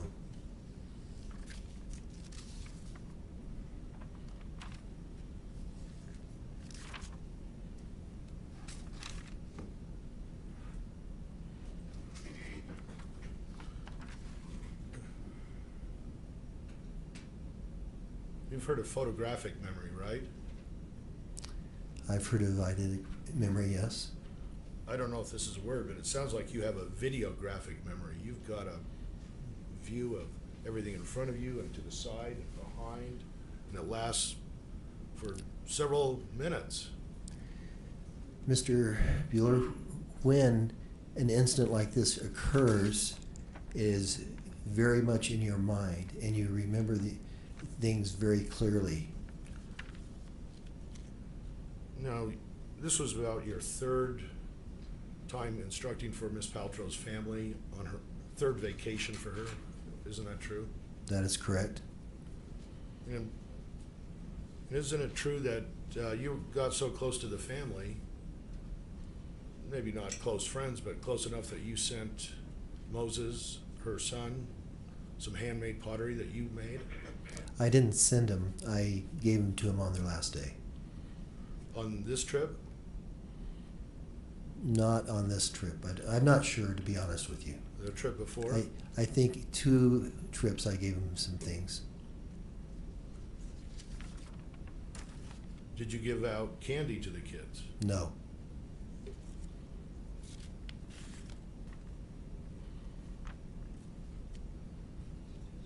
Did you ever tell Craig Ramon, your buddy just took out Gwyneth Paltrow? I don't recall that. Do you recall telling Miss Paltrow's name to Terry Sanderson or? I don't recall. It may have come up, but I don't recall. With Miss Paltrow skiing away and her group skiing away, you were the last one at the crash site with Terry Sanderson and Craig Ramon, right? I did stay with them until they were up and on their skis. That is correct. They being Miss Paltrow. No, that they being Mr. Sanderson, Mr. Ramon. Well, Mr. Ramon wasn't on he didn't take off his skis, or he wasn't on the ground. No, he never took off his skis but Mr. Sanderson had his skis off because I took them off. And so I was helping him put his skis back on. And that was what was going on when the patrol came by. You never got the name of the patrol. True? That is true. Once again. Did you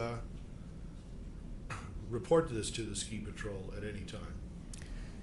If people say they are not hurt. I know, I just wanted to. But no, I did not report it because once again, we heard your patrol came and he refused. The plaintiff's counsel is interrupting the witness.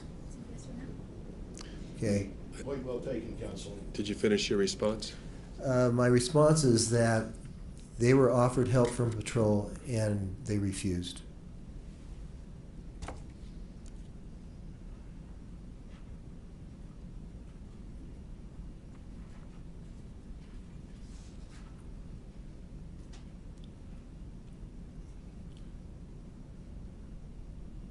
Other witnesses say that the body positions that Miss Paltrow and you say where she's on top of Terry Sanderson, they testified that the positions were different than that. Do you know that? It doesn't matter what they say. I can only tell you what I saw and what I observed.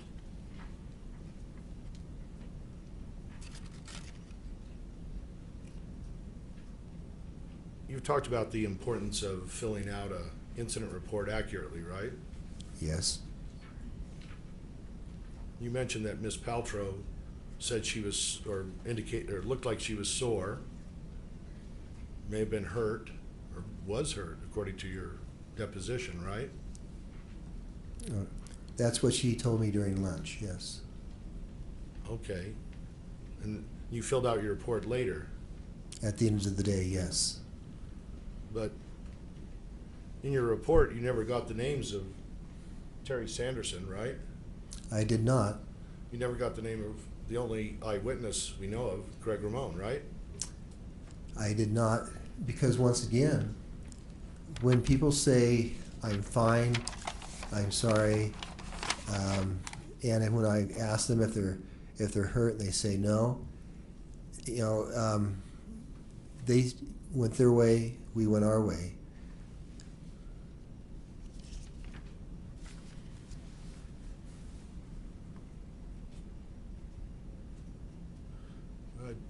Do you know Gwyneth Paltrow says she got up by herself? Alls I can say is I helped everybody get their skis off, and she may have gone up by herself. I may have helped her with an arm.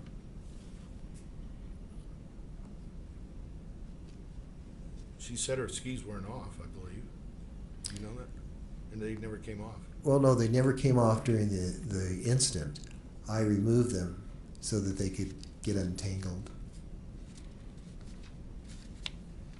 And just backing up, right after you heard the scream, you didn't see the collision. You skied over, and you yelled at Terry Sanderson, "What did you do? What did you do?" True? That is not true. You don't yell at all in your life? I did not yell. First of all, I was trying to observe what was happening, and I took off my skis. I came around to try to untangle them. I did not yell at Mr. Sanderson. Do you ever teach group lessons? I do. And do sometimes the students spread out? At Deer Valley, private rotation instructors teach max 4s, which means there's no more than 4 people in your group. So I do teach those. As far as spreading out, you try to keep your group as close together as possible, but there are tasks where they may go down one at a time and things like that. Well, if a student goes far away, don't you yell at that student to come get back in line? Don't you have to holler at them? I don't yell. I don't have How a. would they hear you then? We ski down to them. Well, then the other students go another direction. You never raise your voice at Deer Valley? Is that your policy? If I raise my voice, I lose my voice very quickly. I can't yell.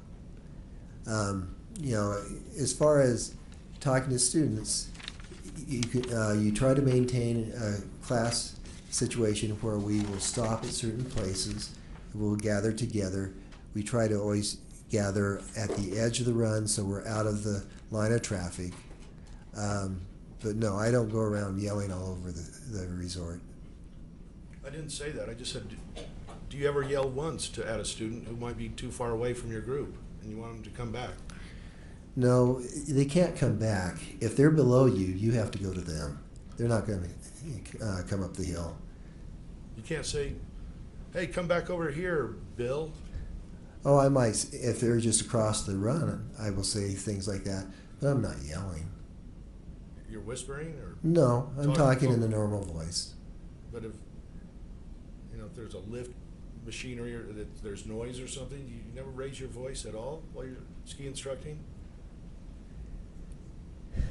This is getting a little silly, don't you think? I don't know. You're the one that says you never yell while you're ski instructing. I find that hard to believe. So you didn't see the crash, but you saw injury and soreness, and you didn't get the plaintiff's name, even though Ms. Paltrow may have been hurt. Doesn't that seem like a violation of what you're supposed to do as a ski instructor at Deer Valley? What I was relying on was the comments of both parties. And both parties said that they were okay. As far as Mr. Sanderson being injured, he had a wonderful opportunity to tell patrol, I am hurt, I need help. But instead, he refused help and had patrol continue on their way. Those are when things like that happen, I made the decision that he was okay, and so once I had his skis on, I put my skis on and I left. You know, within maybe 3 minutes of you leaving this crash scene, Mr. Sanderson was talking to a ski patroller who actually wrote a report and said he had sore ribs and disorientation. Well, Just a second, yes? there's an objection. Overruled, asking if the witness knew. Okay. That may have happened then, but he did not report that to me. And that was after I had asked him. And once again, patrol had asked him. The mystery patrol that you don't know the name of, right? I do not know the name, but they know who it is from the log. Basically, they have a log where they write down when they go out to make a ski around. So they do know who that individual is. But once again, if you're a ski patroller and you come up on someone and you say, "Do you need help?" and they say they do not, and you ski on, 3 or 4 years later, it's very unlikely that they will remember that incident. I wouldn't. Correct. But you just said that the incident that you report, which is Terry Sanderson waved off the ski patrol, is in a log, ski patroller's log? No, their rotation of who would be going down would be in the log. Okay, but there's no There- there's no report of this in the ski patroller's log that you just reported is in there. That's because they stopped and he did not ask for assistance. And so there's no reason that they would go down and write in a log, stopped and talked to this person, they didn't need help.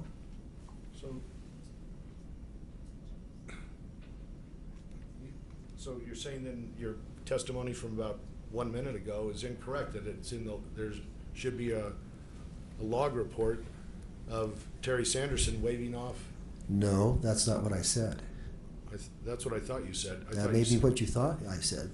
What I said was that when ski patrol goes out and takes a run and just observes things, they put in a log that when they leave and make that run. So they do know who was on the hill at that time. So are you speculating about this?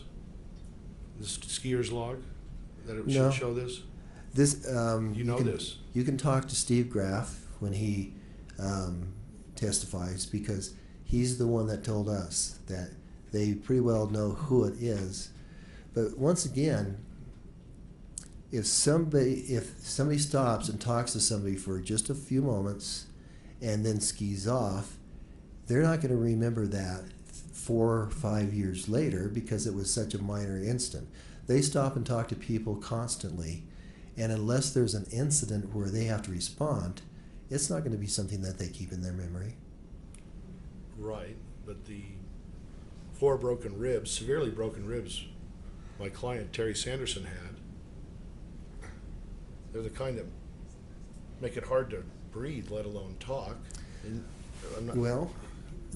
and you're speculating that he was not injured, correct? No, I'm not speculating. I'm saying that he never said he was injured. There's a difference. Because he couldn't speak? No, he was speaking. Normally? I have no knowledge of that because I don't know the man. I don't know how he speaks normally. Just give me a moment. Hmm?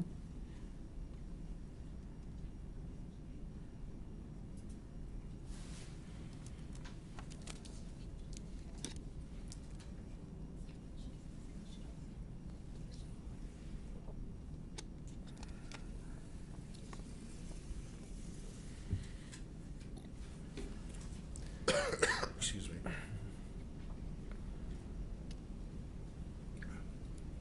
You say if kind of applies to me that you're speculating, or it's not necessarily true. If the patrol log had information about who was skiing down at the time of this crash, we don't have that information. Remember, these. I don't think there's any question right now. Yeah. Okay. What? Sustained. Was Brad Falchuk at the scene of the crash? He was slightly downhill. I don't know, 20 to 30 yards possibly. That's slightly 20 to 30 yards. He was ahead of us. Did you say, is that your testimony, 20 or 30 yards approximately? I'd be speculating at this point, but I know that he was ahead of us. Well, you knew that Craig Ramon was maybe 60, 80 yards, maybe out of the picture No, above you. I didn't say that. I said that he was, time-wise, it took him about 45 seconds to get to us. I never said anything about distance. What if Greg Ramon was right behind you, and you don't have eyes behind your head, do you? I do know that when I responded and came over, I took off my skis. I was helping both parties. I was over the edge just slightly on skier's right. I could see the whole ski area, ski run in front of me. Mr. Ramon didn't show up for approximately 45 seconds. So all I am saying is that he was it took him longer to come down the run. I have no idea how far up the hill he was, but he was not close enough to be right on the scene. So the animation where it depicts Mr. Ramon way up the hill is based on not your testimony. I never saw Mr. Ramon on the animation, did I? Are you looking to counsel to answer for you? I don't remember seeing Mr. Ramon on the animation. So that part of the animation is fiction. It's not supported by your opinion. I do not know where Mr. Ramon was, no. That's all for right now, unless... Oh, wait.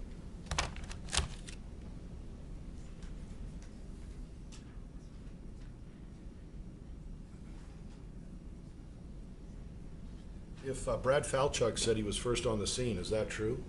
I think that misstates his testimony, Your Honor, so object to the form of the question. Overruled.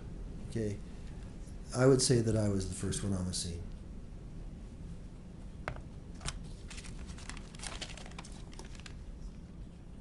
That's all for right now, thank you.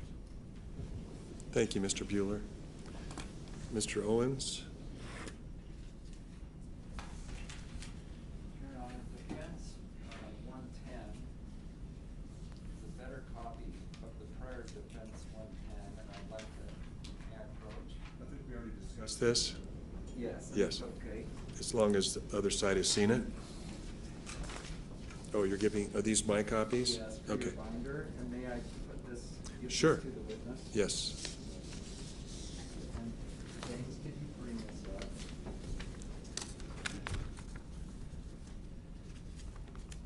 Take a look at that. I had a terrible copy of this before, but defense 110, are texts between you and Gwyneth. Do you recognize them? Yes, they're on my phone. They're better quality on your phone than my photographing Gwyneth's phone. Are these true and accurate documents? Yes, they are. And so they're 110A and B, and let's just go through them really quick. Friday, February 26th, that's the day of the event, true? The accident? Yes. We went? Yes. And are you the dark color on the right or the lighter color on the left? No, I'm the one that's in dark color. We went down Bandana. Why are you saying that to Gwyneth? Okay. Okay. Yes, we went down Bandana. Okay, cool. We should take north side up. You said yes. We are going to north side again. Feel free to do your own thing. You wrote what? We are Ruby Lift. Okay, that's at 10:36. We have new skis. This is 205 U, right? We have new skis. We've gone down Ontario and we're back to Smiles. She wrote yay. Mm-hmm. And then 229 Moses wants to know if you are skiing, still skiing and where. You wrote that to my client? Yes. And she wrote, and a little further down, James, I came in. That guy sort of hurt me. Mm-hmm. Okay. I'm going to get a massage at 3. Gigi is here if he wants to come in. Was that a true and accurate statement? Yes. Yes. By the way, so separate from this, Carrie Oakes,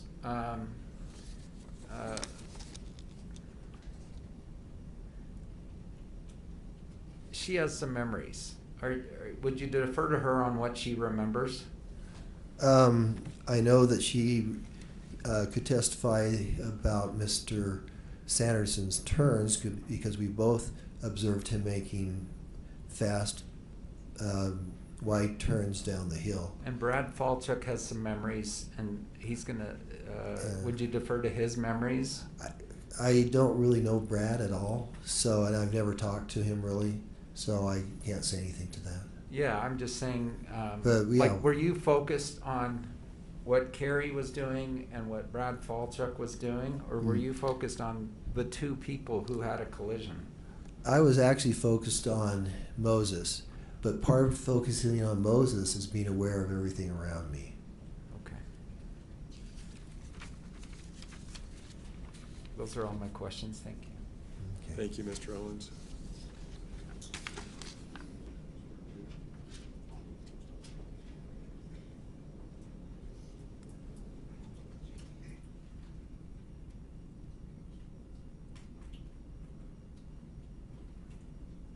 Are we done with this witness? Just a second.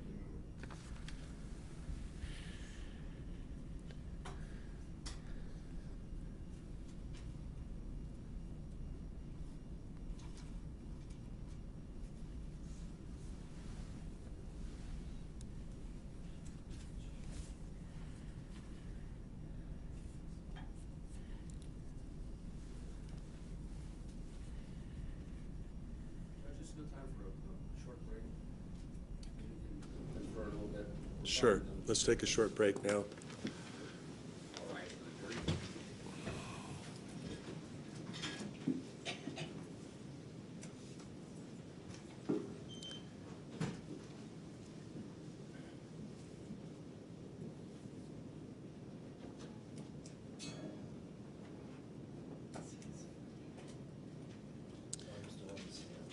You are right now, but same instruction as before.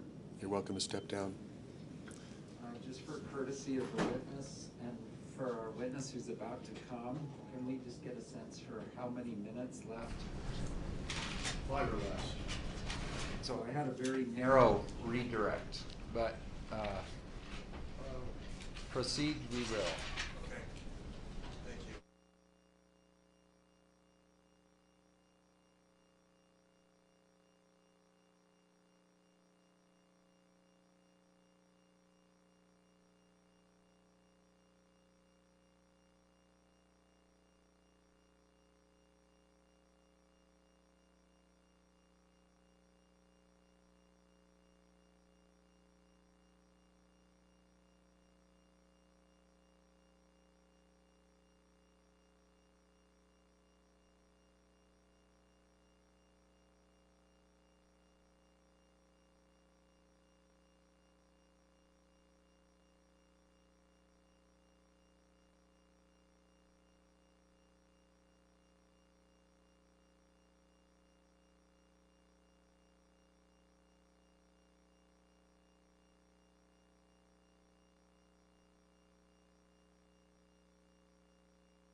Mr. Christensen, you can come on up.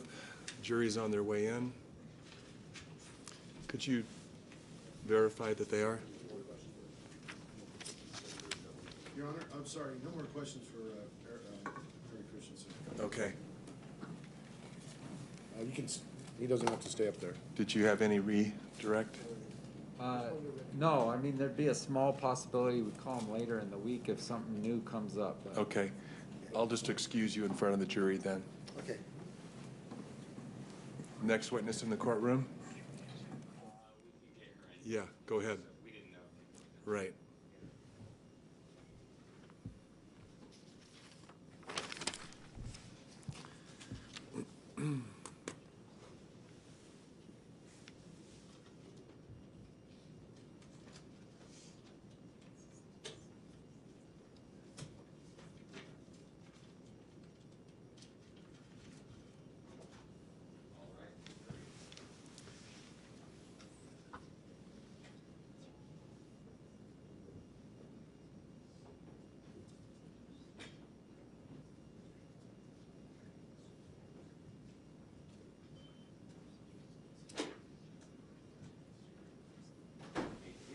Thank you.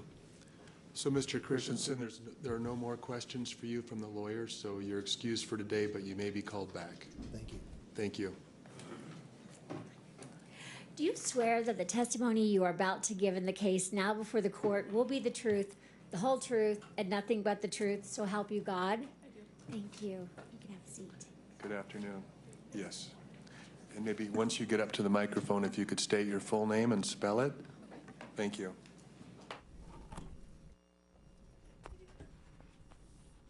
Whitney Smith, Whitney Smith.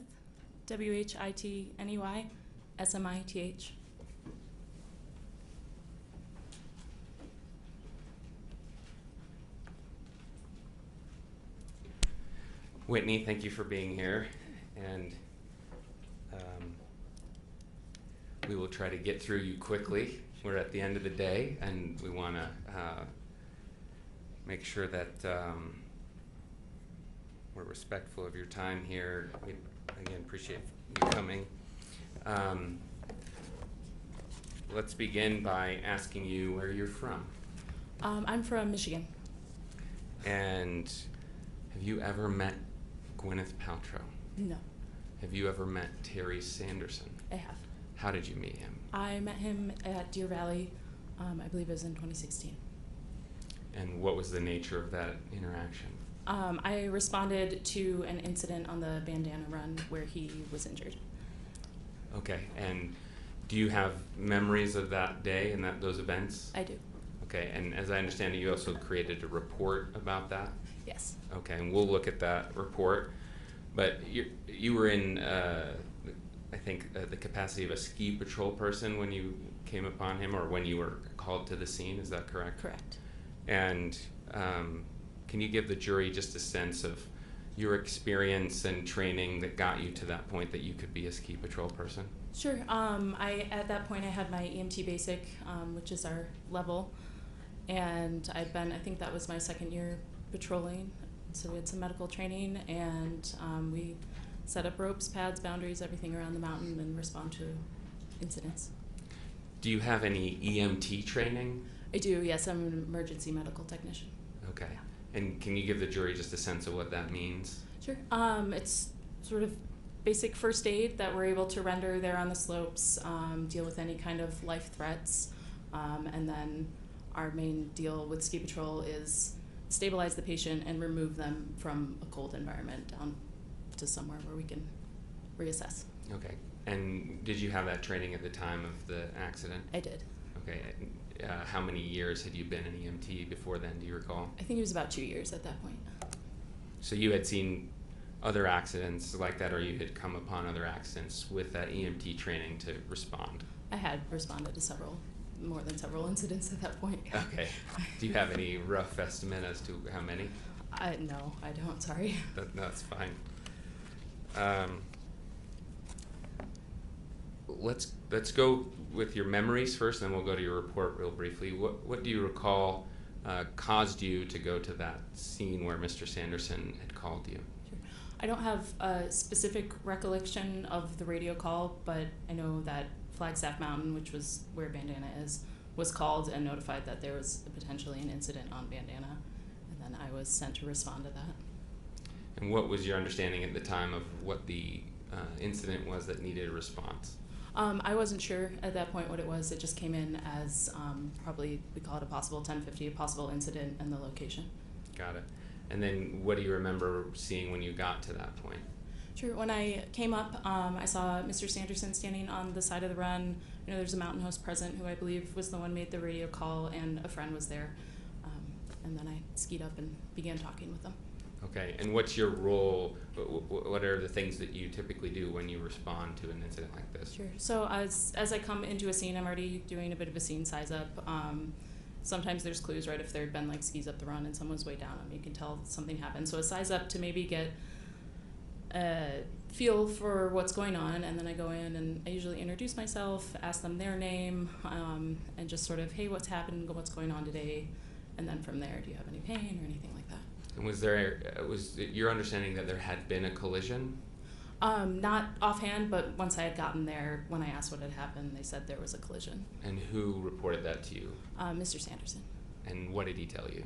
I don't recall specifically. I think when I asked, like, hey, what happened, they just said there was a collision up higher, and then they had skied down and decided that they couldn't keep skiing down and needed assistance. Got it. So you got to a site that was different from the collision site? Yes. Okay. And do you remember hearing anything from Mr. Ramon, the friend that was there? While I was doing my assessment, I don't remember specific words, but I know that he had mentioned a couple of times that there was a collision beforehand and who may have been involved. Did he ever tell you that he had witnessed the collision? No, he was mostly talking to Mr. Sanderson, and I was kind of overhearing while I was assessing. Okay. And what was your assessment in terms of the potential for physical injury?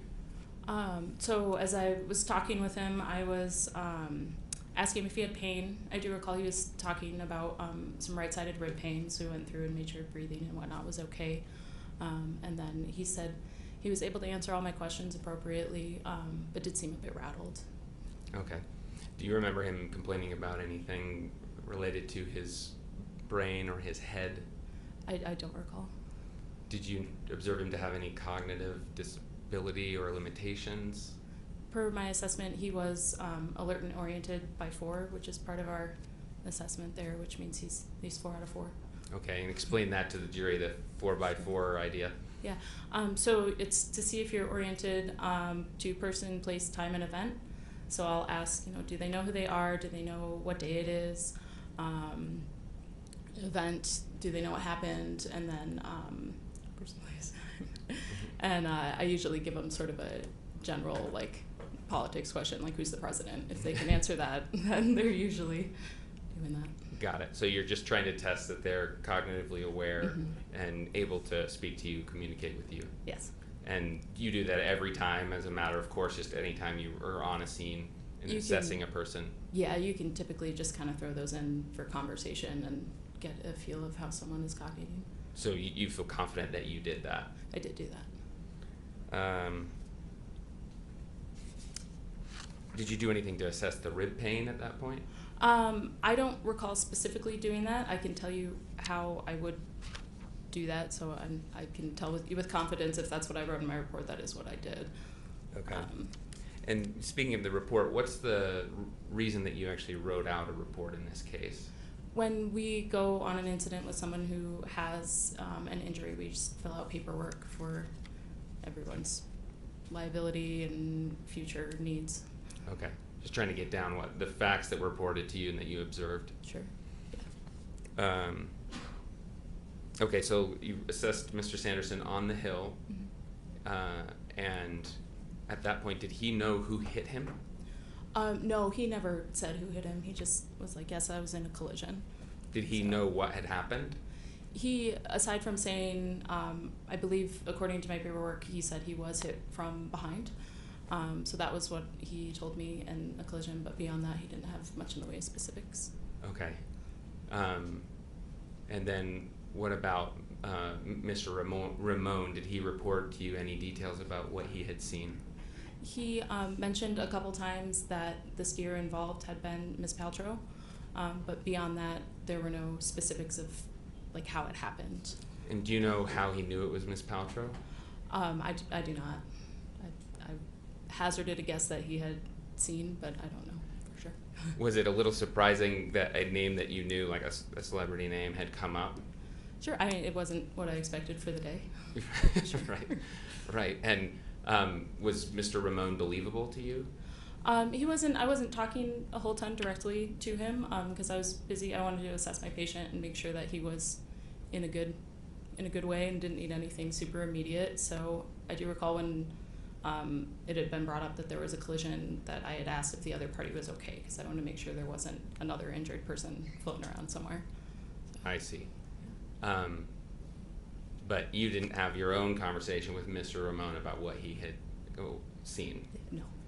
And what about, did you hear anything about someone being unconscious, Mr. Sanderson being unconscious for a few minutes? No, I didn't get that reported. That would have upped the seriousness of that call for me really fast. Yeah, so that's my next question. If you had heard Mr. Sanderson was unconscious for 2 minutes or a long time, what would you have done?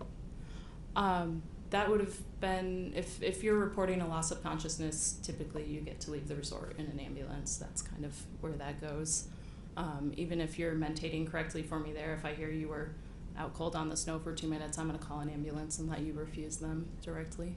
And what about loss of consciousness for a shorter period of time than that, even 5 seconds? Sure.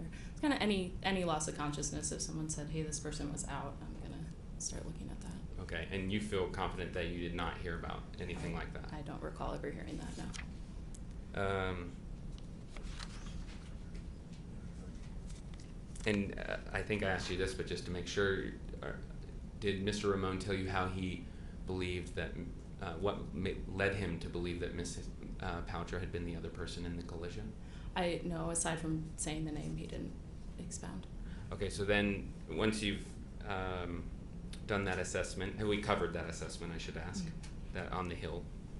I'm sorry, could you repeat the question? Yeah, have we covered what you did in that assessment, what you remember in that assessment on the Hill?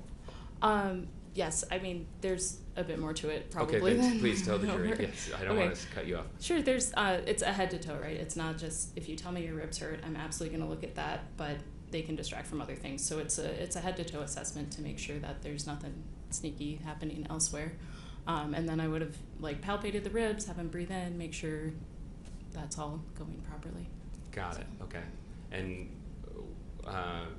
what were your findings after that head-to-toe assessment? Sure. The majority was that rib pain.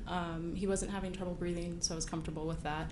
But he definitely had something going on in that vicinity. Okay, got it. Then, as I understand it, I think Mr. Sanderson has spoken to this, that he was taken on a toboggan, is that right? Correct, yeah. I packaged him in the sled and took him down to our first aid area. Okay, and what happened after that? We would have gone into first aid and I think sort of reassess once we're in a place where, okay, pull your jacket off, pull your helmet off. Does anything else hurt now that it's been a few minutes? And then from there, I do recall I spent a fair amount of time waiting for his friend to bring the car around. So we chatted for a bit. And when you say a bit, an estimate of how long that actually happened? Around 2 hours. Okay, and how long was the assessment on the Hill? It was probably 10 minutes. That's a rough estimate, but 10 to 15 before we were packaged and moving. So you spent a lot more time with him in the first aid clinic? Yeah. Sorry, is I did, yes. Yes, it's okay. And is that typical that you would stay with a patient for 2 hours? It's a bit abnormal. We do try and get back up into rotation, but also Graf's customer service says that we stay with the patient until the end, make sure, A to B, they're on their way and are in a good spot. And it's also just good medical care to not say, see you, bye. Right. That makes sense. And was there any reason, aside from waiting for this car, that you needed to stay with him for 2 hours? I wanted to keep assessing and make sure that he didn't trend downward in any of his symptoms, which he did not. So that was the main reason, was just to make sure he got on his way. Okay, so was there any indication early in the first aid visit, the reassessment down at the bottom of the hill, that he would need 2 hours of care from you? No. Okay, and why do you say that? He wasn't, trending downward. His symptoms were staying the same with his rib pain, and sort of that rattled kind of feeling that I'd noted on the hill seemed to be dissipating. We were able to converse pretty well. Okay, and was there any time during all of that afternoon that you spent with Mr. Sanderson that you saw evidence of a head injury or a brain injury? No. As time went on, I said this guy is ANO4, so I felt comfortable releasing him in private vehicle. And was that ANO4, is that what you just said? Yes. Okay, and again, that means that he was alert to those 4 different categories you mentioned earlier. Correct. And I think he earlier told the jury that you gave him some things to remember. Yes, do you recall that? There's a handful of sort of head assessments you can do, and that's one of them. I'll usually give somebody 3 words, and then sort of periodically throughout the scene time, I'll ask him to repeat that for me. Right, and was one of them your horse's name? No, that's not usually one I use. Oh, okay. I use Blue Snow 24 without fail the whole time I've patrolled. Okay, okay. So. And let's see, so you were doing various tests to make sure that he was fully alert and his cognitive facilities were intact, is that correct? Correct. And you found no concern? He was not trending downward. He was solid. But did you encourage him to go get further care at all? I did, yeah. And what was that for? He had the rib pain, and I told him if any other concerns came up, then you should talk to whoever sees you at the clinic. Okay, got it. So let's go to your report. Well, actually, let's finish the day. So you finished with him once he got a ride and you knew that he was okay, Mm-hmm. that he had someone to take him. What did you do after that? I would have rotated back to the top. I don't have a specific memory of that, but I would have rotated back to the top of a mountain and checked in. Okay, got it. And then did you talk to anybody else during the day after you had been with Mr. Sanderson about what had happened? Sure. When I came in for the evening, he was then our patrol director, Steve Graf. I just sort of mentioned like, oh, hey, it's kind of a interesting sidebar. Somebody said they saw Ms. Paltrow on the slopes today, may have had something to do with my incident. And it was sort of just a 3-minute conversation, and then. And what was there any discussion about the injuries, or was it just the fact that it was Ms. Paltrow involved? Just the fact that maybe she was involved. I see.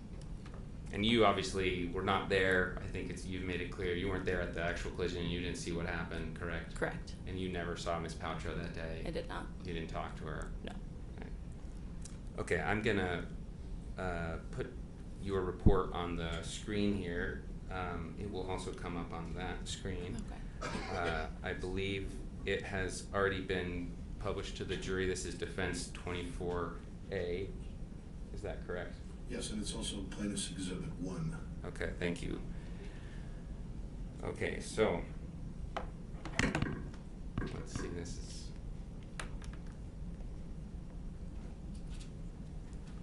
I'm using a different cord here up here that I haven't been using back at my table, and it's not working. Let's replug it in.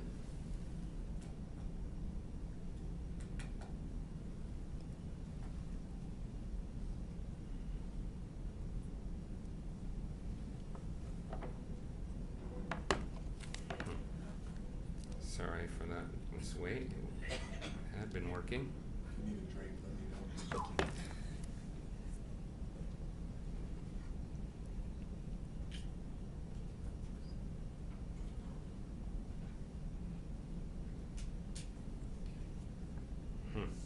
Okay, I think let's go back to, we know that this one works. Just pull it up here.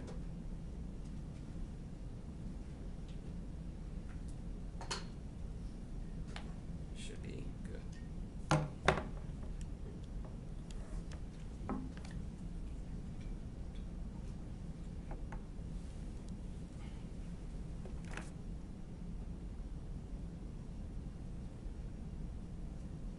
there we go. Sorry for that wait. Thank you for your patience. Okay, so is this your report? It is. And when did you create it? The date on it is the 26th of February 2016, so that's when I would have done it. Okay, do you remember what time in the day? I don't specifically recall, but it does say 12 p.m. on there. Okay, got it. And I'm just going to go through a few parts of it here. So if we pull up the first part, oh, I apologize. We need to redact this. I'm on,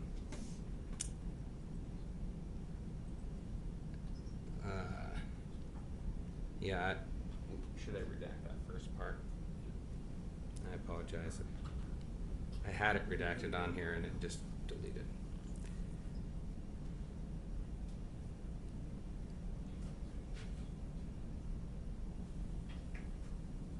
Okay. So, my apologies. Okay. So, I just want to point out a couple things. So here on the right side, there's a weight and a height. Do you see that? Yes. And do you just get that from a report from the patient? I typically just ask, yes. Okay, got it. Fill it And out. then here it says collision, and you say yes, correct? Yes. And then here it says with, and it says unknown, other party not present. Why did you write that? Because Mr. Sanderson wasn't sure about who the person involved with the collision was, and they weren't there for me to find out. Got it. And then if we go to this next section here, there's mention of similar injury or illness, and it says yes. Yes. You see that? And then it says year 2010. Do you recall what that was regarding? I don't recall the specific mention of what happened in 2010, but that relates directly to what I check lower down in the form as the injury. So it would have been for the ribs. Okay, got it. Yeah, let's go to that. So down here where you talk about the injury, it's a section that's called possible injury, correct? Here on the side? Yes. And you checked fracture, I see. There's a X there, correct? Yes. And strain and sprain, what were those connected to? To the ribs, yes. Okay. We do not diagnose, so that's why it's possible. Got it. And then there's also a note of, or a box relating to concussion, and then head over here. Those are not checked, correct? Correct.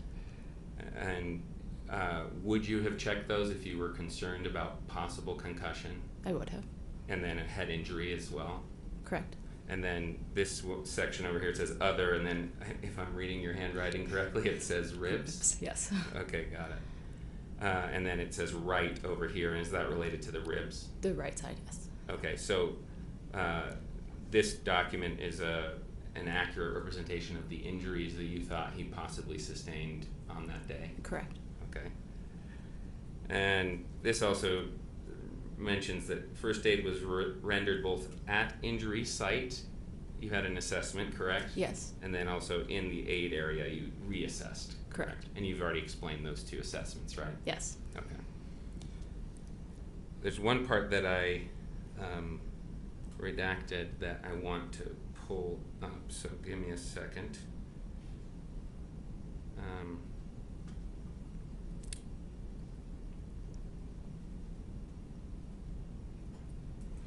Okay, so this section here says corrective lenses required, and it says yes. Do you see that? Oh, whoops.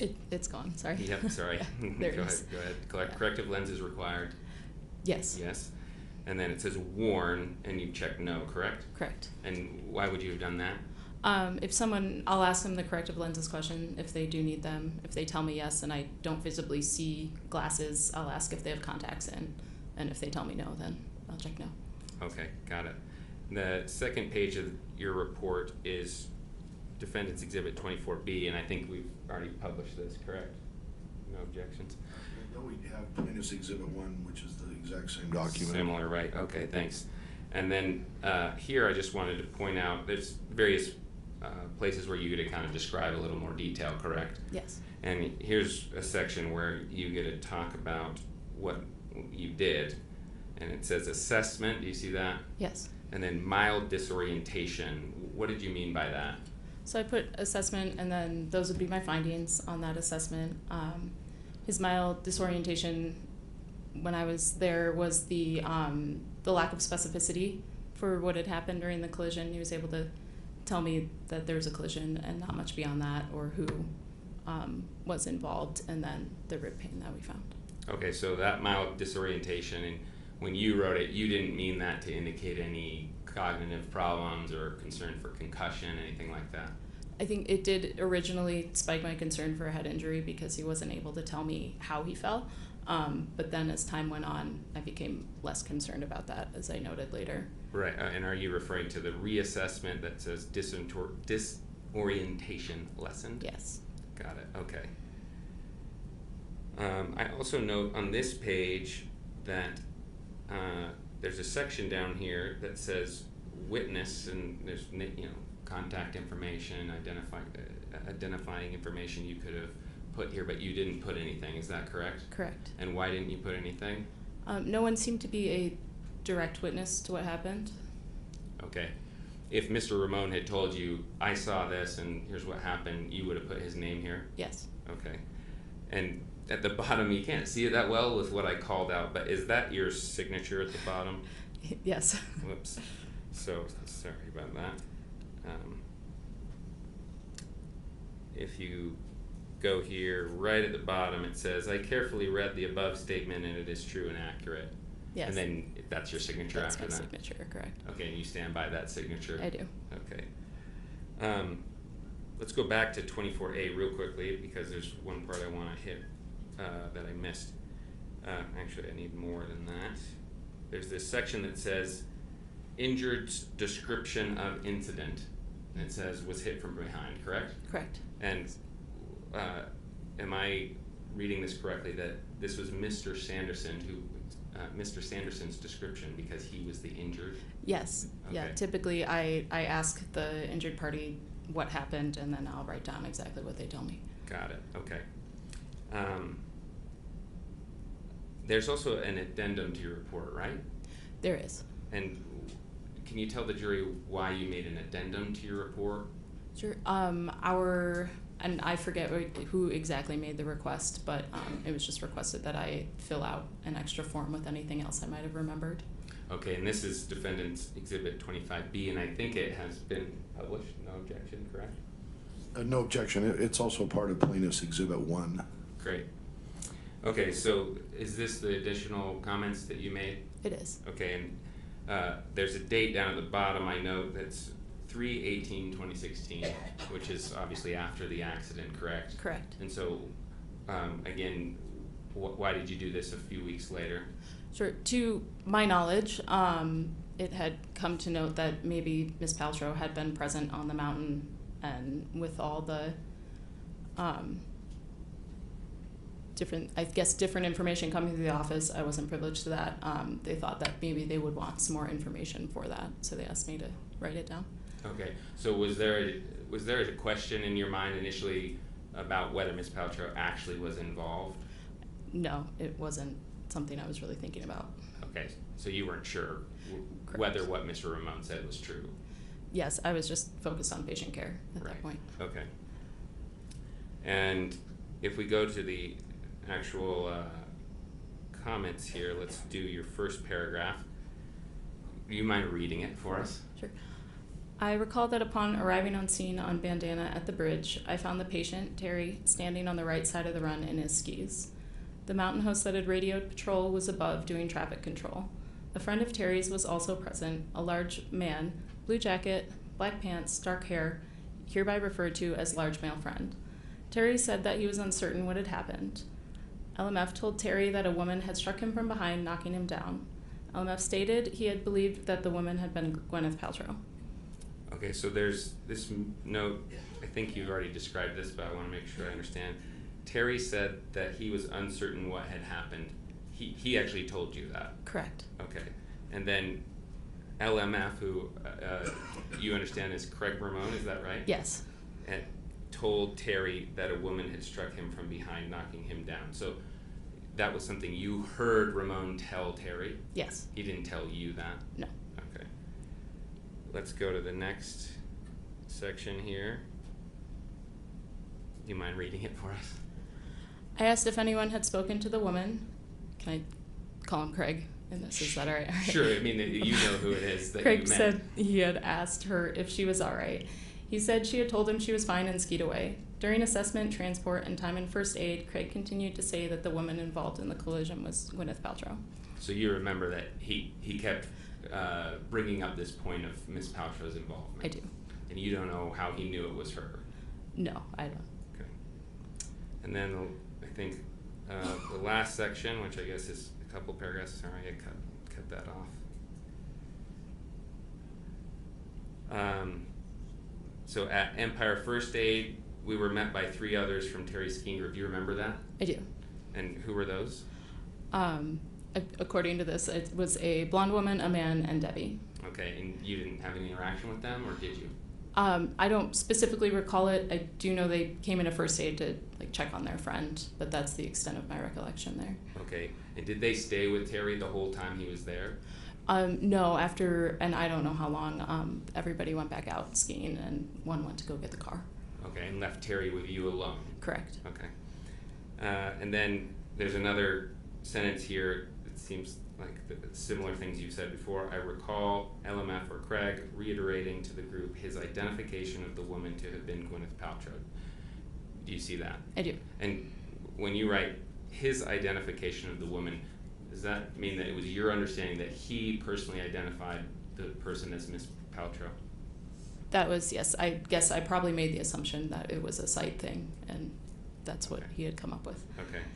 And then eventually Debbie, who had left to retrieve the car, came back and picked him up. Is that correct? Correct. Okay. And then at the bottom you identify LMF as Craig. It came back to me, yes. Okay. When you say it came back, you couldn't remember his name at the start, but then later remembered it? Correct. Okay. As you were writing out and bringing these memories back? Yes. Okay. Thank you. So is it fair to say that his ribs, or let me I'll ask it this way, were his ribs his chief complaint? Yes. And he did not offer any indication to you of a head injury? No. Oh, whoops, sorry.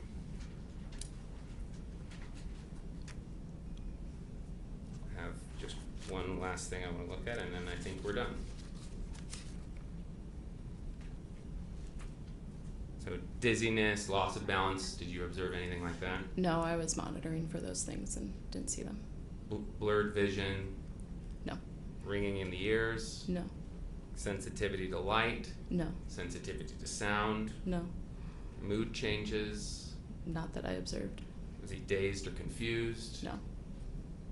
Did he talk about a headache? No. Nausea? No. Vomiting? No. Fatigue?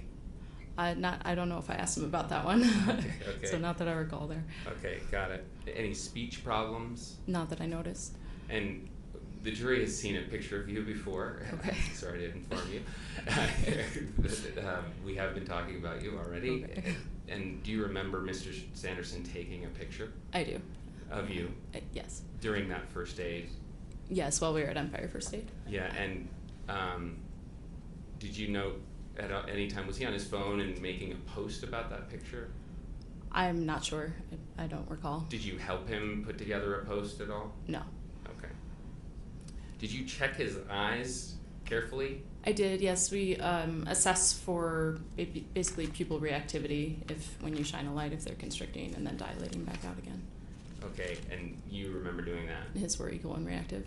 Okay, and what does that tell you if they're equal and reactive? It's just another test to see if potentially there is a brain bleed, mostly. Okay, got it. I think that's all I have. Thank you. Okay. Thank you, Mr. Egan. Mr. Bueller?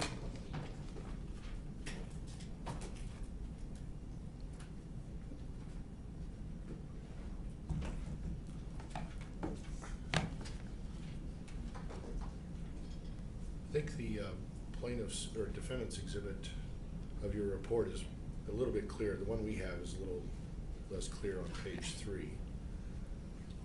What was that exhibit number for defendant? Which part of it? The first page? Is it each one a separate exhibit? Yeah, 26, it's around, so 24A is the first page of the incident. B, C? Yeah, it was slightly out of order. The supplemental report is 25B. Yeah, if that's what, Okay. if that's what you're looking for. Okay. Are you qualified to diagnose TBI or brain injury? No, I do not diagnose. You noted on your report that there was, under assessment, the first thing you wrote was mild disorientation, correct? Correct. And then rib pain right side, correct? Correct. And then transport via toboggan to EFA, that's Empire First Aid. It is. And then reassessment, disorientation lessened, but the disorientation was still apparent at the first aid station, right? Not by the time Mr. Sanderson left, no. But before, when he got there at the first aid station, he had mild disorientation. I do not recall that being down there. Okay.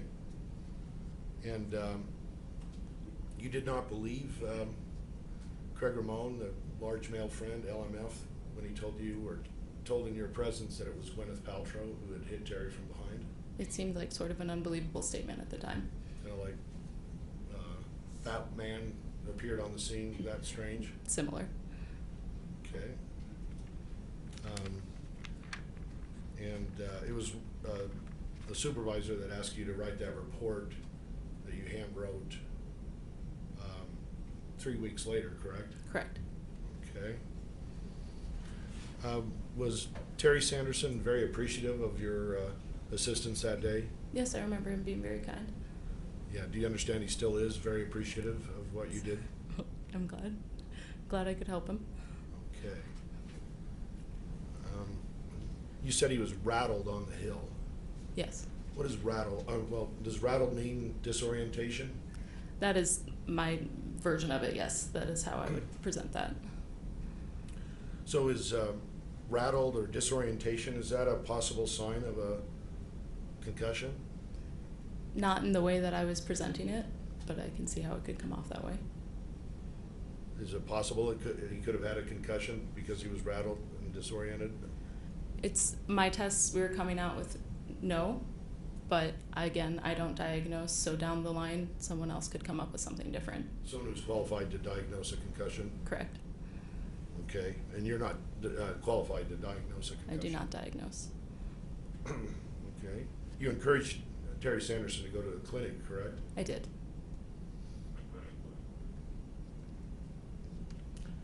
Can you, let's see. So your main goal was to stabilize him and focus on him. You did not investigate the collision matters, even though Craig Ramon said it was Gwyneth Paltrow who hit him from behind. I did not chase that down, no. You did not believe Craig Ramon. When I come up on a collision that one party is gone from, I'm not going to go try and find that person. It's pretty impossible. Unless it's someone's famous. It could be, but it's sort of a hearsay thing at that point.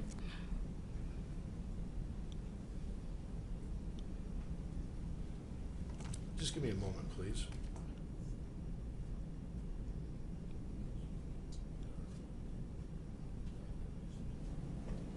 Thank you, Ms. Smith. That's all I have. Hold on one second.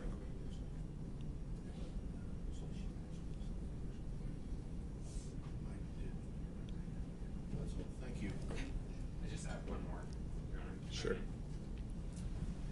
Ms. Smith, there was a question about you being asked to write those additional comments. Do you recall that? I do.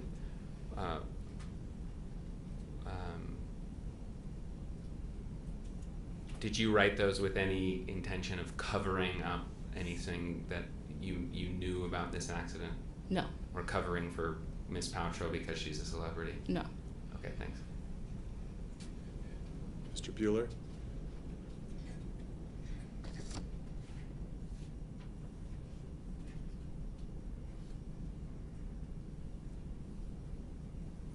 just the opposite question. When you wrote those comments, you were trying to reveal that Ms. Paltrow was involved in this. At least her name was mentioned, right? I was just writing down what I recalled. Okay, thank you. That's all, Your Honor. Okay. You're excused, but you may need to be called back again. So please don't discuss the case with anyone, and don't watch the proceedings. Okay. Thank you. We'll now call Steve Graf. And I think he's out there, so we'll have to go grab him. Sure.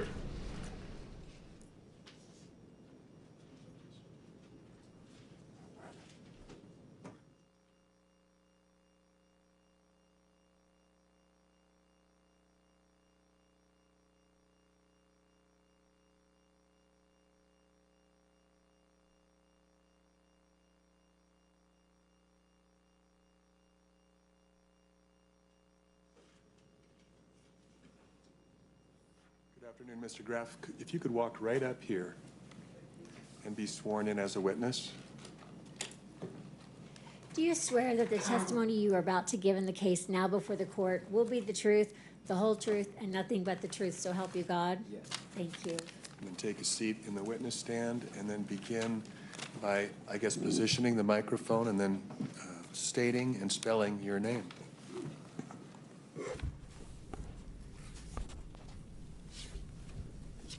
I'm Steve Graf, Graff. Thank you. Your Honor, as we walked in, the witness told me that he is thirsty. Do you mind if I give him a drink? Yeah, please do. Thank you. I got it. All right, Mr. Graf.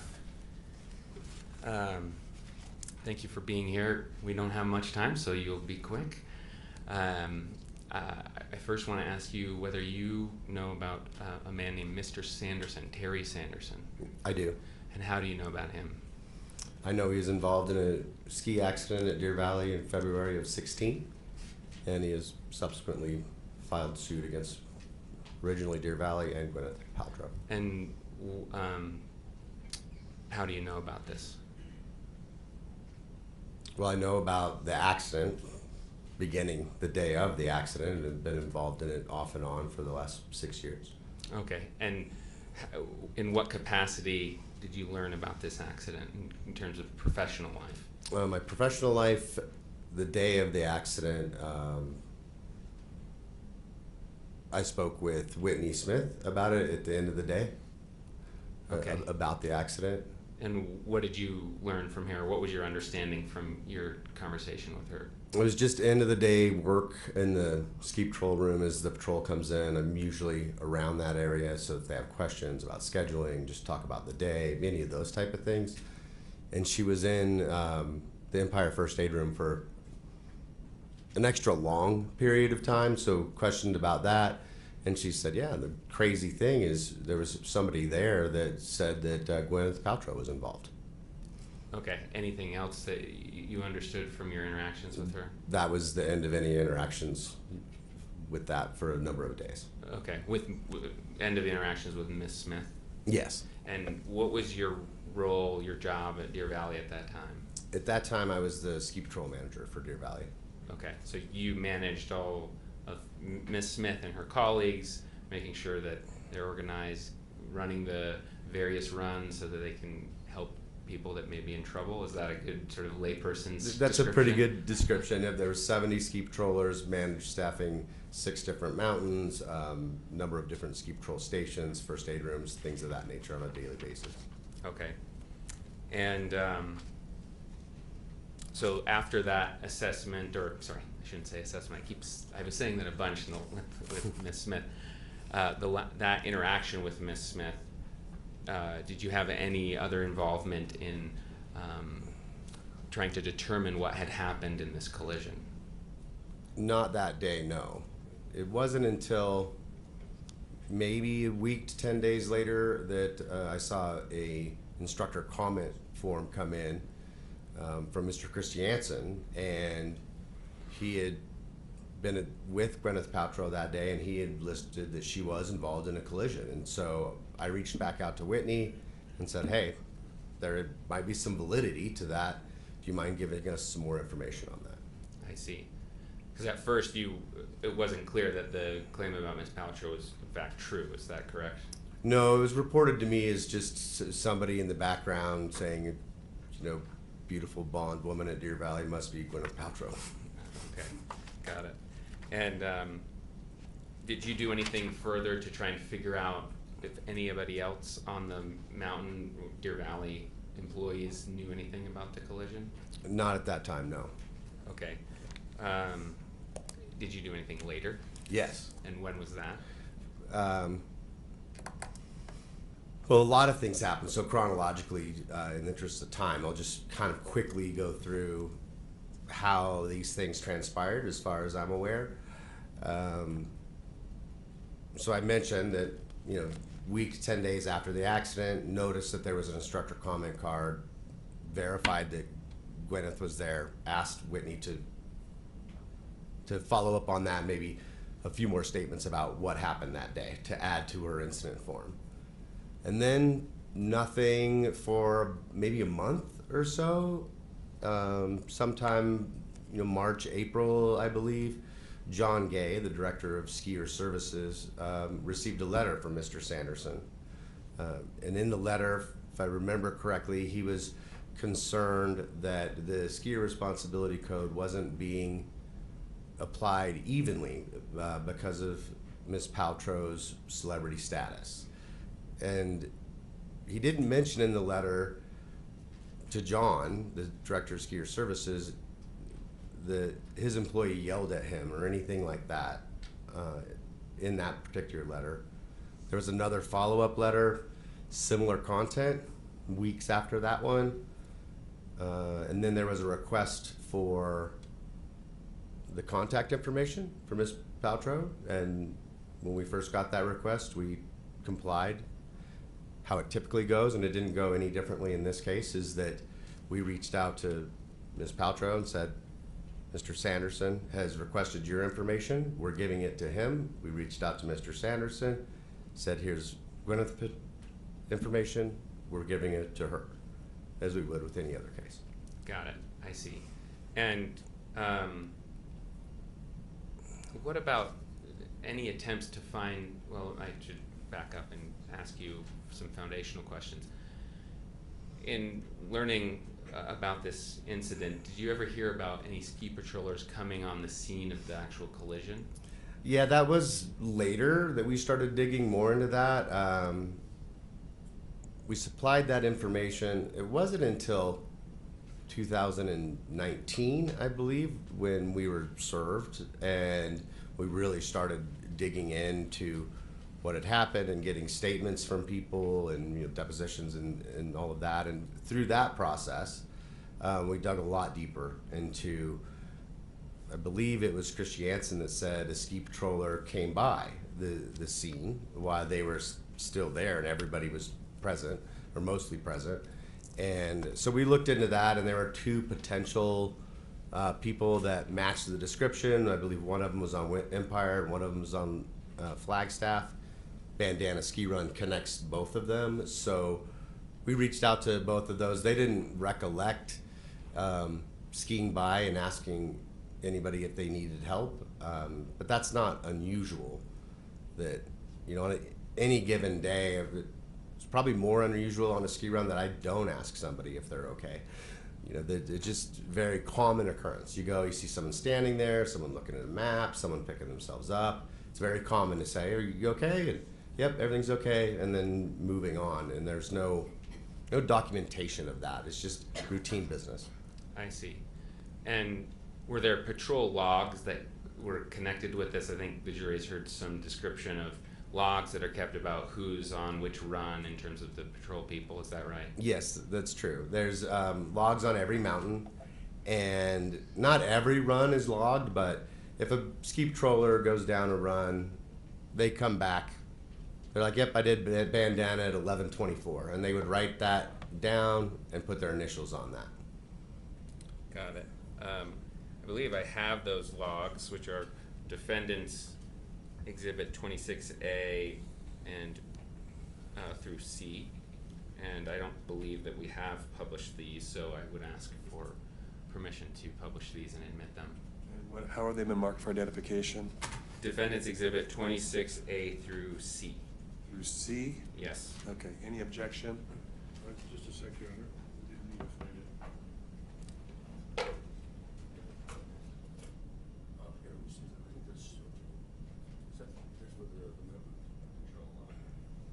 No objection. 26A through C, defense exhibit is received. Okay, so I'll publish it. It should be on that screen for you, Mr. Graf. Do you see it? I do now. Okay, is that the log we're talking about? Yes, this is the Flagstaff patrol log. This isn't the section I'm talking about. It's a 2-page log. Okay, so this maybe is it. This is the 26B. Is that Correct. the log, or do I have to keep going? So this would be the run log. So you see where it says opening run, run check. Obviously, a lot more runs are done than that. Ski patrollers typically do more than a couple runs a day. But they're trying to make sure that all the runs get checked. So on this particular one, and as it pertains to this, we're looking for bandana. And it's at the very top. And here at the top. Yep. I and see. it looks like 11:40, and then there's another time and a couple initials in there. Okay, got it. And then, just for the sake of completeness, then there's 26C. I don't know if that makes a difference here to you. Was that part of your? Was this record a part of your attempt to figure out who those patrollers were? Yes, this was part of us trying to get all the information we could about this. And this 26C document, does it offer anything additional? If you Zoom in, down out, to zoom out, yeah. So this is sweep, so that's after the accident, so it doesn't offer anything additional there. The page that you showed previously has names of the people that were on the mountain that day. Is that this page? That's this page, correct. I see. So at the top there. At the top here, okay. Yep.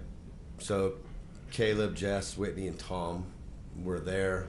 Steve Campbell was the snowmobiler. And if I remember correctly, I asked Tom specifically because I saw his initials in that log. But not only did I look at Flagstaff, but knowing that Bandana is a connecting run to Lady Morgan and Empire, we looked at those patrollers as well and asked them if anybody on the mountain that day recalls saying, "Are you okay?" to some people on Bandana, and we didn't get any affirmative response to that. Given your experience with managing patrollers and responding to various incidents, if there had been an incident where someone was unconscious for a long time, would you expect to have heard about it? Yes, most definitely. And would you expect those patrollers to remember it if you asked them a number of years later? Yes. And they did not? They did not. In this case? Okay. Even if the person wasn't necessarily injured, but wanted a ride or had an equipment problem, or if there was anything other than, "No, I'm okay," it most likely would have ended up in this log. I see. And it does not. You've reviewed these and you don't see any. You don't see any indication of any such event. No. Okay. And do you know who Eric Christensen is? I think you mentioned him earlier. I do know who Eric Christensen is. And did you ever receive a report that he had yelled at Mr. Sanderson? I believe that was in one of the claims in the lawsuit, but never in our investigation. Okay, so you had heard about it in terms of claims in a lawsuit, but never aside from that? Never since, no. Got it. So there wasn't a patroller that said, "Hey, we need to respond to Mr. Christensen. He's not treating our customers properly." Right. In our investigation of all of our employees that were involved or could have been involved, that's never come up. That question, that no one ever said yes, that there was yelling or even raised voices or anything. And if that had been reported, how do you respond to those things? How do you investigate an incident like that, maybe discipline employees? Yeah, been a leader and manager of employees for nearly 30 years now, and if any one of my employees verbally assaulted or guessed or yelled at them or behaved in any way that was inappropriate, we would definitely take action with that. And no action was taken against Mr. Christensen? No action was taken, no. And I understand, if I'm correct, you're no longer in that patrol manager position, is that right? That's right. I was the ski patrol manager, and in 2017 I became the director of mountain operations, and in 2022 I'm the vice president of mountain operations. Okay, so is it fair to say you're familiar with how Deer Valley responds to employees that have that misbehave or that engage in behavior that is inappropriate towards guests? Yes, I'm aware of that. Okay. And then what about, are you aware of how Deer Valley deals with celebrities on the ski slopes? I am aware of how Deer Valley deals with celebrities on the ski slopes. And how is that? Do they treat them any differently than other people? No.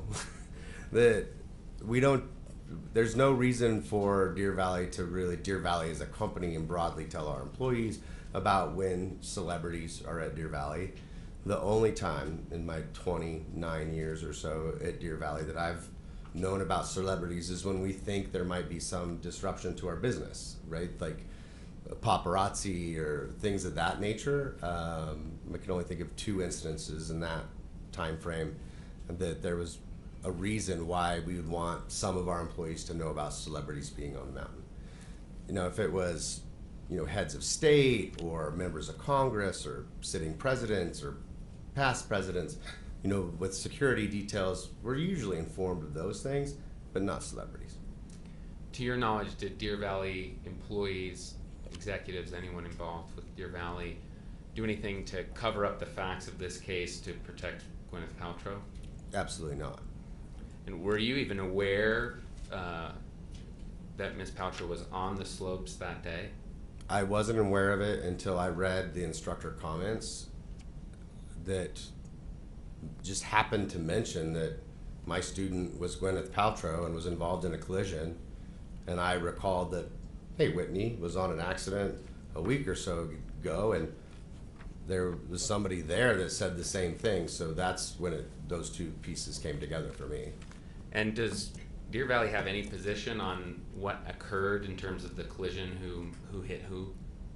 No, there's, with the varying statements, there's different statements about what happened. And so we as a company don't have a position on who's at fault. Okay, that's all my questions, thanks. Thank you, Mr. Egan. Mr. Sykes? Judge, I've got more than 7 minutes. You want out the jury go early tonight, or sorry? Why don't you start? Start, okay. Each.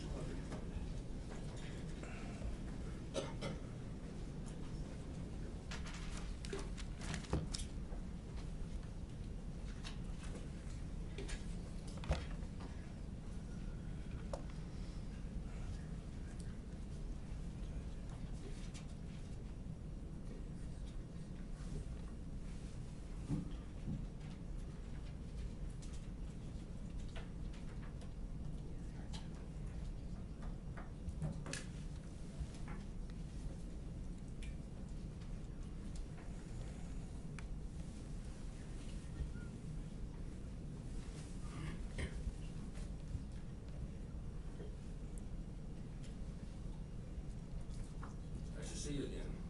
Nice to see you, Mr. Sykes. We know each other from other cases, don't we? We know each other, yes. Excuse me. This is the log that was referred to a minute ago, 26A. Can you see it there?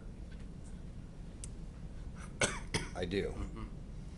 9:58 a.m. skier assist. What was that next word? Can you read that? Well, knowing that it was on Flagstaff Mountain, I'm going to say it's Sidewinder. Okay. Sidewinder is a run there. Next one is 10:36. Lost something boot. Is that right? It says lost boulder, bad boot. Yeah. Goes back to what I was saying a skier before. has a bad boot on, was it bandana?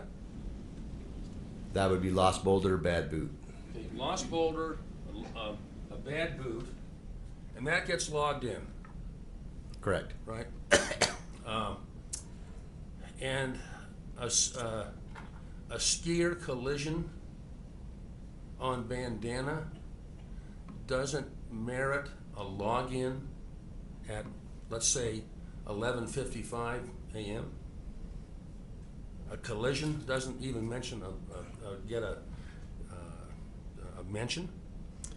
Yeah, that goes back to what I said before, that if it was equipment like bad boot, or somebody needed an assist, like maybe they needed a ride down, it would get logged.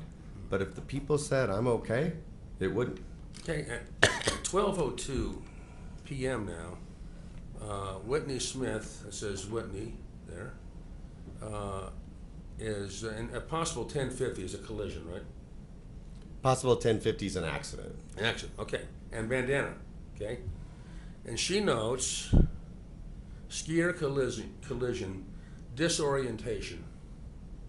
Correct. Now, you investigate these things for Deer Valley. Is it your position that maybe 7 minutes, just 7 minutes or so, after that collision, he's disoriented, but at the time of the collision, he's not disoriented?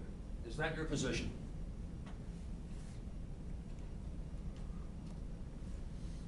I don't have a position on that. Well, take one.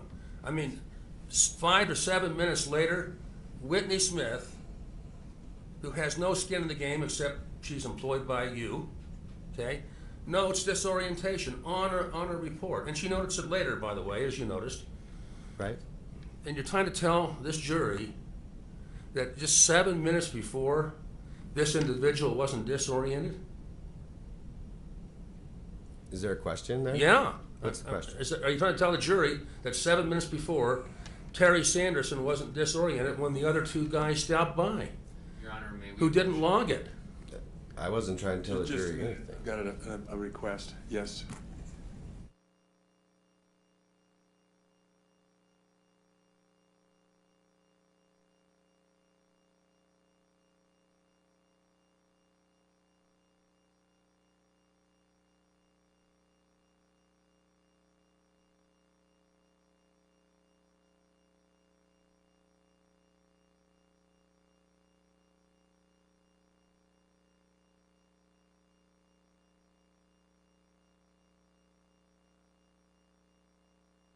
You may proceed, Mr. Sykes. Do you remember the question? No. Okay. Are you telling this jury of the good men and women of Summit County that maybe 5 to 7 minutes after this collision, it's noted here, I assume by Whitney Smith, or someone noted it, that there was a collision and there was disorientation, and that 5 to 7 minutes before that, there was no disorientation. Is that what you're saying?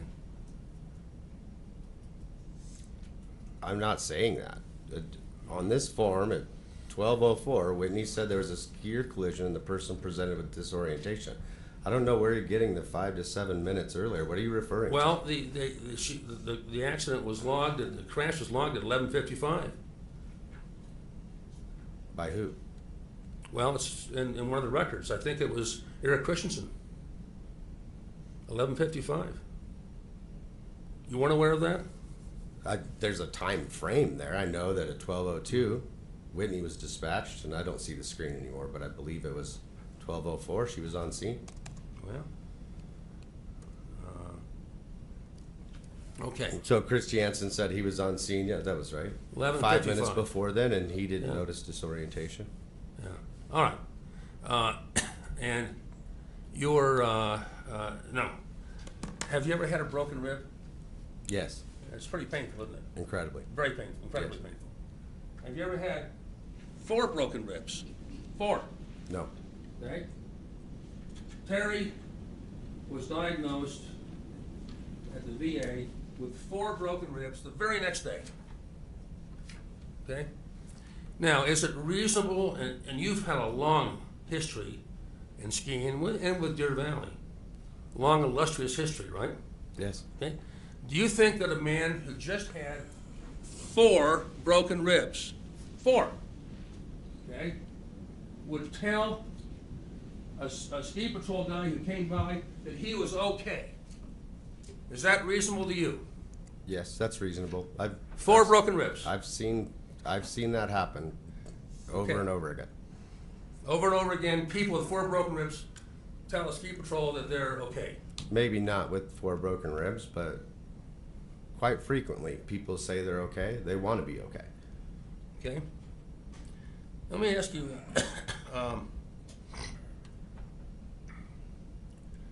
Pete, would you find the report which is it?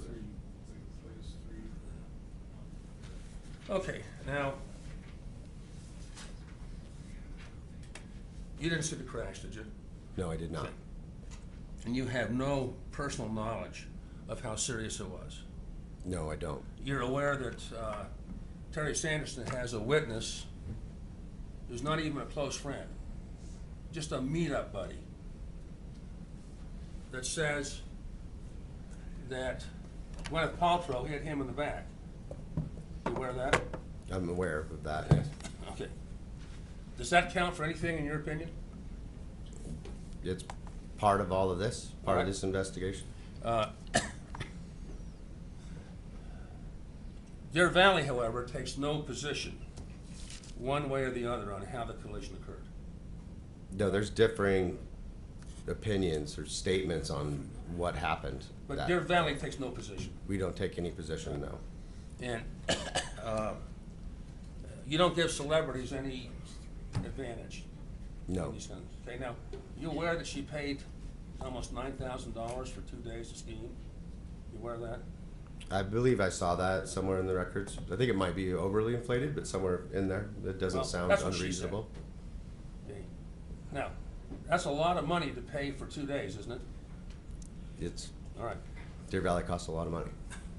Mr. Sykes, I hate to interrupt you, but we can either recess now, or if you just have a few minutes of questioning, you could finish. Well, I hate to hold the jury late. Why don't we recess and I'll finish tomorrow? All right. Is that okay? I have an objection to finishing tomorrow. Why don't we address that at after the jury's excused? Thank you. Members of the jury, we're going to recess now until 9 a.m. tomorrow morning. So remember my admonition not to talk about the case with anyone, not to do any of your own investigation. And if you happen to look at the television or listen to the radio or go online, please avoid, or do avoid, reading anything or listening to anything about the case. So thank you. Hopefully we won't have a storm in the morning. All right.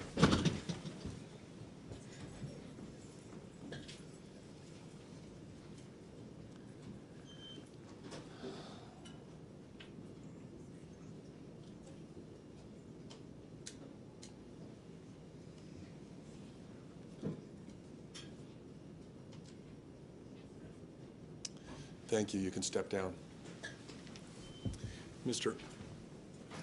Owens? I'd excuse my client. Is that Yes. okay? Yeah. Did you have something you wanted to talk about? Yes, thank you. Your Honor, the plaintiffs still have not rested. That was supposed to take place Friday at the end of the day. I had Apple Martin, Moses Martin, and Brad Falchuk all ready to go this morning, and they were unable to testify.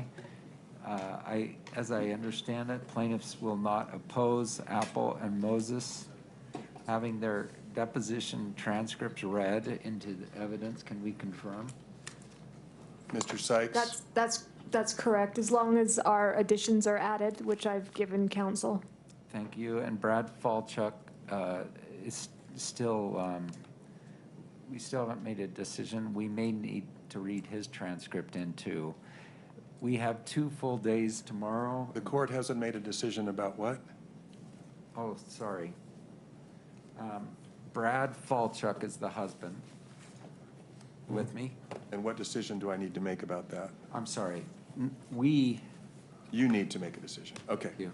I'm speaking through a mask, which makes it hard. Tomorrow, Tuesday, can I give my lineup? What's the lineup for tomorrow? McMahon. Well, that's Oh, for you're them to giving the tell us. lineup. You're giving the lineup. Okay, go ahead. We're starting with, finish up Mr. Graf. Graf, we're gonna nod. My objection to, we're already terribly behind. Just a minute. Mr. Graf in the room here? Maybe you better run out and grab him and make sure he's going to be here at 9 o'clock in the morning. Somebody from the plaintiff's side. So 4 of our witnesses have been thrown off, just to let you know, because we had 7 planned for today. And We that's can't- your choice, counsel, to throw them off. So each side gets 50% of the trial time, and you're making a decision about how to allocate that time. Based on the assumption that plaintiffs would be done on Friday. And that's between the two of you. Okay, I'm not complaining, I'm just putting this on the record. And so we have 8 experts, 4 tomorrow, most out of state, 4 on Wednesday. So we're lumping in now people onto Thursday morning. Anyway. You see that I've got in the time for Thursday morning, it's 2 hours and 2.75 hours or something like that. That includes closing arguments. Wow. That means 0.75 hours on Tuesday morning, or Thursday morning. It's just an estimate of what's available. If we take up a lot of time in out of jury hearings, that'll get smaller. And you're running an excellent court, but I'm just saying an hour for closing on both sides means essentially no evidence on Thursday morning. Well, you can start your closings earlier than that. It just depends on when you rest your case and when the plaintiff rests their case. But your half time includes your closing argument. See, thank you for telling me that. I hadn't focused on that. So you envision the jury commencing deliberations at about noon? That would be in a perfect world. Okay. And I understand, we don't live in a perfect world. And so if they have to be charged a little bit later than that, they have to be charged a little bit later than that. Thank you. But that would be in a perfect world. All right. So my concern, sorry to be so long on this. We have Michael McMahon, a physician assistant, Paul Bogger, our ski expert, Irvin Scher, our biomechanical expert, and Stephen Edgley, our neurorehabilitation expert. They are not flexible. So my concern with having Steve Graf come back tomorrow morning is that it's going to throw off these folks that are not flexible. Okay. I would rather Steve Graf come back, for instance, Thursday morning, so that we can get our experts who are time. Sure. Thanks. So you've got an expert that's ready to go at 9 a.m. in the morning? So Michael McMahon is actually not our expert, so I may have misspoken. He was the treating physician assistant at the Instacare. Sure. And he is... ready at 9 a.m.? Yes. Okay. All right. Well, Your Honor, I'll probably only have about 10 to 12 minutes to finish this up. Why I don't could wait, but I'd rather just get it done. I realize that, but we do have some professionals that we need to make some accommodation for, and so why don't we wait with completing Mr. Graf's testimony until we can fit it in sometime a little bit later. Maybe later tomorrow, or if you want to schedule him for a specific time, we can do that as well. So, Steve Graf has flexibility to show up anytime. I don't know. He's not I busy. don't It's only control the Steve best Graf. snow season in the world.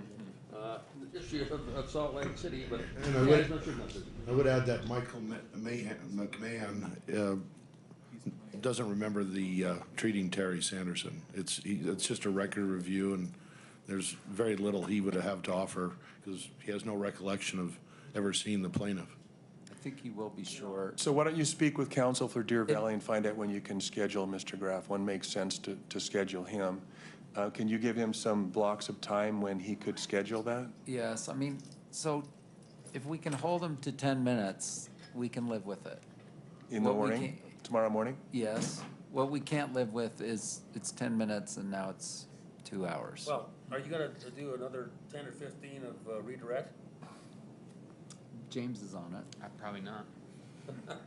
I will commit to 10 minutes. All right, then we'll call him in the morning. Mr. Graf did say that he's available. Okay, so why don't we get him back in the morning, and we'll even try, we'll start as soon as the jury's here. If they're all assembled at 10:02, we'll start. And Judge, just for the record, I've been in lots of trials, lots of jury trials. I've never seen so many sidebars in a case as this one. Is that a Requested by compliment? the defense. Is that a compliment or a criticism? That's a compliment. You're working very hard, Judge. Thanks. Anything else, counsel? Thank you, Judge. All right, so come early. The jury has been asked to be here at 8:45. If they're all assembled, we'll start. 8:45? Yeah, let's start it then. Okay. Thank you. Thank you.